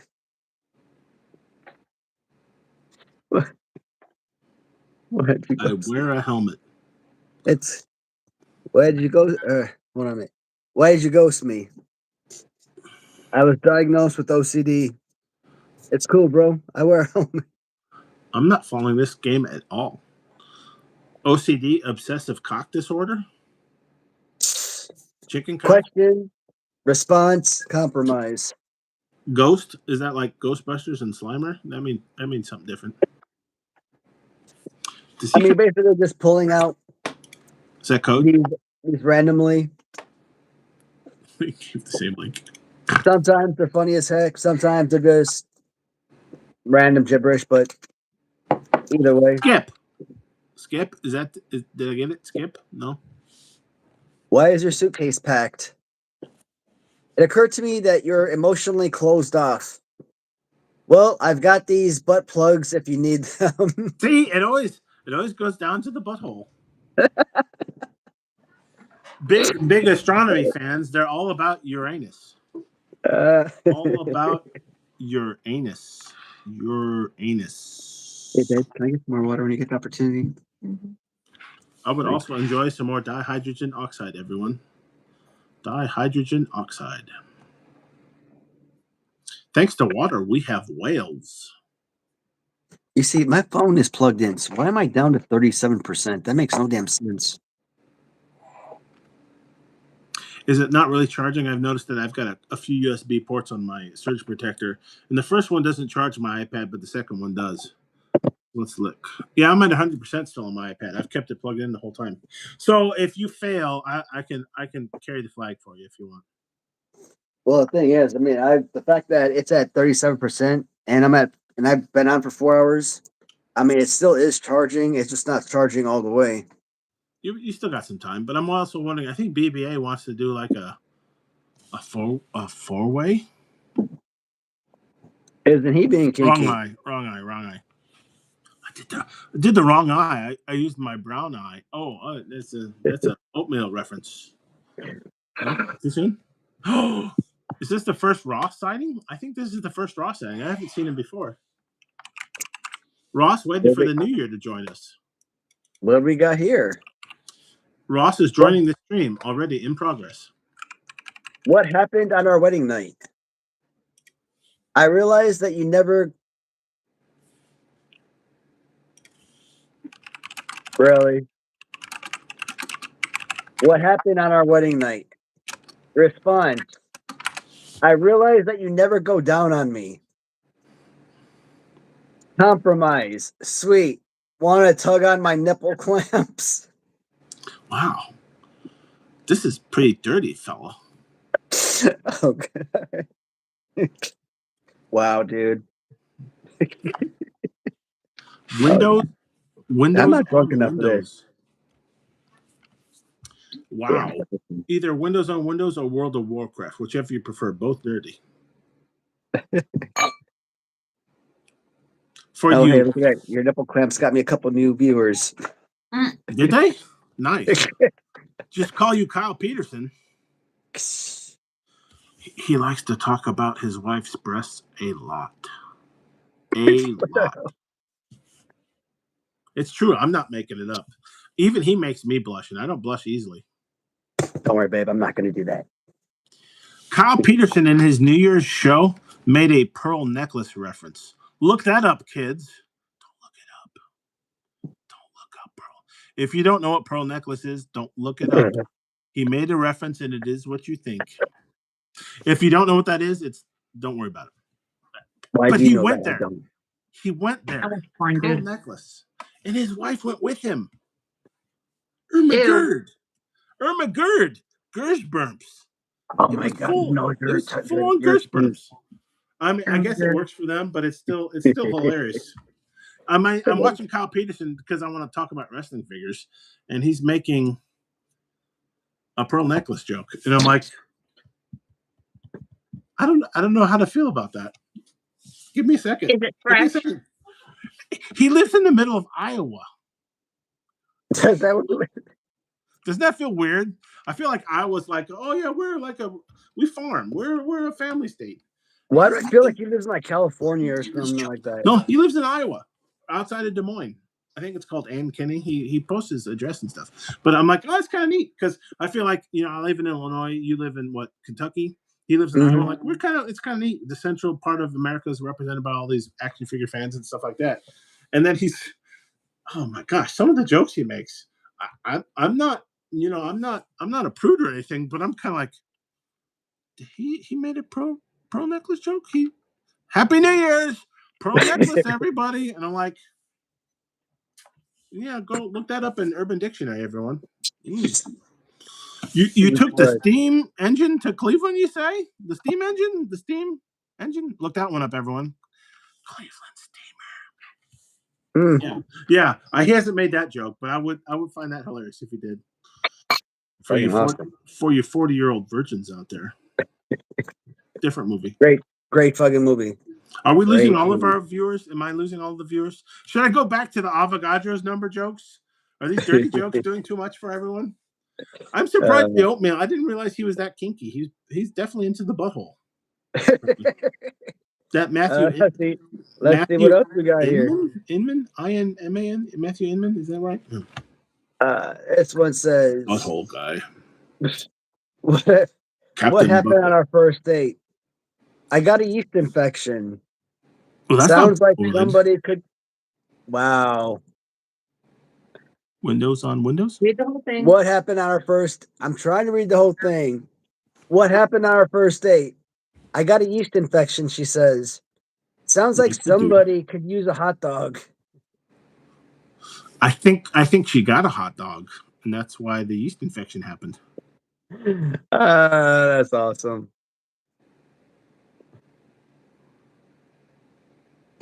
I was I'm gonna take another shot of this. going to make a Windows emulation joke with the Windows on WoW. For all you nerds out there, WoW was a subsystem Microsoft created so you could simulate 16-bit on 32-bit.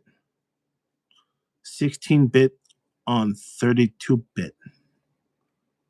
Not quite as dirty as butthole jokes. Oh my god, that burns so bad. And not in a good way, because burning is always a good thing. If it burns badly, you might want to ask your doctor. You might have an infection of some kind. Oh, that's quite a reaction.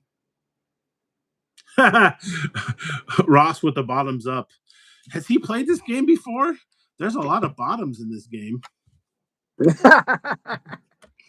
I'm not talking about the bottom of a glass.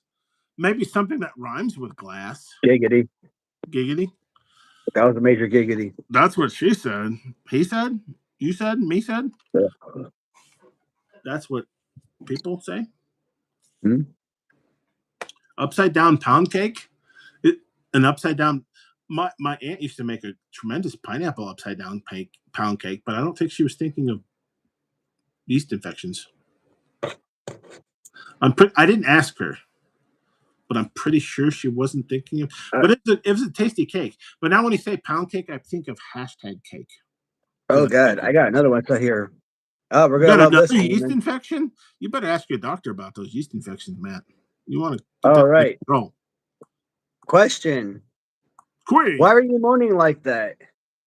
Ooh. Response. You were arrested for masturbating at a Buffalo's Wild Wings. Emphasis on Compromise. It's cool. I wore a butt plug the entire time. See, it's all about bottoms in this. Just think about bottoms, and you aced this quiz.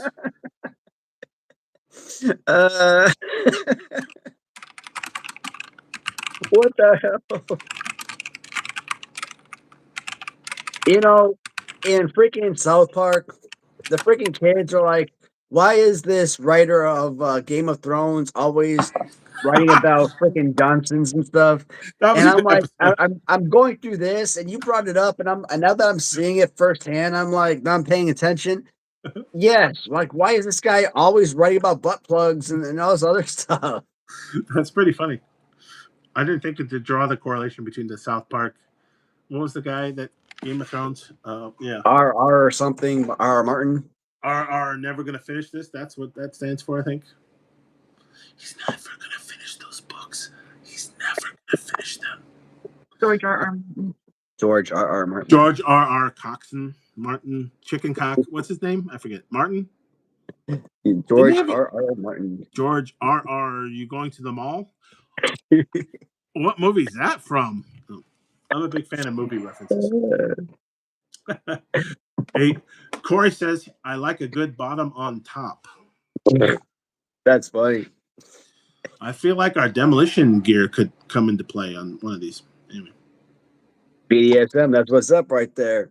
Black bottoms. What happened on our honeymoon? Disappointment.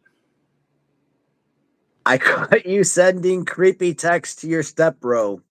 Step bro. Well, Step. Well, it's okay, Step. It's okay. You're not related. Well, I've got this jizz jar if you need it. I've heard of like canning stuff. Jizz jar. Misa jizz jar. Misa ruined first episode of Star Wars. What was the Reddit reference? Damn, I wanted to make a Reddit reference joke, but I can't remember. It might be apocryphal and probably somebody invented it, but Kleenex box, jizz box, whatever, jizz sock. I don't know. When you said jizz jar, what? bedtime. But BBA, aren't you in a? BBA's got more time on both of us. He should be bright-eyed and bushy-tailed. Isn't he in Colorado or something like that? Yeah, he's about 3 hours behind us. He's nowhere near 2026 right now. No, he's not 3 hours. He's 2 hours behind us. He's like in another decade. He's like in the 1910s or something. No, he doesn't even know how World War II shook out. He's so far behind us. No. Hey, he's gotta have time to wake up for the New Year's countdown. I'm in the Central Time Zone. And I haven't made it New Year's yet, so he's like even behind me, right? So how is 2026? Does it feel any different? Do you feel any older? Do you feel any taller? Absolutely. Hey, can you just be honest with me for once? We both have very dirty buttholes. See, buttholes. Is it because of my new tattoo? Is it on your brown starfish or something? Does it say Jizz Cave? Yes. What? How many containers is jizz like a gas? So you put it in the container, like takes up all the available room. Oh God, this guy is in love with. I think this artist is in love with asses. Apparently, I don't remember that from all of his cat and other based dog and cat humor. I don't remember all of the butthole references. I was making a chemistry joke though. I thought that'd be pretty funny. Jizz. Does jizz? Oh man, Brown's Law. Anybody remember their gas chemistry jokes? Damn it. You shall not pass. What is your favorite color? Blue. No. That's a different movie.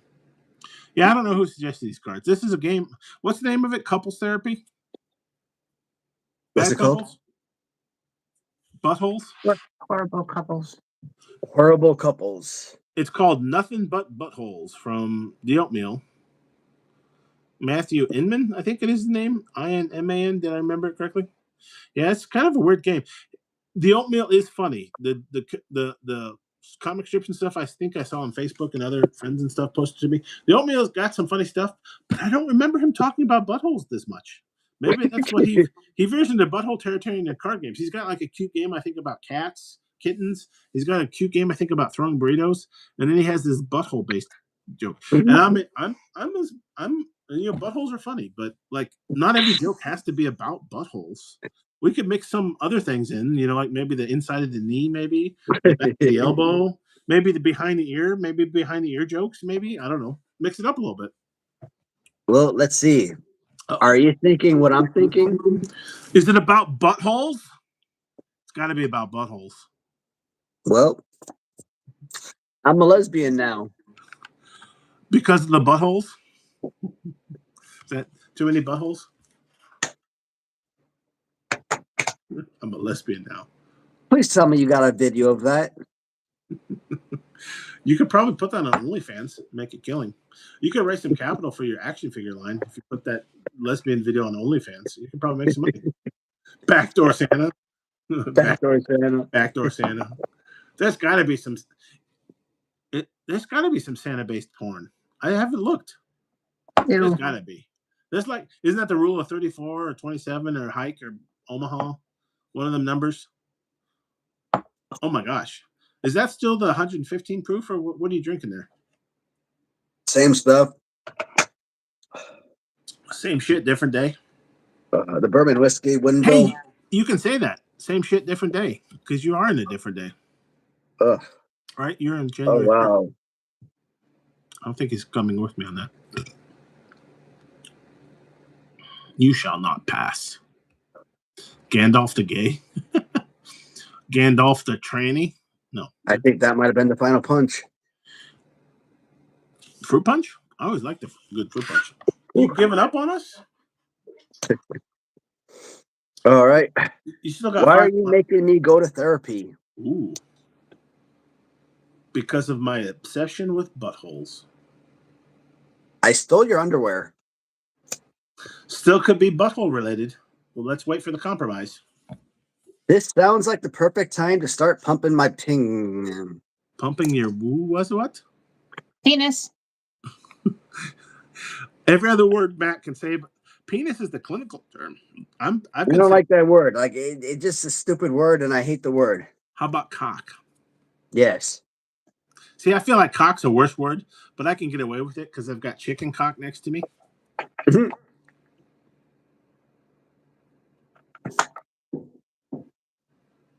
6 plus 17 equals 13, and 13 plus 13 equals 26. So if we add 20, it would be 2026. Huh, I guess that works. I'm a fan of numbers. That works in the 6-7 too, that all the kids are still fond of, I guess. Is 6-7 on the same level of Labubu's, or is it before or after it? I don't know. Can you explain 67? You explained it to me before. Do you know what the hell? doesn't mean anything. The kids are saying it so that it does mean something, but it doesn't mean anything, and they're just doing it to piss off adults, and it's working because adults are fucking stupid. It doesn't mean anything. So we're over here struggling trying to figure out what a meaning of something that doesn't mean anything is. It doesn't mean anything. It's not because 7, 8, 9 still? I'm pretty sure. Because 7, 8, 9? No? No. Not it? 7, 8, 9? 10, 11, 12? 11, 12. 1, 2, 3, 4, 5, 6, 7, 8, 9, 10, 11, 12. Try to get that out of your head, young kids. That's what we got here. How was your birthday? What was it? When was your birthday? How was your birthday? How was your birthday? 6 or 7. Eat shit and die. It's Also, that serious. It's that serious. also butthole related. But what's the comp? What? How do you compromise on eat shit and die? That feels like a thing that you can't compromise on. The compromise is good thing I shaved my nipples.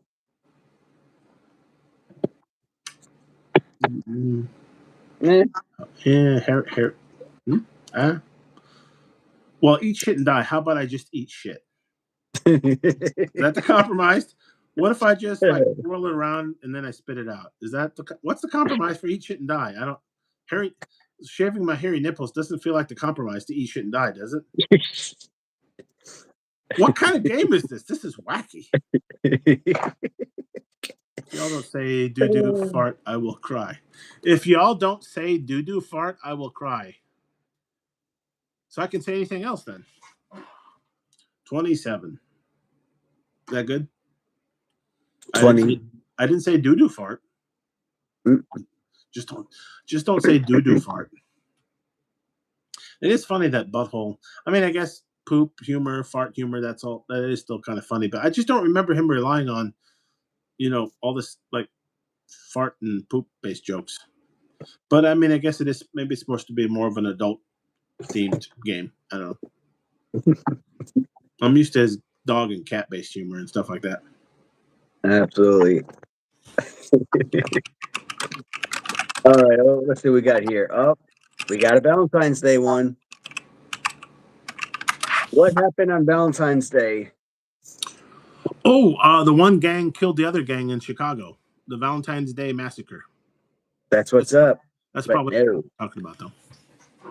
You spread my was a real father's fact, kids. ashes on a bagel. I think that's kind of messed up. What was that about a bagel? You did what to a bagel? You spread my father's ashes on a bagel. Okay. The response is simply Fuck. I don't get this game at all. This is wacky as shit. Oh my god. I don't even think me being completely sober would help this. I don't get this at all. Wow, fuck. You spread my father's ashes on a bagel. This is it's weird. It's just crazy enough that it works. I prefer like maybe some eggs and cheese and maybe some sausage instead of father's ashes. I don't know. What do you guys think? Maybe cream cheese? I think the fact that you're drunk, it helps. Some lox, maybe. It helps work a lot better. So yeah. Old Mustard says, "Whose idea was this?" Who are we blaming for this one? Is that you? No, I'm blaming the oatmeal. Matthew Inman's usually better. I don't know. I think it's his fault. I love you so much. That's true. Response. I developed a strong desire to put things. Oh, This is butthole related, isn't it? This has got to be butthole related. You said put things in, right? And I'm like, that's got to be butthole. What is butthole, Alex? Am I in jeopardy? I developed a strong desire to put things in your your your butthole, right? in your butt. Yep. Alex Trebek, get that What the love? circle gets the square. What the The hell? games. It's compromise. It's the only thing that turns Wait, what me was that? on anymore. Hey, all that actually works for certain couples. Uh, It's the only thing that turns me on. that one was funny as hell. Apparently, That one there's a was- lot of nerves in that area, and there's a lot of nerves in your region that apparently. No, anyway. See, man, that Matthew, he's got a butthole thing going on there. He's a big fan of the butthole. That one worked really well. That actually worked. A lot of them are kind of like, what is the capital of Iceland? Orange croutons. You're like, butthole. Oh, okay, that makes sense. Orange croutons and butthole. Orange croutons and butthole. Clearly the capital of Iceland. I think I'm remembering that from Craig Ferguson. The pink eye so they can level up. Is that a Mario reference? No, those are. Oh, look, Mario, he got the pink eye in the sewer. Sewer, is that another reference to butthole? That could be. Oh man. Oh god.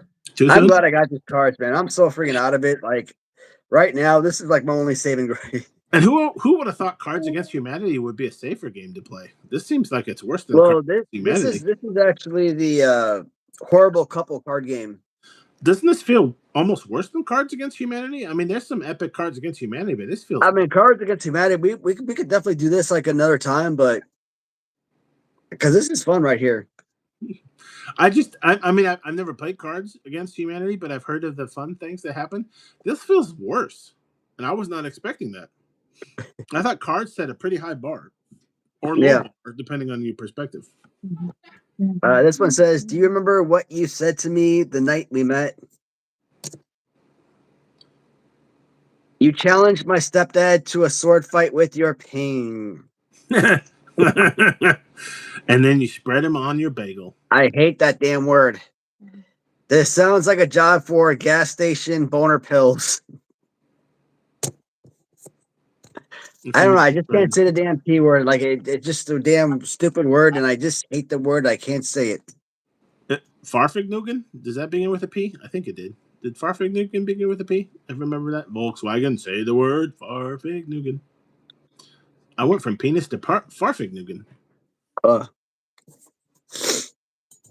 Oh, TP from a BH. So Corey says, I'm just glad my sewer system is repaired. I have plenty of TP for my BH. Just didn't have working toilets. Have you invested in a bidet, Corey? Bidets are the best. Yes. You save on TP. I even bought my nephew a bidet. He was surprised. You can buy a simple bidet for like $30 from Amazon and install it pretty easily. You don't have to be a plumber or nothing.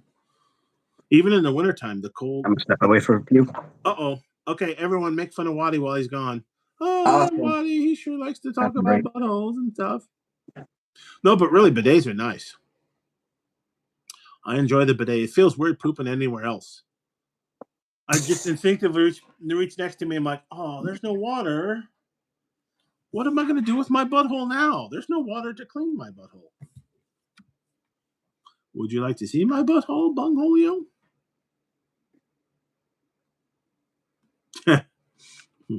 It is kind of amazing, guys. I always worry whenever I like take it off and clean. You need to do that every once in a while. And then I reseat the bidet. It still seems to target the butthole pretty well. They don't work? They don't work for you, Corey? I mean, the butthole's been a game changer for both me and I think several family members now have recommended them to. I'm not talking any like fancy separate bidet that they might have in Europe or Japan. I'm just talking like an attachment that sits under your toilet seat, taps into the same water line. You got to get used to the cold water, but I honestly don't even notice in the winter. I guess I'm probably kind of used to it, but the bidet is pretty nice, at least for me. I enjoy the bidet. I think was it not Dane Cook? Daniel Tosh. It had hit home, but he made a joke about like you ever take a shower and then you get out of the shower in the morning and you have to take a shit and you feel like you just need to restart your day because the order's wrong. And I'm like, oh, that hits home. It's like I just took a shower and now I gotta poo. I tried to poo before my shower. Now it's like I gotta restart my day. He's onto something there. I mean, a bidet isn't quite like taking a shower, but it does make you feel a little bit better. I mean, in this year, if you don't have a bidet, you're using like dry paper to scratch your butthole until all the poo is gone. That feels weird, doesn't it? No. The whole toilet industry is backwards. You got it's like here's some paper, scratch your butthole until it's not brown anymore, and then let's just throw water at it and hope the soil goes away. Modern plumbing, everybody. There's your toilet industry. Also named John's for some reason. Hey, we're back to Cards Against Your Butthole. What is it called again? Couples butthole therapy. What is it called? Butthole therapy. That's what it's called. Horrible couples. Horrible buttholes. What couples? Sorry. All right. It says, "Why are you leaving me?" Because of your butthole. Hey, probably. Am I close? You asked me to erotically asphyxiate you until you went to heaven and met the Lord. Holy balls. Compromise. I think we need to set better boundaries. Autoerotic. What's the compromise to autoerotic asphyxiation? Asphyxiation? It says, I think we need to set better boundaries. Let's have a compromise. Do you killing yourself while masturbating in a closet, hanging yourself? How about a compromise? What's the compromise? We talk about our feelings? What is the compromise? I don't get it. What was that dude from Kill Bill that hung himself? Well, I was thinking the same guy. Yeah. Uh-huh. David Carradine, yes. Could you imagine? Dude. Brilliant freaking actor. Funny as hell. Like, I don't want to kink that shame, was a but freaking that's what waste. he's known for now, right? He's known for dying that way. I don't want to kink shame, but damn. Oh, yeah, he was looking at buttholes, and then he choked himself and died. And you're like, oh, the kung fu guy hung himself in a closet and died masturbating, looking at buttholes? Yep, that's how he died. Oh, okay. Hey, do you know what happened to... I'm trying to think of another famous actor or actress. You're like, oh, yeah, he killed himself. Trying to hang... What is the deal with the hanging yourself and masturbating? I don't... You'd think to be famous enough, he could, like, I don't know, have a nice relationship with someone. On your hole. Robin Williams. Yeah, he killed himself. Not autoerotic. Yeah, that's depressing as hell right there. Robin. No, it wasn't autoerotic asphyxiation, but yeah, he did kill himself. But apparently he had Lewy body syndrome, or it was some kind of mental. That'd be amazing if I pulled that out of my butt. That'd be a skip level, but I forget what he had. He had some. Robin Williams. Now he was just. No, he had Lewy body dementia. Did he? Yeah, he was misdiagnosed. He had Lewy body dementia, and then he was in that movie about Lewy body dementia, so he knows what it's going to do to your body, and he didn't want his fans to see him like that, so he took his own life. I even surprised myself. That's exactly what it said, Lewy body. That's messed up. I don't know why my brain... I'm trying to it's some kind of mental thing, brain thing, Lewy body. My brain's like... Say Lewy body. Don't say butthole. Try not to say butthole this time. He's in that movie about Lewy body dementia with Robert De Niro. It's a sad movie. Awakenings. Yes. Yeah. Great and sad movie. Tremendous movie. Great movie, sad. All the good stuff. If you've never seen Awakenings, you need to see Awakenings. It's a good movie. I don't know what's streaming, but it's a great movie. Yeah, because I think he's a doctor. Is it a drug or something? He awakens them, literally, but then eventually they go back to sleep, quote unquote.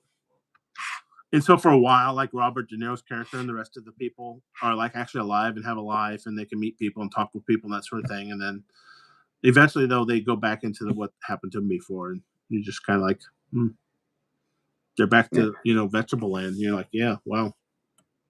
For a brief moment, they actually got to live. I'll look into that. I got a couple more sets for you guys. Hopefully that it makes everybody happy. Yay, everybody! Yay.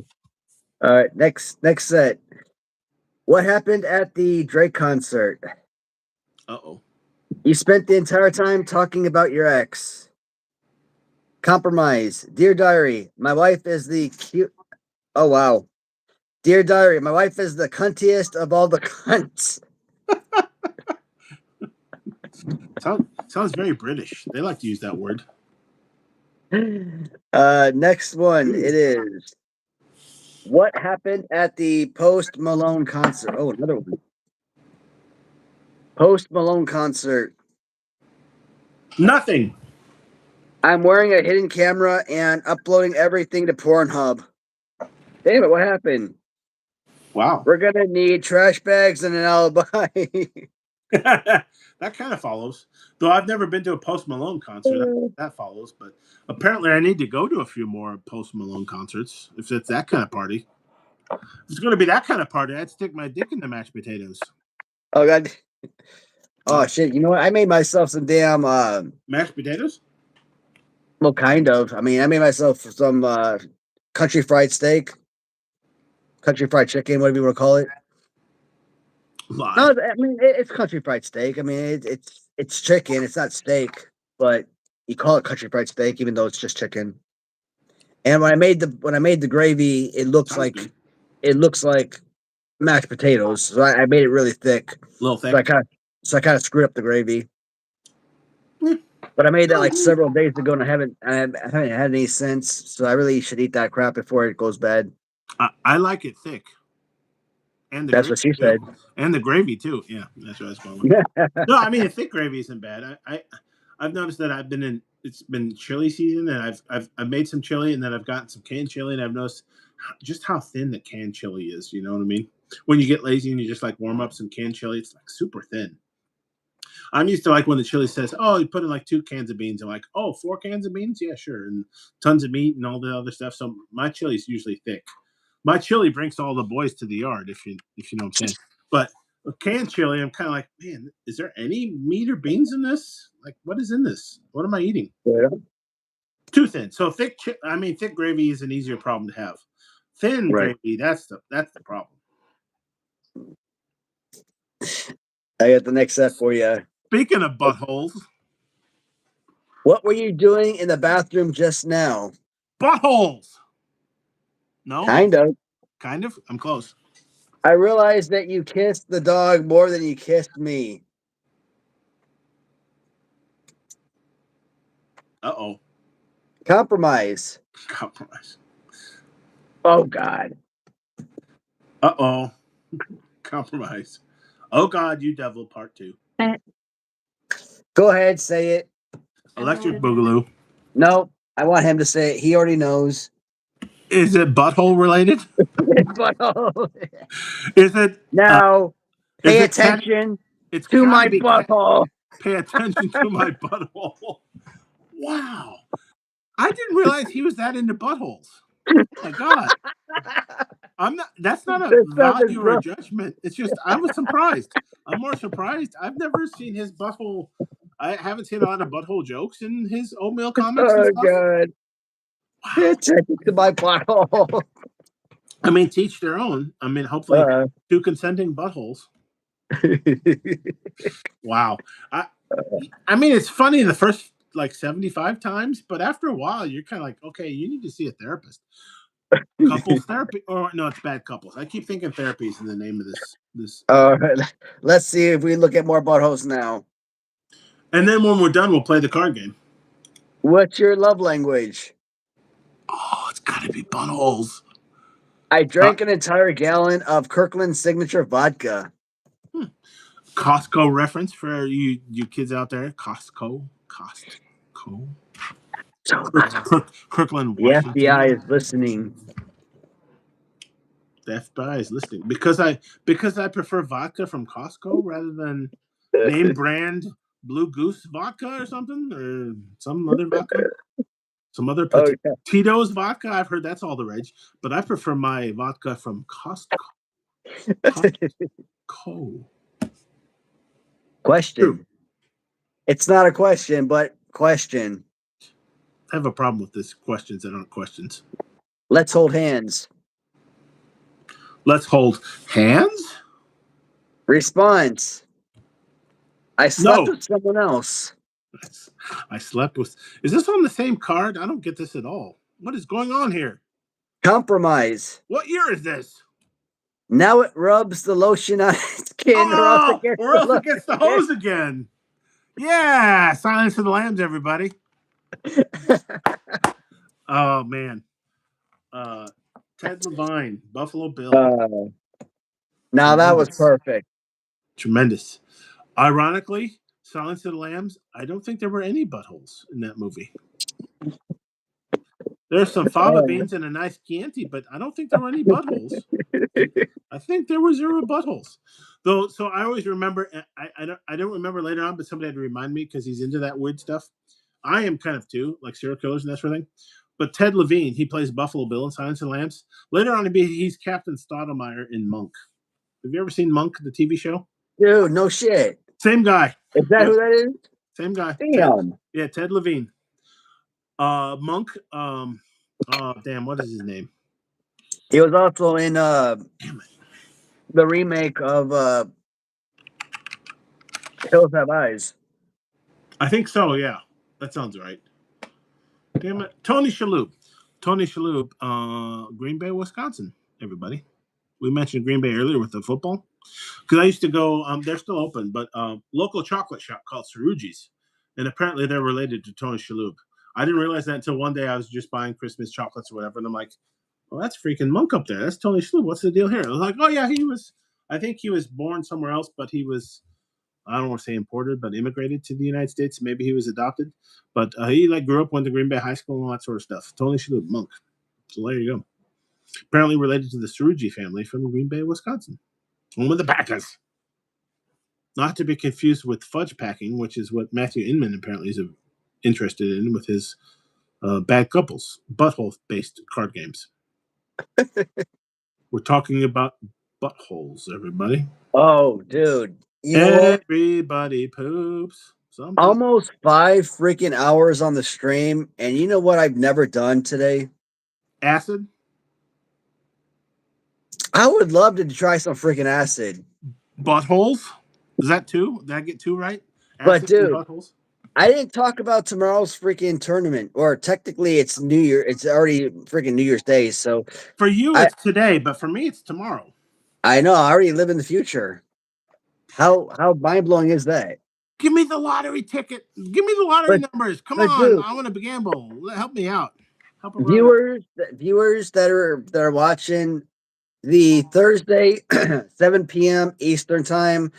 That's going to be round 2, part 6 of the LJN tournament.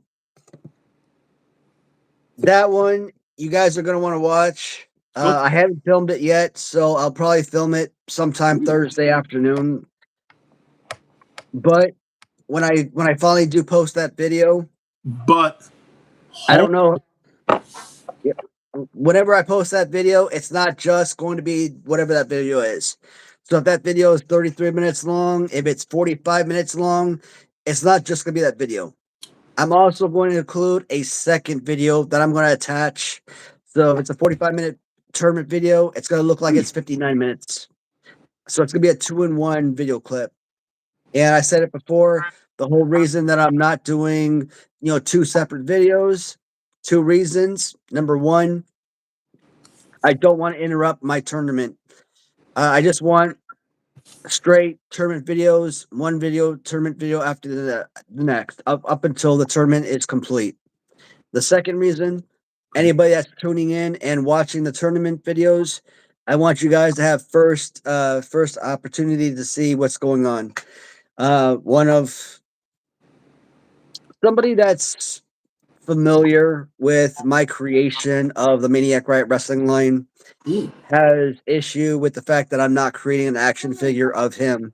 He has grievance with one of my collaborators, and because he has grievance with him, he has grievance with me. And he is in his drunken statue, he went out and made this big fuss about it.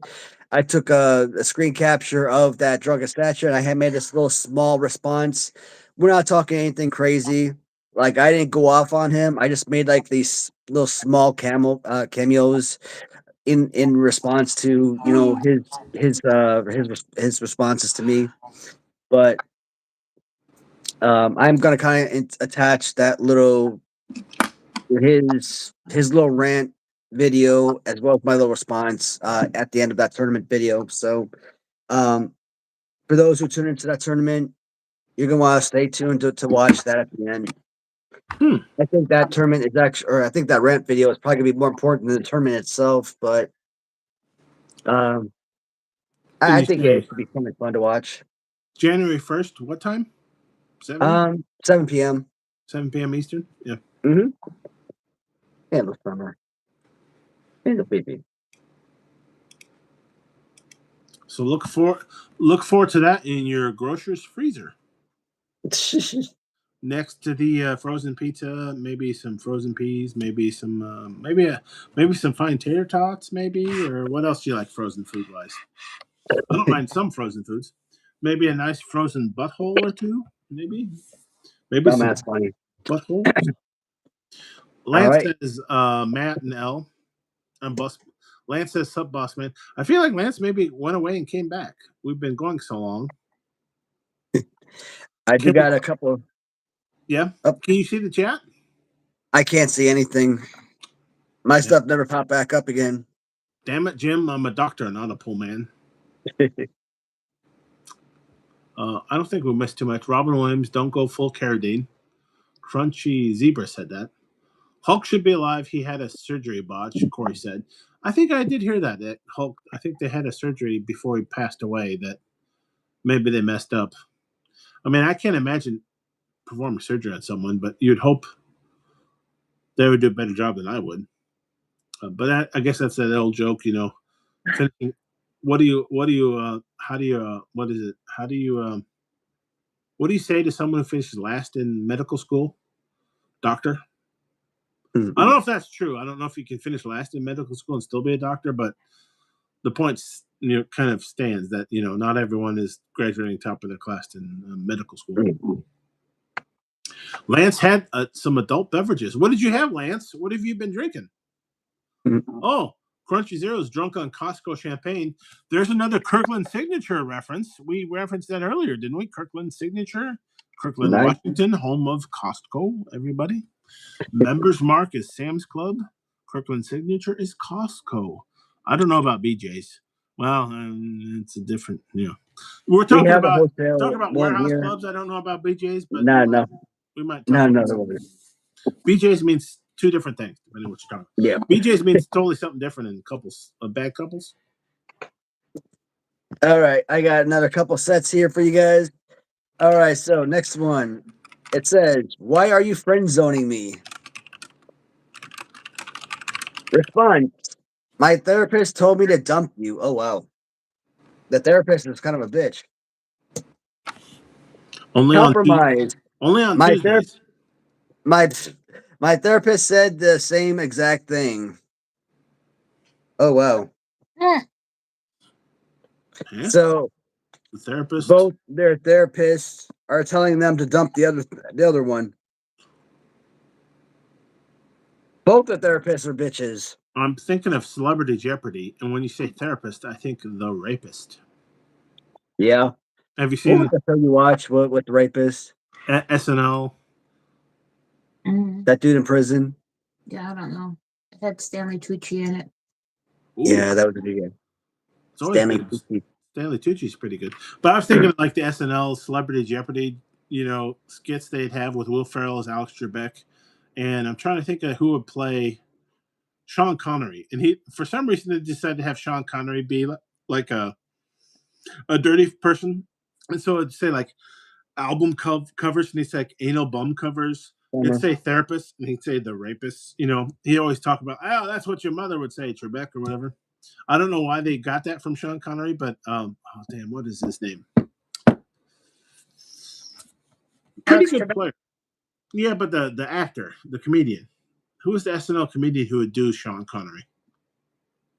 Oh, yeah, I don't know. You know what I'm talking about, though, right? Yeah.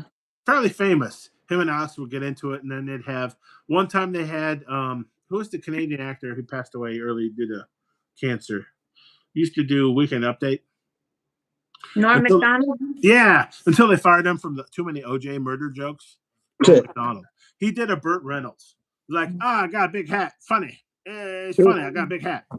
He was on Celebrity Jeopardy a few times. But I'm trying to remember who was the guy who did. Will Ferrell was Alex Trebek, but who was Sean Connery? That's not what your mother said, Trebek. You know, he'd do that sort of thing. Damn it. I feel like he had 3 names. But anyways, pretty hilarious. He used to say the rapist instead of therapist. What is his name? I don't want to look it up. I've got the power of the internet, and I don't want to use it. What is his freaking name? I never really watched SNL, so I really can't help you on that. I don't watch it anymore, but I used to watch it. Damn it. What is his name? But anyway, it's pretty funny. The Celebrity Jeopardy. Shall I skip to the next bit of cards while you're thinking about it? 200, Trebek. It was Daryl Hammond. Dad! Perfect. Daryl Hammond. She got it. I don't know who that is. Circle gets the square. Oh, that's a different game. Damn it. Different game show.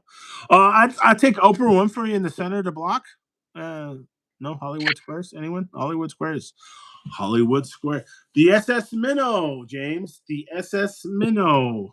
I already used that reference. Anyway. I got the next up for you. More butthole card games, please. Let's proceed. I like these for 2 reasons. Number 1 and number 2. Ooh. Why do you keep picking fights? Ooh. Why do you keep picking fights? It occurred to me that you're a little bitch. What? It occurs to me you're a little bitch? Why do you keep picking fights? Because you're a little bitch. Compromise? But it was my birthday. How do you compromise? Because you're a little bitch. So it's my birthday, so stop being a little bitch. Because you're a little bitch. Compromise. It's my birthday. How about that for a compromise? I don't think so. Fuck you. I think. Fuck you. I will take fuck you for 100, Alex. That's weird. This game is weird. How do you win this game? How do you win it, bad couples? How do you win? Do you be a bad couple and then you're like, oh, you're a bad couple. Good job. You won. Is there a freaking way to win this game? Or there's a point system, but we're not playing it like that. Hey, you won. You're a terrible spouse or husband. Yay, you won. Good job. Why'd you cuddle up to me last night? Ooh. I found out that you have I found out that you have worms. But where? Where are the worms located, Alex? Where are the worms located? I'm gonna go. And I want pics now. Pics of the butthole where the worms are located? I gotta think somebody's dirty. I gotta think the worms are located near and or around adjacent cattywampus to the butthole. Cattywampus to the butthole. That's not a phrase you hear a lot, everyone. But think about cattywampus to the butthole.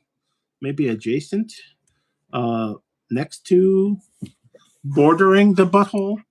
I mean, when you think about worms, you're not like, oh, look, worms coming out of my elbow. Oh, my God, look at all these worms. No, worms, you're probably thinking butthole.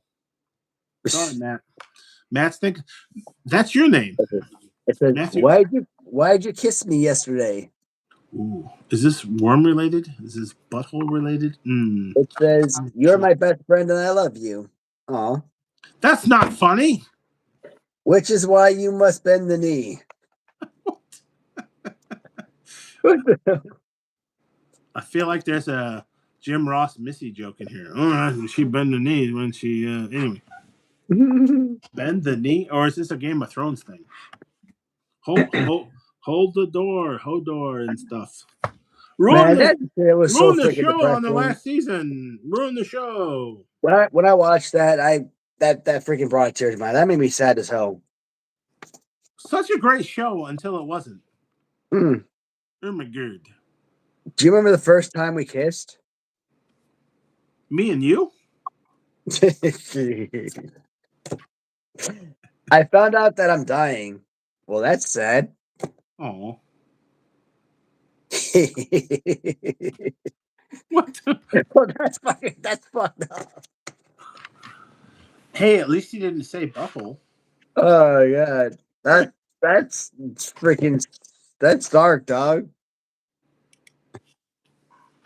Like you're trying to reminisce some like deep emotional moment and you're all like laughing at like their death and everything. That's twisted, dude. What's funnier than death? Like spreading your grandfather's ashes on a bagel? What was that joke earlier? I Wasn't don't that something remember, about but that was ashes funny on a too. bagel? There's ashes on a bagel.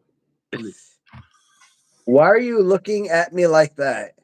Fuck Stop you. looking at me, Swan. That's my favorite thing to do at a rainforest cafe. What, to F you? Mm-hmm.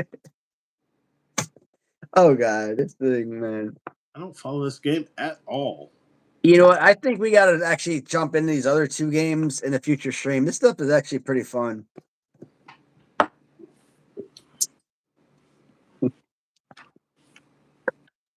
Lance is giving much respect to Mrs. Waddy. Mrs. Waddy. You see, baby, they love you. Much respect. They want you to participate in the future. She's doing an okay job. I mean, if you and I can be on live stream, certainly she can be. They love you, babe. That is true. Why do you smell so strange? You stop showering. I'll do it. That does follow. Yeah. Mother said it would strengthen our relationship. I can't disobey mother. All right, Norman Bates. Mother said if you stop showering. Mother said it would strengthen our relationship. I can't disobey mother. Yeah, that's very psycho-esque. Norman Bates. The Bates Motel. Why are you breathing so heavily? Oh. I found your. Oh wow. I found your grinder profile. That explains the jar of piss I found upstairs. What? The jar of piss. Oh wow. All I can think of is two references: either Jar of Flies by Alice in Chains, pretty decent EP, and then who was the guy? Damn it, there was a movie they made about him. Apparently, he liked to keep his piss in jars and like his fingernail clippings and toenail clippings. He was very crazy. Howard Hughes. Yeah, Howard Hughes. Yeah. Yeah, the so-called aviator. The Aviator, man. I'm glad your wife's on the show. Yeah, I wouldn't know that shit. She knew exactly what I was talking about. Yeah. Leonardo DiCaprio, great movie. Very strange. Smart and strange. A lot of the smartest people are strange. Yeah. Apparently he kept jars of piss, I think, of his own piss.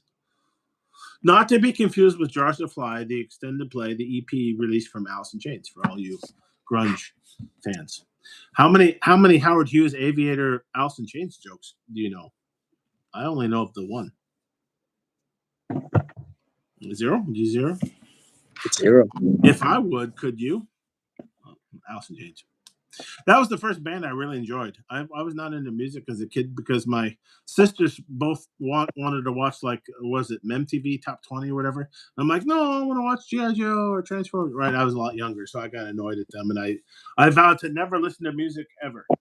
And then in high school, somebody's like, hey, you should listen to this Alice in Chains. And then I'm like, oh, it's pretty good. Look at that. Alice in Chains actually got me into music. I'm not saying they're my favorite, but they're up there.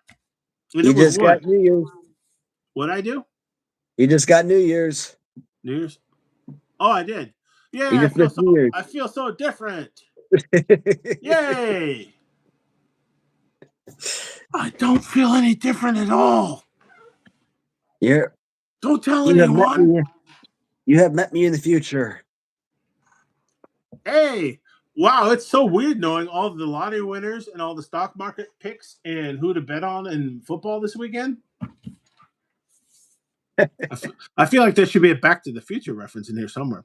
I was looking, we were talking about like the O-ring style things.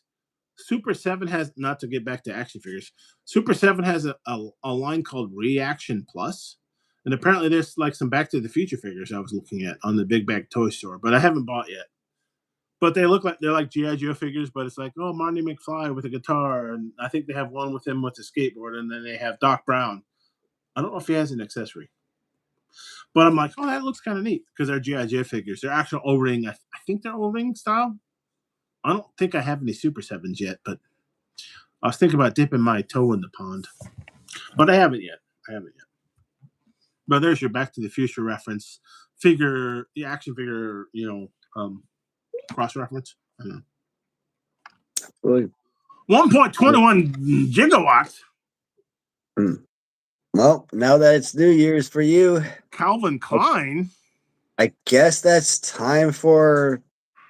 Is that the conclusion of the stream now? No, I don't think so. We've got like 7 or 8 more games to play.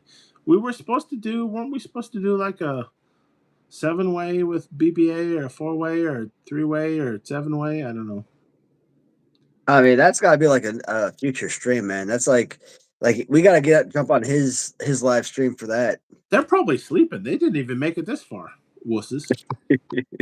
Oh, I'm in Colorado. I gotta go take a nap. Blah blah blah. I sounded just like BBA, didn't I? Just like him.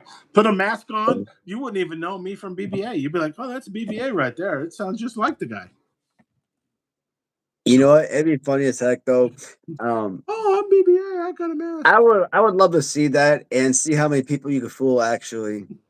Oh, hey, I mean, they would know you by voice, obviously, but. Oh, he's still there. BBA, I heard you. I would love to see that actually. I work from home a lot, but we used to work in an office. And I used to do that where people would walk by. I call it kind of like a reverse drive-by. I pretend to be them, like, oh, look, I'm driving by and there's John and blah, blah, blah. And they'd be like, did you just talk about me? I'm like, no, I don't know what you're talking about. And then pretty much I'd derail the rest of the morning or afternoon, whatever it was. I miss that from working in the office. But working from home is still a better deal. I don't know if any of you work from home in your jobs, if you have jobs. But working from home is great. But I do miss that from working in the office, that part. I try to do that with online meetings, but it's harder to gauge. I'm done. You're done? Yeah, BBA was still listening, though. It did work. He heard me pretend to be him. Oh, BBA, I got a mask on. I'm tired and stuff. Yeah, man. Now that we cashed in 2 New Years, I think I'm ready to cash it in for the night to myself. All right, we'll call it a draw. Shoot. The Black Knight always triumphs. I think I'm sufficiently drunk for the night. And so we only have 2 more hours. I think I'm ready to pass out. I think I'm relatively drunk enough. Only 2 more hours to go. Man, don't be tricking me like that. You made it an extra hour. You were worried, but you've made it 5 hours. You're doing the whole Tony Shalhoub thing from Monk, and I'm like, oh god, playing tricks on the mind. I'm like doing the whole Alien episode. That is a pretty good show. I did enjoy that show. Tony Shalhoub, Monk. That was pretty good. There's a whole, when they switched his assistant from Sharona to, what was the other lady's name? Damn it. Natalie. You know the show. I'm glad she's here. Mm-hmm. She could just do the show without us. Yeah, I mean, Sharona was great. There's no crying in baseball. How about that for a reference? Anyone? There's no crying in baseball. No crying. The same actor. Right? Did you know that that freaking what's her face wasn't even the old lady at the end of the movie? What's her face? I didn't know about what's her face. What are we talking about? Freaking the lead actress. Goddamn. Was it Amanda Hugginkiss? Maybe, but the freaking lead actress. Film help me out here. Seymour Butts. The monk? The redhead. What movie are we talking about? No, from A League of Their Own. Oh, the redhead? We got Gina Davis. Gina Davis, thank you. Lori something Dark Side. No, what was her name? Gina Davis. At the end of the movie, I always thought that, the old lady at the end of the movie was, Gina Davis, with prosthetics on her face would make her look older. She wasn't? And come to think of and find out that wasn't even Gina Davis. That was a completely different actress. Really? I thought that was her. Okay. And I'm like, I was this year old when I found that out. I was like, Lori damn. Petty. I'm like, yeah, Corey got it. Lori Petty, she was also in Point Break. Lori Petty was were they sisters? They were sisters in the movie, right? Lori Petty was in there too. Yeah. Gina Davis was the catcher. Lori Petty gets the win. Biddy Schramm played Sharona, and There's No Crying in Baseball lady who had the kid that was always annoying in the dugout. A lot of pretty. That was a good movie. But apparently Biddy Schramm wanted more money, and they said, "No, you're a woman. Fuck you." And they got Natalie Teeger. I forget what her real name was. From like Three Guys in a Pizza Place or something like that before. She was another TV show. Lori Petty. Later on, I remember seeing her in an episode of House. Do y'all watch The House? I enjoyed that. Yeah, we saw House. I love The House. It's never lupus, the one time it was. But or sarcoidosis. Yeah, sarcoidosis. They love sarcoidosis. Everybody loves a what do they call those type of where they attack the immune system? What do they call those fucking diseases? Autoimmune disease. Autoimmune. Damn it. I'm so close. I'm tired and drunk, but I'm so close. Autoimmune. Yeah, sarcoidosis. Chase and his father, who eventually dies. They're big autoimmune folks. But 13. She had, what did 13 have? She had a fatal disease. She had Huntington. Yeah, Huntington's chorea. I actually know someone, a friend of mine, whose wife happened to have that, which really sucks. When he said, "Oh yeah, we're moving and she has Huntington's," and like, I know that from a fucking TV show. Yeah, it's not something they have solved yet. 13 had Huntington's. Lori Petty plays a character who has Huntington's in that show. I don't know why I told that. One of my favorite jokes, though, it was a Christmas episode when House is getting bothered by Tritter, the cop. Do you guys remember that? Love House. Season 3. I love House. It was a Christmas episode. It starts off with what was that song? Is That You, Santa Claus? Who's the guy who sings that song? It's a great Christmas song. But the episode starts with that. It has the midgets in the episode, and he asks. I think House talks to the lady. She's like, "I'm just kind of interested in how does it work?" He's like, "Well, what was he saying? He'd sit on her and she'd spin him or something like, or he'd spin him or something like that." One of my favorite scenes in the entire series. And then later on, he asks, "Care for a spin?" Oh, it's hilarious. Such a great, like, flirty kind of line to say to her. Yeah. And then, of course, later on, he solves the case because he always does. He pretty much always does solve the weird case. You know, that she's really not a midget. If you remember the episode, I don't remember what disease she had, but she really isn't short. Well, I learned so much medical stuff from House. It's pretty funny. Unlike Buff Bagwell, he kept his leg and he had to live with his Vicodin addiction. Ties it back to wrestling. See how I did that? I turned it back to wrestling. Nice. I mean, it is true. Buff said, "Hey, he was in pain all the time. This is stupid and it sucks." And it's kind of courageous to cut your leg off. And I mean, it's fictional TV show, but what if it happened to you? You know, you're like, say, "Hey, you'd be out of pain, but you lose a leg." Right. I don't know. And I don't know. I think I am going to start to cash it in, man. So only 5 more hours then? Yeah. Only 5. Hey, man, I really do appreciate, though, you freaking taking over and, like, reading the comments for me because behind me. It sucks that my comments froze up. Like, this sucks. Yeah. The fact that I wasn't able to read all the comments, that sucked for me. But at least you could read the cards about buttholes, though. I mean, that was the fun, butthole cards. That was good. The fact that they kept coming up that same way every damn time, that was hilarious. It's like, Oh, why is 6 for 87? Because of Without buttholes. You're like, fail, without fail every time. Like why? Like why? It just made it more interesting. honestly, look up the oatmeal. Most of his comics are not about buttholes. I don't know why he's so butthole and focused on this game. I've never seen him talk about maybe a cat butthole every once in a while, but I have never seen him so butthole focused. So this was the one that we did today, but if we do this card game in the future, that was horrible couples, but we could do horrible therapists in the future, or we can try Cards Against Humanity. Ooh, So I think this was a lot of fun. So I mean, we could definitely knock this up for like a couple hours in the future. This, like I said, this was really enjoyable. Super fun. Not as many buttholes, but still maybe enough buttholes for the audience to enjoy. Possibly. I mean, how many buttholes do you need? Is it like 2.3, 2.4, something like that? 2.4 buttholes per hour? Yeah. What's the ratio? I don't know if science has solved that. How many buttholes per hour do you need?